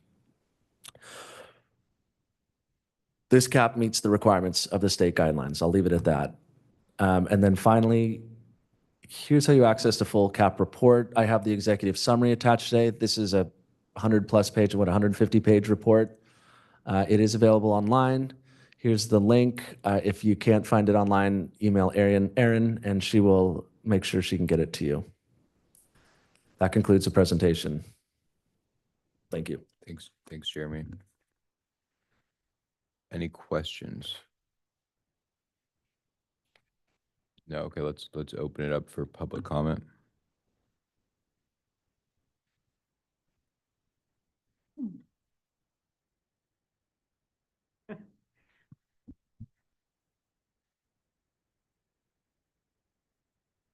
Well, as I was joking with Ann when I walked in, I see all the amateur environmentalists have cleared the room.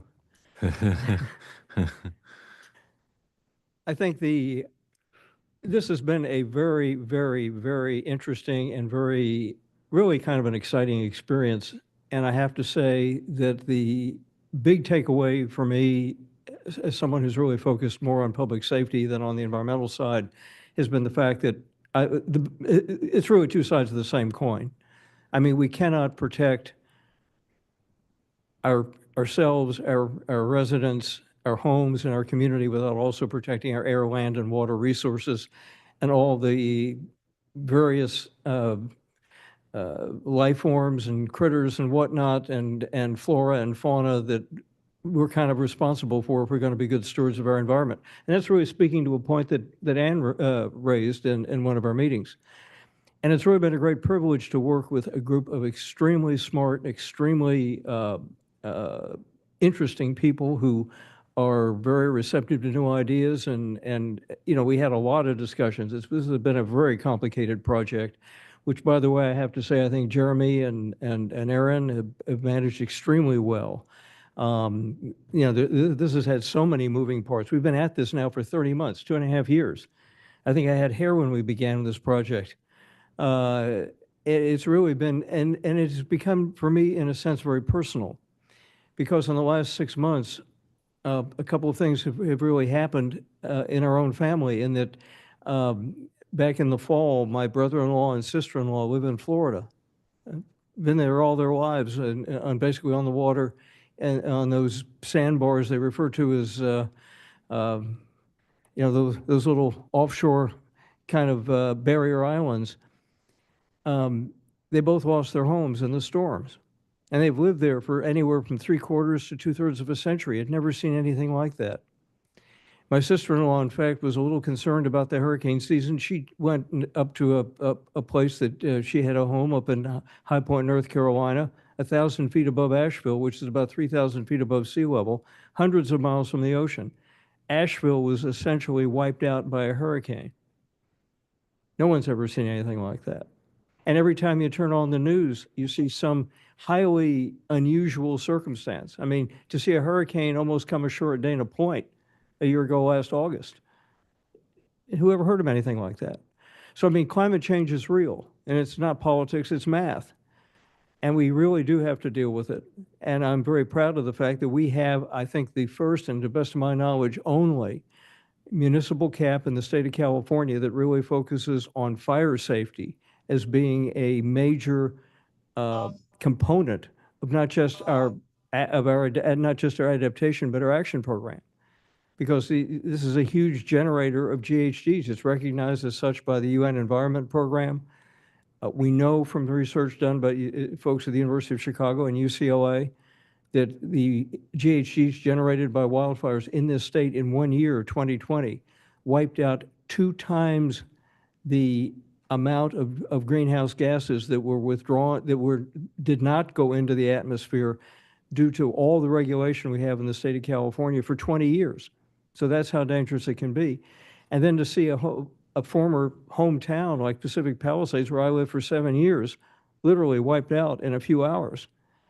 I mean, this is very real, and it's something that we really do have to deal with. Unfortunately, we can't control it here. The 23,000 of us are a little less than 1/3,000th of 1% of humanity. The other 8 billion folks get a vote on that.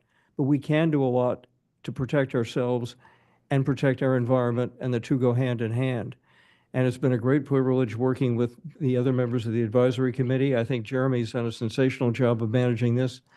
I think he has a great future in public sector management. I hope he gets to fulfill it here.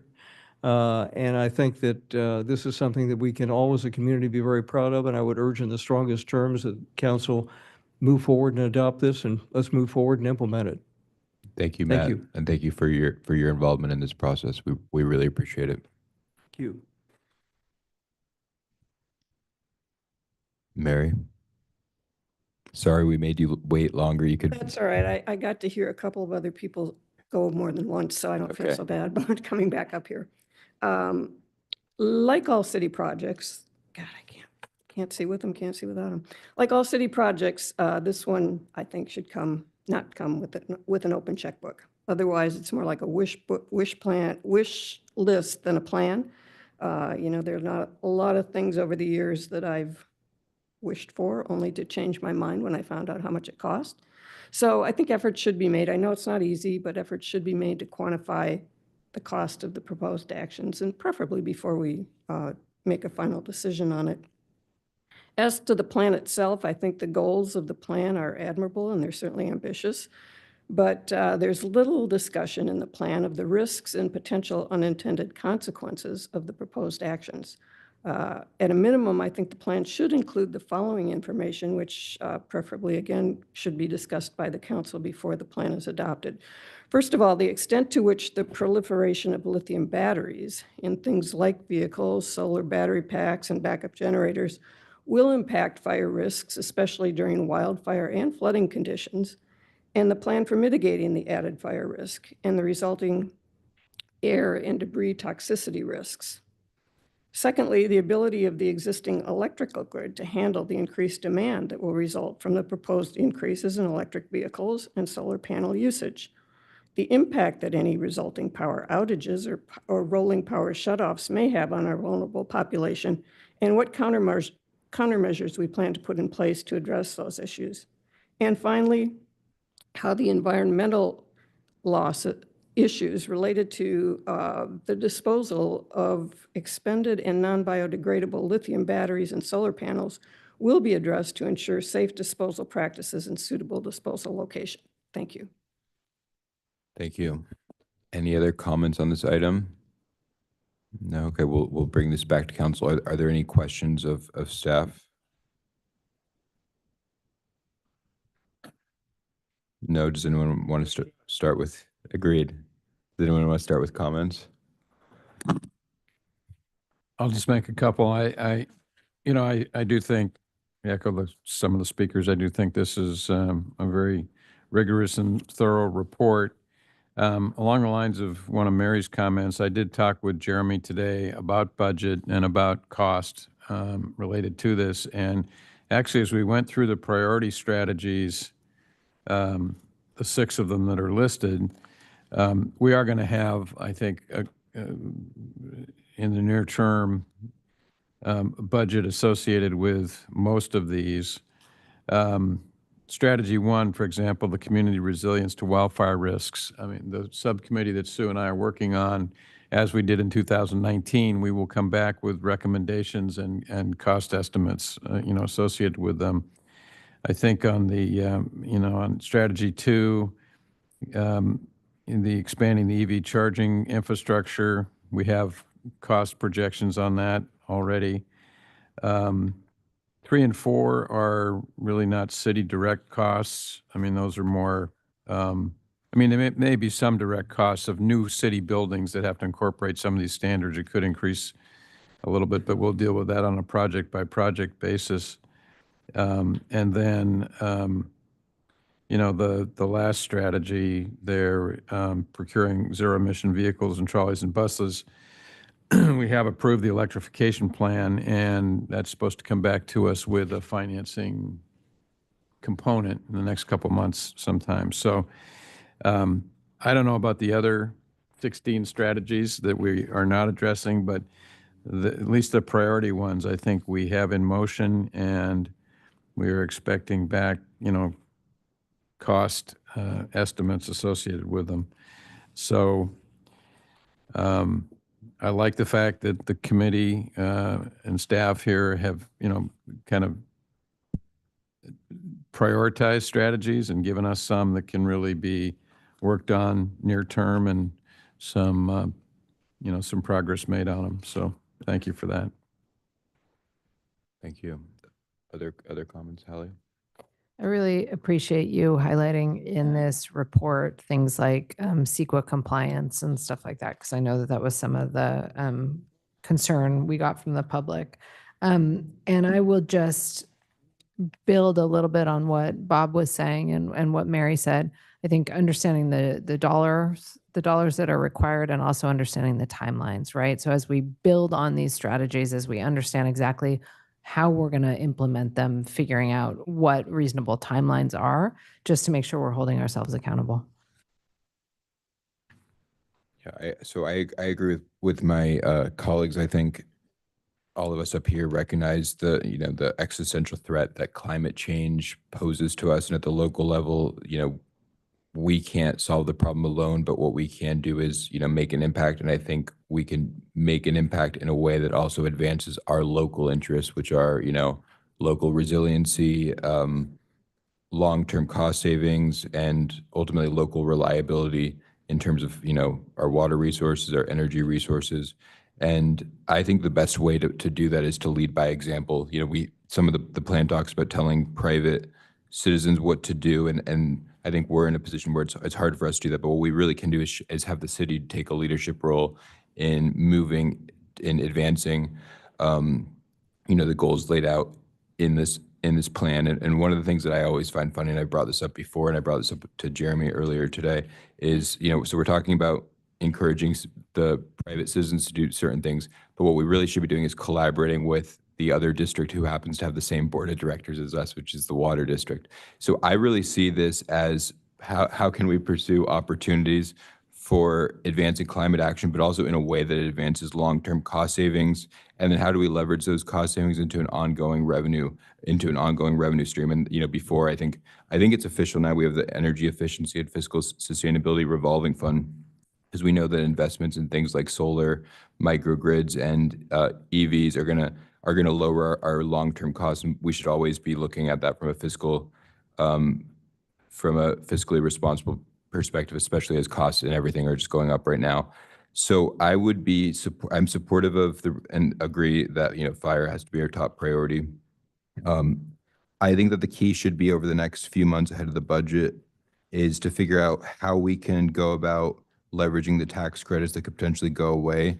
And, I know we're getting the microgrid presentation in 2 weeks. So and then I'm supportive of the recommended actions, but what I would change for strategy 8 is to accelerate the transition to, so right now it says to renewable power sources. I would say renewable, resilient and efficient power sources across governments,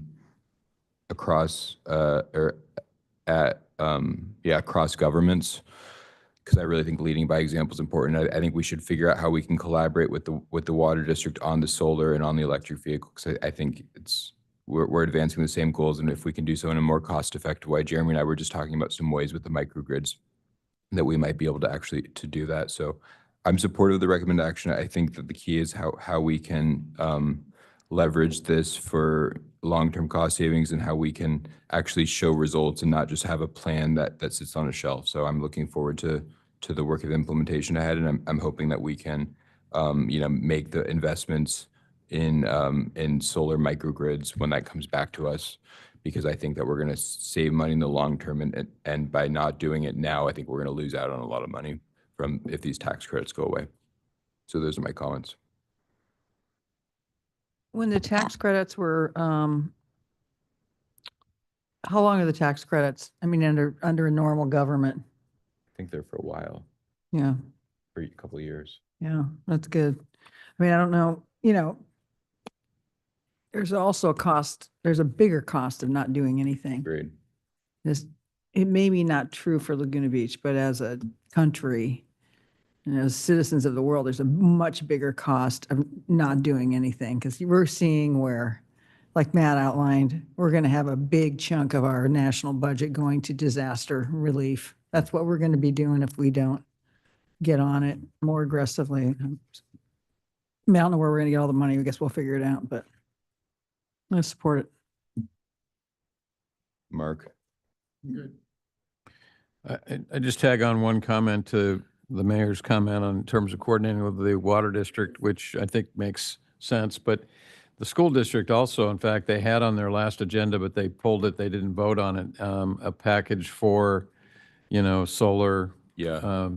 Which I'm not sure how the current majority on the school board feels about that. I'm not sure there's support for it, but I think it might be appropriate for us to encourage the school district as well, because they've got some significant facilities in town to come along with us and help further the goals of this plan, right, by at least the greenhouse gas reduction component. I think that's a great idea. I'm supportive of that. Do they have requirements as well that the school districts are supposed to meet? I'm sure there are requirements, but I'm not aware of any. Not to say that they don't, I'm just not aware. But I think that they just want to, well, in the past they've wanted to do it, so I don't know what's going on. But yeah, I think, well, we can ask. I think collaborating across different levels of government is always a good thing. So Well, maybe we could ask, and maybe we could include in the motion tonight, encouraging collaboration with other public agencies in town to encourage them to take actions that would further the goals of this plan. I like that. So is that a motion? Yeah. I'll second that.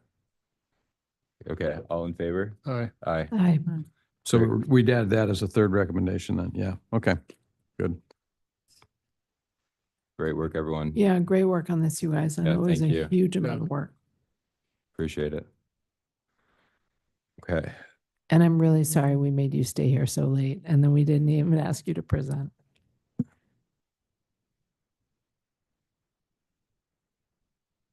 So now we're gonna go to item 16. Anthony, this is an exciting item. Anthony has a staff report for us.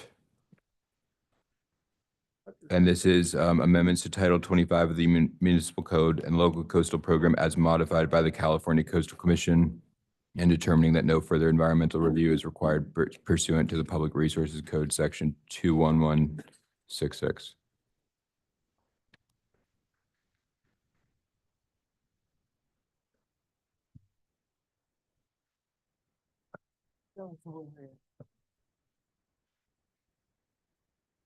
Hi, good evening, Mayor and members of the City Council. Item 16 is an amendment to the zoning code and the city's local coastal program, or LCP, related to various housing regulations as modified by the California Coastal Commission. On June 11th of last year, the City Council adopted amendments to the city's general plan, LCP, and municipal code that generally implement the programs of the city's certified housing element. And these amendments fall into two buckets. Bucket one includes changes that will bring the zoning code into conformance with state housing laws. So we're playing a bit of catch up here. Some of these changes include adding regulations related to special housing types that are defined in state law, for example, such as low barrier navigation centers and transitional housing.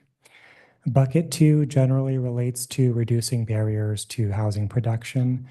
Perhaps most significantly, this bucket includes changes to various commercial zones outside of the downtown to improve the feasibility of infill housing projects that would be part of a mixed-use project. So for example, adding housing over single-story commercial buildings. Because the land use element and zoning code are part of the city's LCP, amendments to these regulations were transmitted to the Coastal Commission for certification. The scope of the amendments also included changes to the housing element and Title I of the Muni Code. And because these regulations live outside of the LCP, those amendments have since taken effect.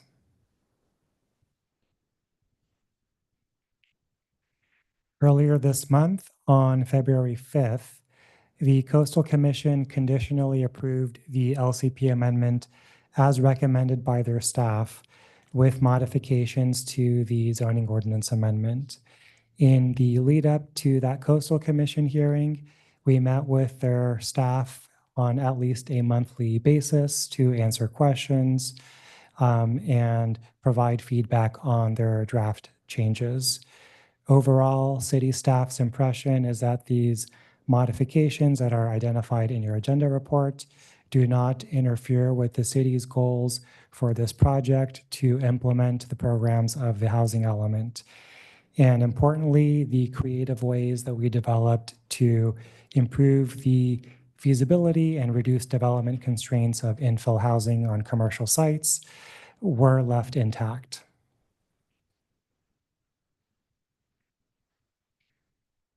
So tonight, the City Council has a few options to consider.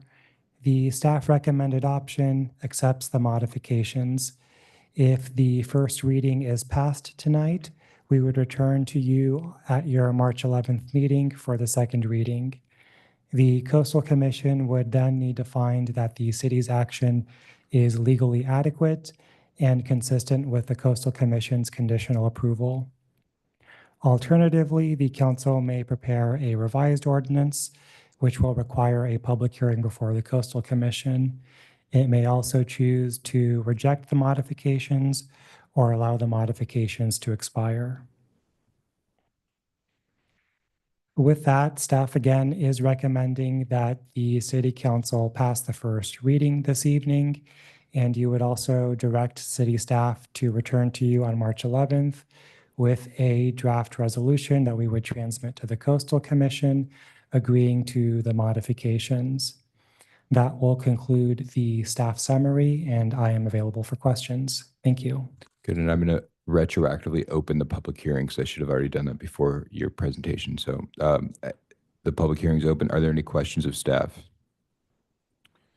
Just a couple, really for clarification, Anthony. So I'm looking at attachment or 3, I guess. Is that right? The one with the Coastal Commission changes in it. I guess it's attachment 2. Page 121, I guess it is, of our staff report. But so I'm just curious. So they deleted under development standard exceptions towards the bottom of that page 121 there. They deleted the cross-reference to its definition of major remodel of an existing building or structure. And we had included as defined in section 2556.006. I know there's been a lot of back and forth over the years between Coastal and us about what a major remodel is. So my question is, if by deleting that cross-reference, what is the definition that's to be applied of major remodel? Sure. I appreciate the question, Councilmember Whalen. So that was actually a good catch on Coastal staff's part. At the time that this ordinance was being drafted, we were on a separate track also preparing an ordinance addressing development on oceanfront sites and establishing new regulations related to major remodel. Today, one issue that we have is that we don't have a certified set of methodologies for calculating major remodel and exactly what that means. There is more general policy level guidance provided in the city's land use element today. And over the years, the city has made attempts to bridge that gap by processing an LCP amendment by including more specificity in the zoning code. We didn't quite get there. It was part of this draft ordinance, the Bluff Overlay District Major Remodel Ordinance. And that project hasn't yet made it to the finish line.